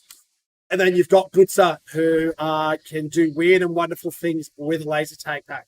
And I imagine he knows this maze back to front. Well, he built the thing, so you'd hope so. So they are not winning. Warcry, Grub, and Taipan not to the early lead. So it looks like quite a bit of action happening at red at the moment. Lots of dueling there. So you can see the bottom left-hand camera, you've got a lot of multiple teams there. That's the back door of red base. Sorry, that's the front door of red. The upper left camera is the back door. There's an interesting point. The Cyan team is out to a very early lead. Their health bars are looking very unhealthy this early in the game, and they are very much at risk of being eliminated, I think. Which team are you looking at? Cyan. Cyan, yeah. Cyan looks like they've gone out quite hard and fast. Grub's now down to 1 life. Orkrai's on 2, and Taipan is also on 2. So we could see our first elimination happen quite soon. So it looks like the game's just kind of slowed down a little bit. Teams are resetting themselves. Purple team still holding up in blue base. Have all of their lives, so they could easily make a late run push and see if they can eliminate a few of those top teams. It'll be interesting to see, because this strategy will work in an elimination format as long as they capitalize on the second half of the game. We are actually approaching that mark. So you are right. They've got a full complement of lives. Same with green team. Green team have set themselves up in green base, and we'll see those guys over there now. But it does, and both of those teams have a full set of lives. But there's no point having all those lives if you have no points to back it up with as well. Elimination is in fact Grub. Who's gone out on the Cyan team? That And last Grub, first eliminated. And unfortunately, Orkai on 1 life now, Taipan on 2, and they are going to struggle to stay alive. Looks like they have actually moved into green base as well. See Taipan on the bottom left camera there, unfortunately doubling, so now Taipan is now on 1 life and in danger of being eliminated. Haven't seen Orkai on the cameras for a little while. He's also on his life line. Oh, there he goes.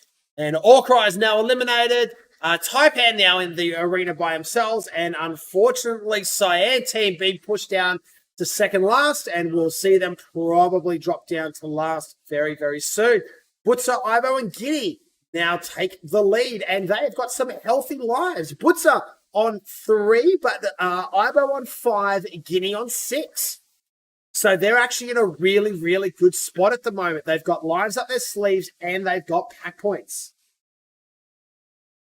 Not many lives left, that 5-6 lives towards that last, we're not quite there yet, but that last minute of the game, that's a really good time to just go find a nice camping spot on the ramp and see what you can pick up. A few nice, easy, quick kills. Definitely.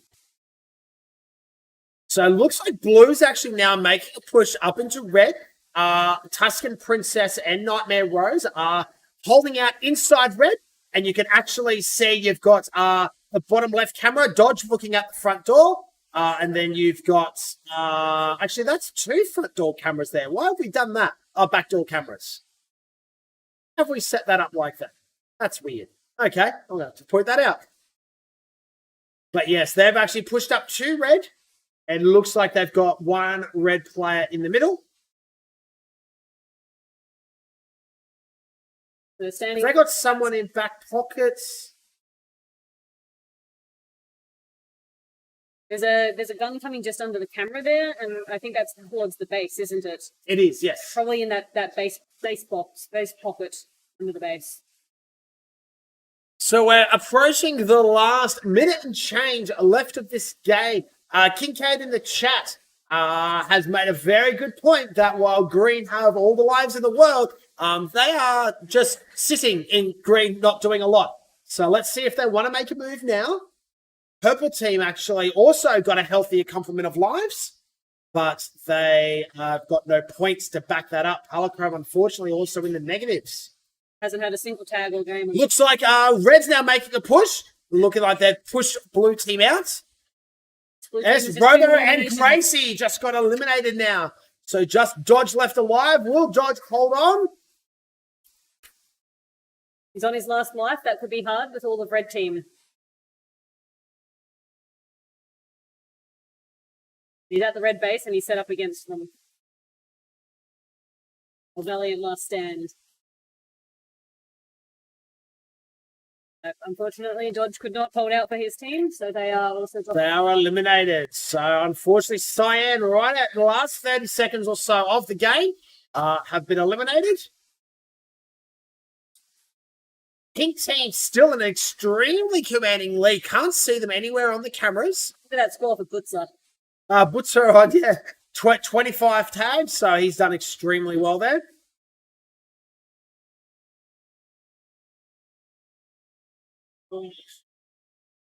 Green team have pushed up though. They've made use of those lives that they hoarded in the first part of the game, and they've actually pushed to second, which is quite impressive. Yes, they have. They've done very, very well pushing a red team down, who held second for quite some time. They pushed into blue base by the looks of it right at the end of that game. And Butzer, Ibo, Giddy will take this game out. Squids, BMW, Phoenix in second. And actually not too far ahead of Tuscan Princess and Nightmare Rose as well.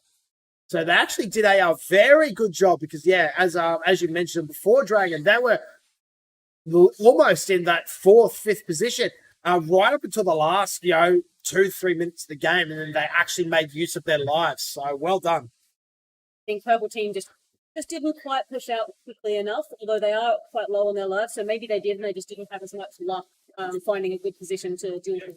No, definitely. So our third last game of round 1 of triples before we go into the repechage, we will have Yazbekistan, Spanner, and Trav. We will have Dossie, Hillahu, Trilix, Flash, Mushu, and Shreds. Ling Ling, Simmy, Twinkles, Wax, Wan, Fox, and Falcon, Stonefish, Exo, and Schultz.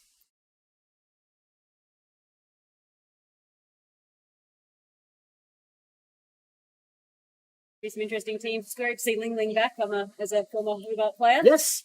Ling Ling, really well respected in the laser tag community. Also made a good name for himself back at the World Titles in 2014.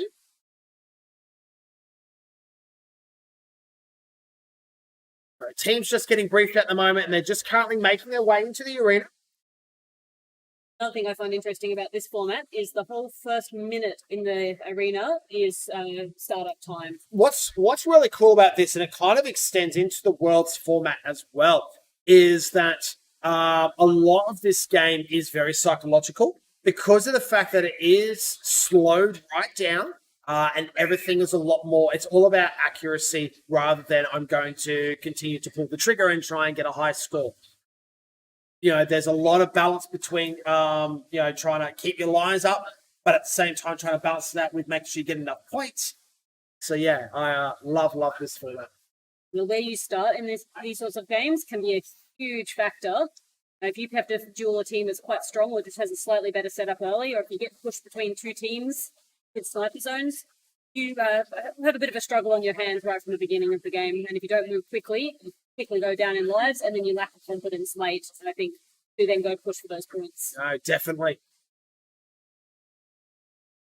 So yeah, there is a minute startup time at the beginning of the game, just to give teams time to find a position in the arena and set themselves up. Interesting, because you sometimes hear teams who are maybe lack a bit more confidence in their one-on-one dueling skills will often make contingency plans for what they do if a stronger team comes along to push them out. Maybe a team with just a few more lives. It's one thing to take a defensive position, and it's quite another to then actually hold it against someone who you're struggling to deal with. No, definitely. In this first minute. So we see there's actually two teams this game actually dueling out downstairs at Blue Base. We haven't seen that before yet. A much earlier game where there were two teams dueling in Blue Base, and the team inside came out unpaired. I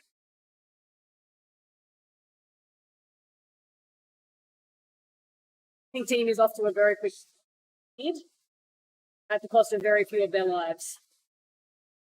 Yeah, see, Dossie, Hilla, who else did they have? Trillix.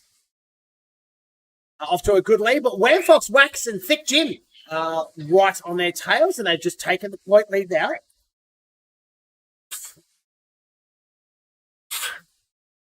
Pardon me. Yeah, still a lot of play around Blue Base, it looks like. The player holding that under the base spot, and his teammate covering his back from towards the spider area. Can be a very hard base to crack when you don't have 2 shots a second. Yes. So lots of holding out there. A little bit of action over at green as well. We'll flick over there. It looks like just players and teams passing through. And surprisingly, for the first time in this game, we have an empty red base. No one taking that red base, which the last few games have actually been one of the stronger positions to take in the arena. Maybe that's why we're seeing more action in blue this game, is everyone's decided to play downstairs. Possibly assuming that a stronger team is upstairs. Is upstairs? Yeah, no, definitely. Having to fight them for it early. And this is another game again where we only have a smaller number of teams, so they may not realise, seeing the players downstairs, that there is actually an empty space upstairs. The other possibility is there's people holding those ramps just outside of red base, sniping down towards blue and green. We may not be seeing them in the red base because they are actually pushed out. It'd be a very strong early position, I think, if you didn't have to fight anyone in red base for it. So you can get those early kills, get a few points up, and not risk any of your lives, and then make a push down those ramps later once a few teams start getting eliminated. Speaking of, it looks like we've got some eliminations on blue and blue. Yes, so Trav Spanner being eliminated and Schultz on blue being eliminated as well.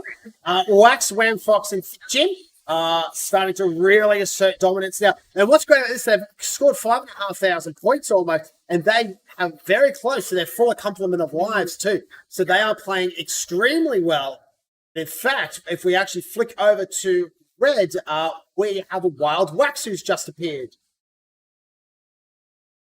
And looks like the game might have been... Oh? Okay, that was odd. Might have been an eliminated player choosing to walk out. Choice to walk out, yep. Yeah, it would be because we have a lot more eliminations that just happened. So we have 8 eliminations now. So 9 eliminations now. So purple, red, and blue team. And we just got another godlike in the arena. Who will that be? Possibly Wax. It will more than likely be Wax. Getting that one?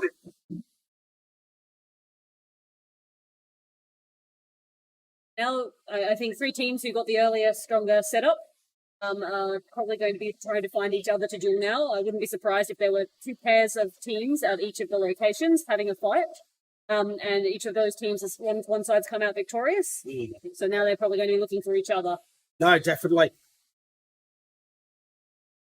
Not seeing too much action at the moment. So there was a player there at green, but just disappeared at the moment. Green team seems to still be holding in the blue base area. I just saw 2 of their players there, but they did just run out of the base. There's a referee.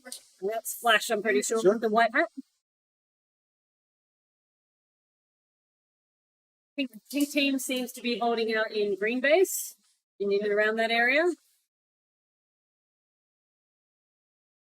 Yep, that looks like Wang coming in there. So it does look like that pink team, that cyan team are actively gunning for the pink team at the moment.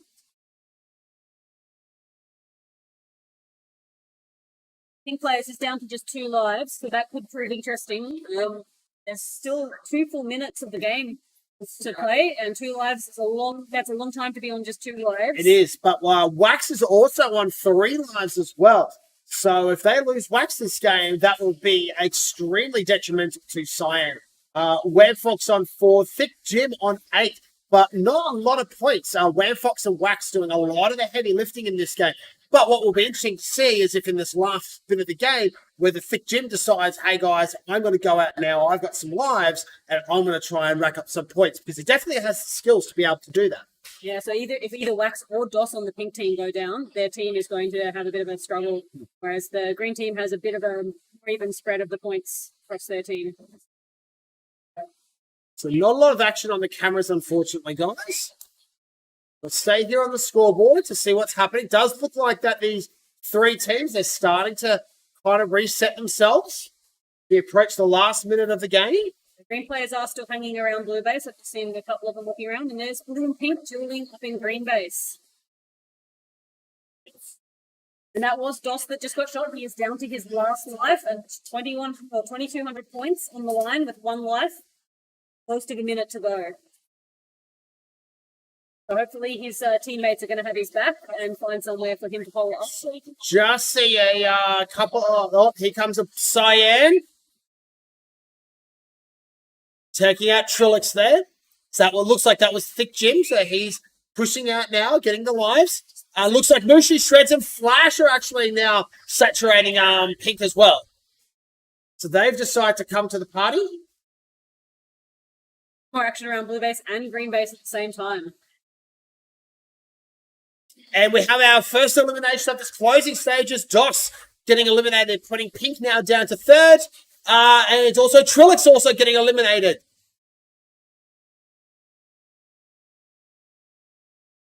That's the end of the game. So, yeah, that pink team, they were doing very well, but unfortunately, they just pushed a little too aggressively with the player that had all the points.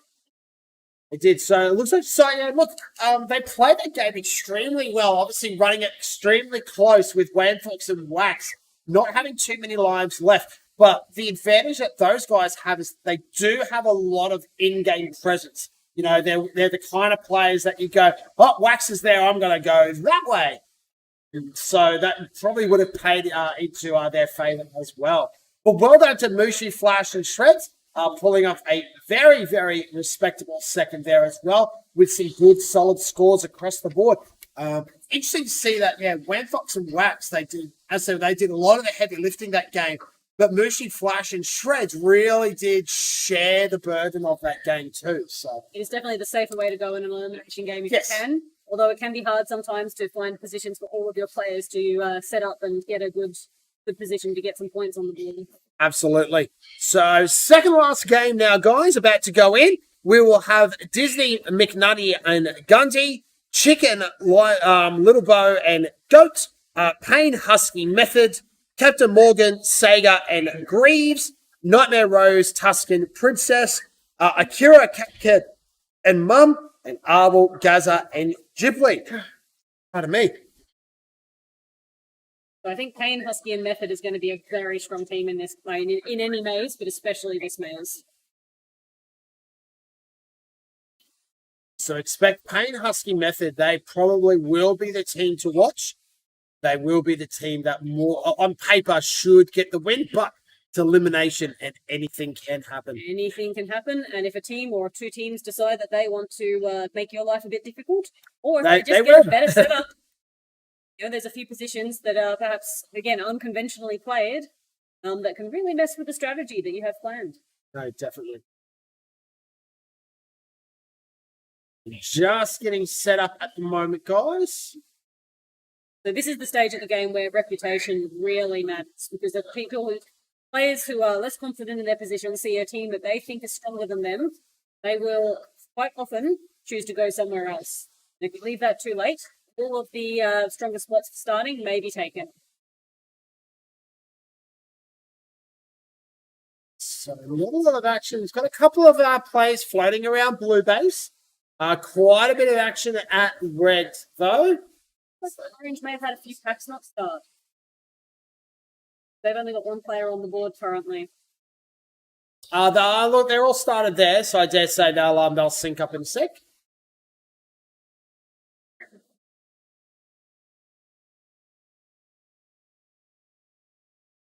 Like early pink team seem to be setting up in green base. As you said, orange are in red. Looks like that's uncontested. Don't see. Oh no, there's a team just outside the door of blue. I think that's a red team just outside the door of blue. Right, and here we go.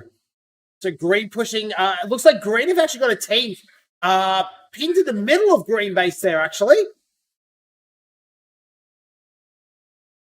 My experience playing regular games, green base in the middle is quite open from attack on both sides, so that would be a very bad position. That's a bad spot. Yeah, no, definitely. So Tuscan, Princess, Nightmare Rose are taking the early lead at the moment. Dripply, Gaza, Arbel in second. Husky, Method, Payne are currently in third. And as I say that, they move up to second. It's already down 3 lives though. That is a lot of lives early in the game. I wonder if he decided to duel for a particularly good spot. So interesting that the orange packs haven't shown up yet. But Yeah. maybe that's just a syncing issue. Hopefully that'll come up again soon. There does appear to be orange players in red base and more than one, so presumably that's just, an issue. They're also not showing any tags on that pack, so it's a bit hard to see what's going on with orange team.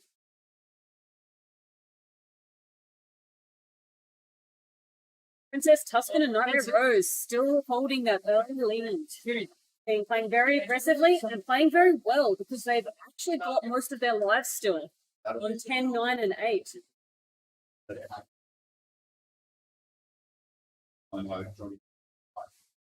Lots of dueling around red base.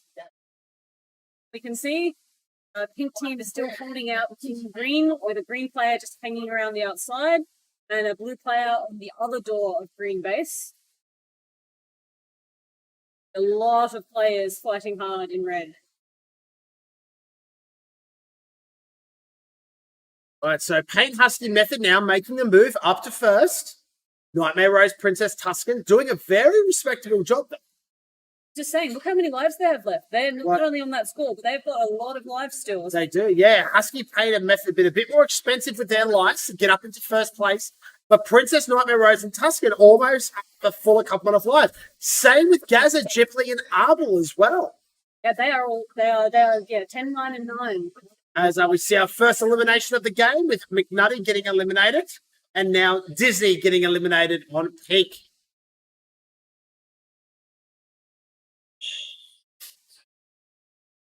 So Pink were dueling in Green Base. I think they were the team that got stuck in the middle of Green Base. Oh, must be yellow. Okay, cool. Cat Can now getting eliminated. And Mum now getting eliminated. So we could see our second team get eliminated out of this game now. No, Pink's still plenty running around, and he's still got a few lives left. I think at that point of the game, you go find a spot and you hold as many points as you can. You find somewhere out of the way. Or you go have a bit of fun and see what you can do. I just want to also point out Akira here, currently the second place leader. Only has one life left, but has done a very, very respectable job for their team. So he's got to hold that one life for 3.5 minutes, and that's going to be a bit of a That's going to be a big challenge in this arena because there's not a lot of places where you can hide and have someone not find you. And especially with his two teammates already eliminated, he doesn't have anyone to watch his back.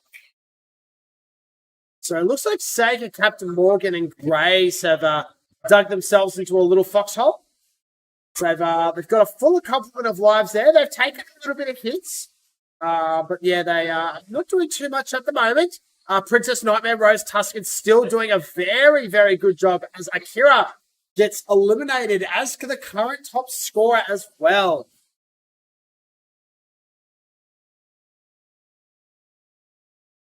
So Gundy's on Peak Team still got 4 lives. So hold out for the rest of the game. So you're seeing on both purple, red, and blue team, 2 players have a good distribution of the majority of the points. They've got a lot of safety as well in their teams, being able to potentially suffer a player who's going a bit low on lives and be able to still come out of it okay at the end of the game. Because of course, if you lose your lives eliminated, your points do not count. So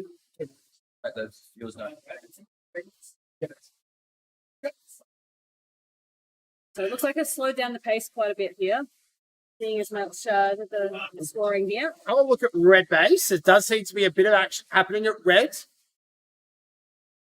That's chicken there, so yellow team actually. Yes, yellow team. Holding up inside red at the moment.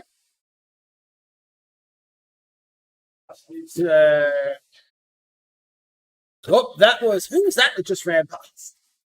It does look like there is some action happening outside of red base. Being fired, that's for sure. I can see a few pink players just having a wander around green. Just someone asking in the chat, how do players get negative points? So the point scoring system works, and someone in the chat like Hayden will absolutely correct me because I'll get this wrong. It's 150 points when you get tagged, and I believe it's negative 60 when you tag someone, and negative 60 when you get tagged. So we'll quickly flick over to the scoreboard and I'll show you who's currently on negative. No one, as Goat gets eliminated, but someone like Grace, you'll see that, Arbel's on negative 10. There we go. So Arbel's received 4 tags and been tagged 5 times. So that's kind of how it happens. Method getting eliminated. This is a bit of a danger zone now for Husky and Paint.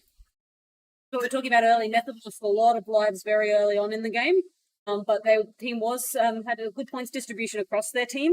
So losing one player has actually not dropped them out of first place. They are still holding that first place at the moment.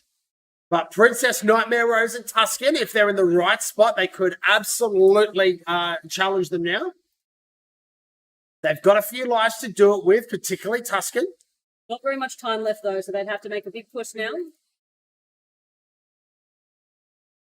So there's Purple Team. Looks like they're holding around Green Base. So maybe they are unaware that Method's been eliminated and the game is over. Quite a close score towards the top there. 3 teams in a lot closer a score than some of the last. It's extremely, extremely close. So well done to Husky, Pain, and Method. Still holding out first place despite grabbing an elimination right at the end as well. Princess Nightmare Rose and Tuscan very, very respectable second. Gaza, Gipley, Arbel in third. So we have one more game, guys, before we go into the second chance repechage, where teams will get another opportunity to continue through the competition. Otherwise, they will get eliminated. So for the last time, we will see Gun, VG Master, and that guy, Insomniac, Red Devil, Elmo, Mopa, Stingray, Blitz, Tricky, Bubbles, Shifter, Spherical, Dummy, and Campstar, the BMW, Squids, and Phoenix. So just a reminder, guys, the way that we are running the triples here at the Brisbane Rumble is that we're actually running two separate events. This is the elimination portion of the event, and we will have a more traditional triples format where it will be you can shoot each base once. While there are lives, like the team event, you will be able to reload.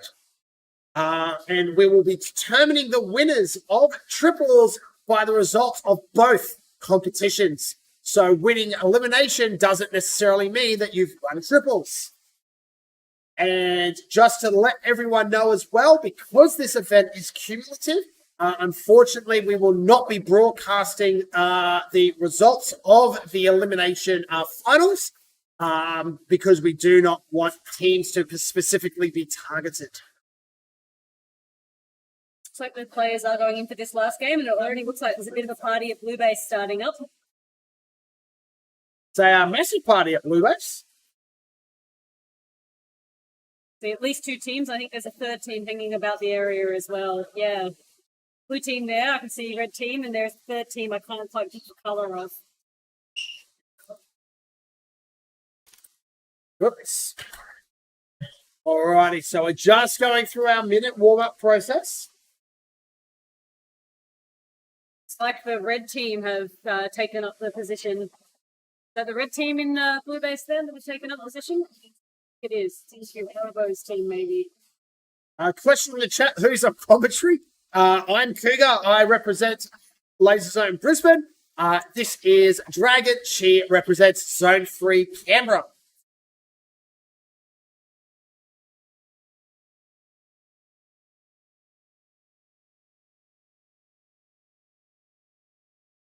Players seem to be setting up in green base.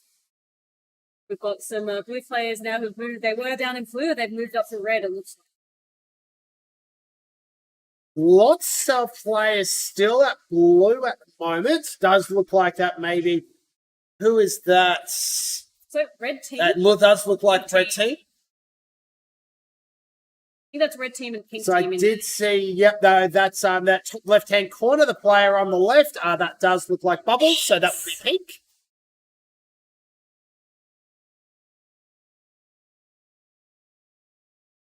So nothing happening at the other bases at the moment, so it does look like that red and pink are currently dueling off with each other. Red currently getting the better of the exchanges. They're currently on 810 points. Pink team currently on 390. Cyan hiding in the arena somewhere as well. They might be up on the very top mezzanine where we unfortunately don't have any cameras. They're currently second place on 760. Tags for one death are cumulatively on Cyan, so they've clearly got a spot with a bit of cover going for them.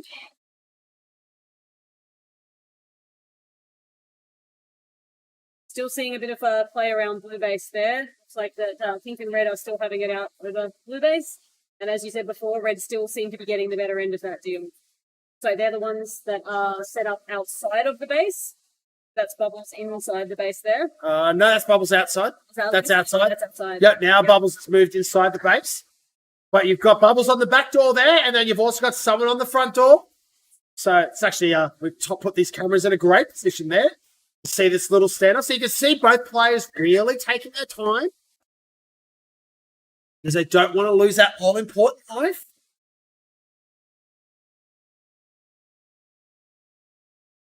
I think that's Dummy at the moment. The puzzle is drilling off with.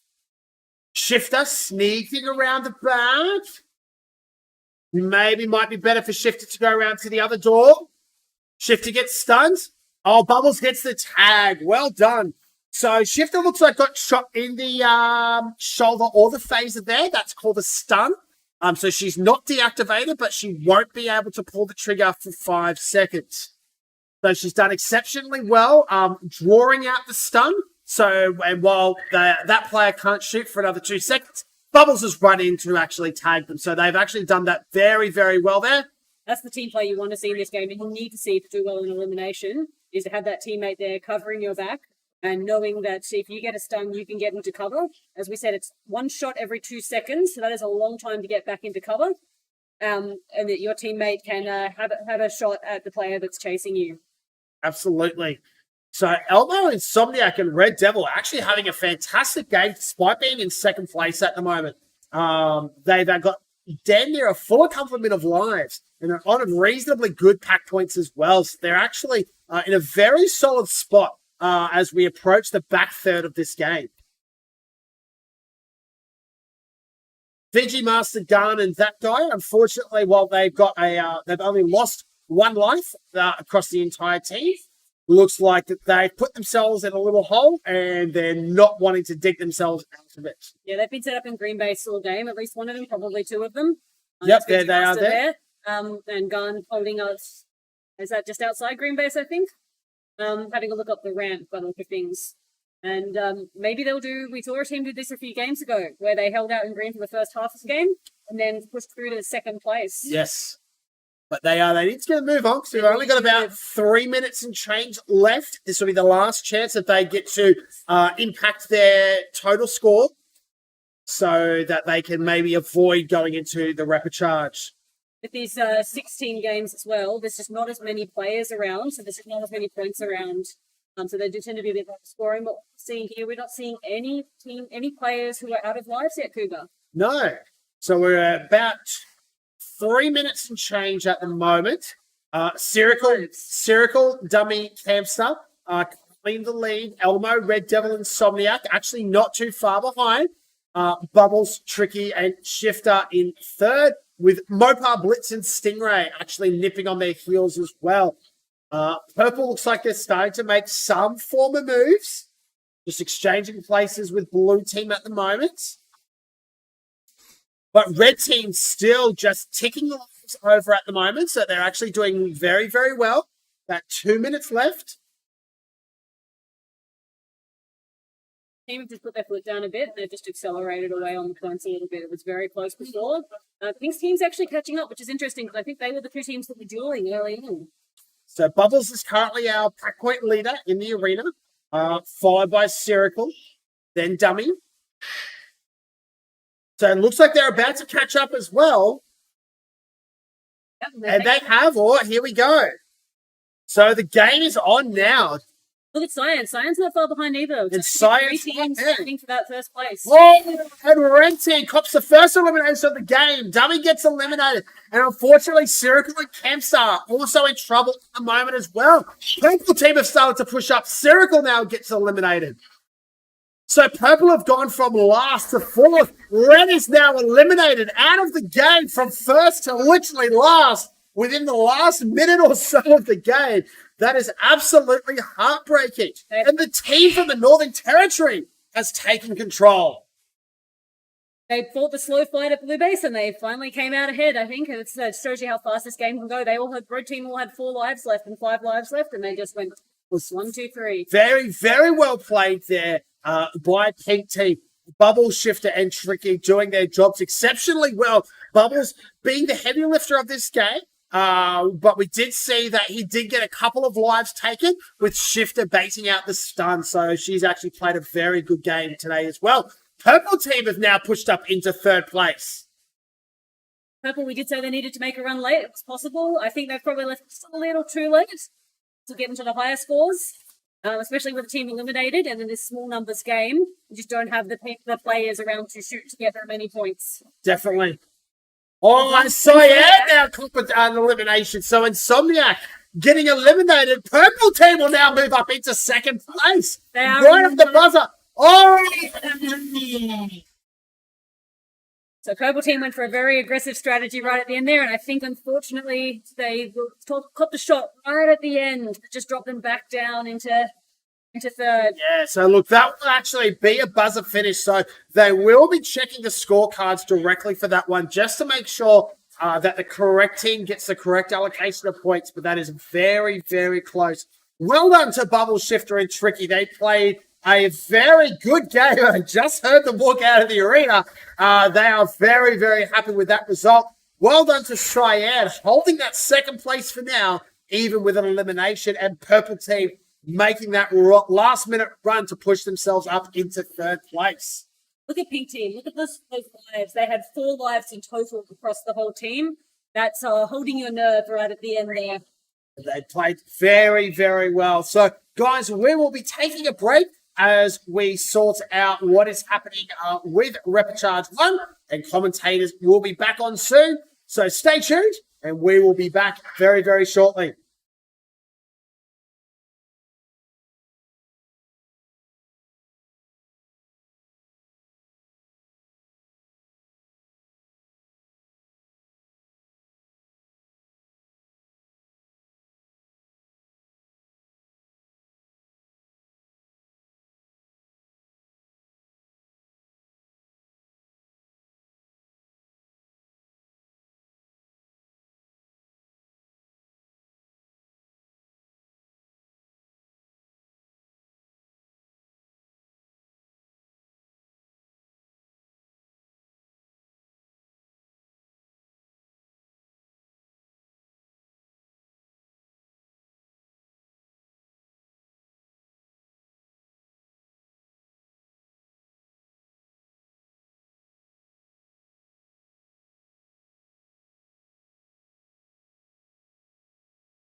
to mislead. This is all you need. Be your everything, yeah, I'll be your everything. Still too soon to feel. Please just say it's real. More than just a thrill, not just in it for the thrill. I'm in it for the love, cause love it needs to touch it. You're pressing on my buttons, babe, let me tell you something. I'm in it for the love, cause love it needs to touch it. You're pressing on my buttons, babe, let me tell you something. I'm in it for the love. I'm in it for the love. I'm in it for the love. I'm in it for the love.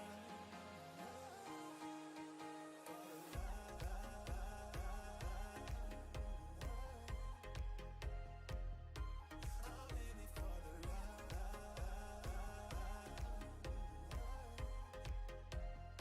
I'm in it for the love.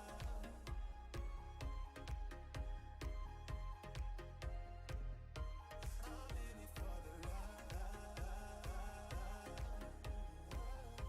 I'm in it for the love.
streets. You said it would be alright. I tried to stop you asking why. You started out to face it, my heart went off like crazy. You placed your arms on my head, we fell into my small bed. You started out to face it, my heart went off like crazy. I felt my breath was taken, we were about to make it.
Acid dropper.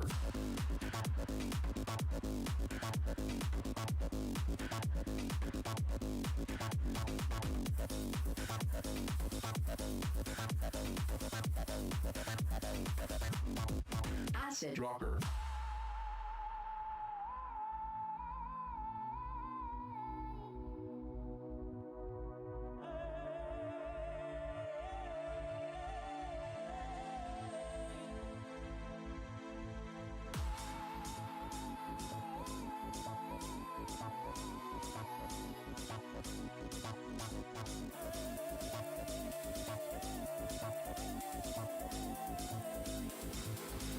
Acid dropper. Acid.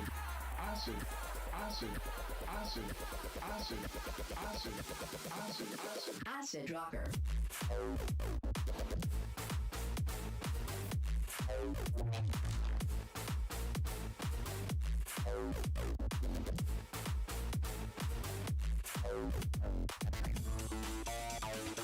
Acid. Acid. Acid.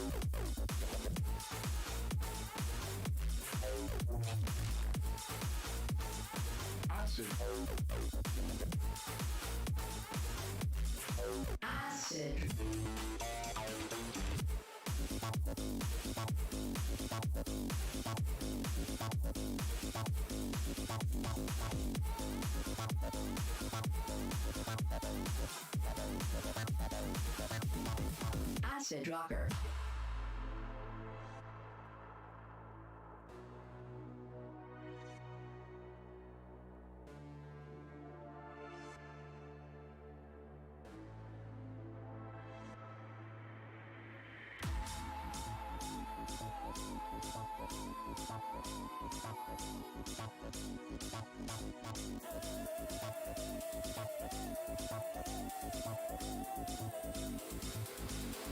Acid dropper. Acid. Acid. Acid. Acid. Acid. Acid. Acid. Acid. Acid dropper.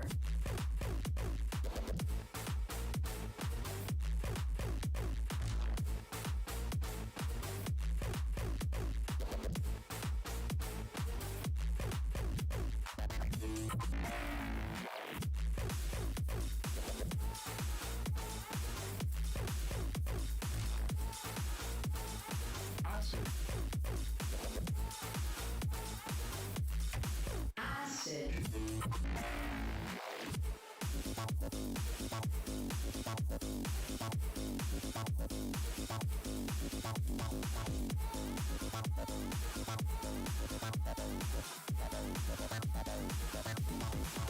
Acid rocker.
Bye.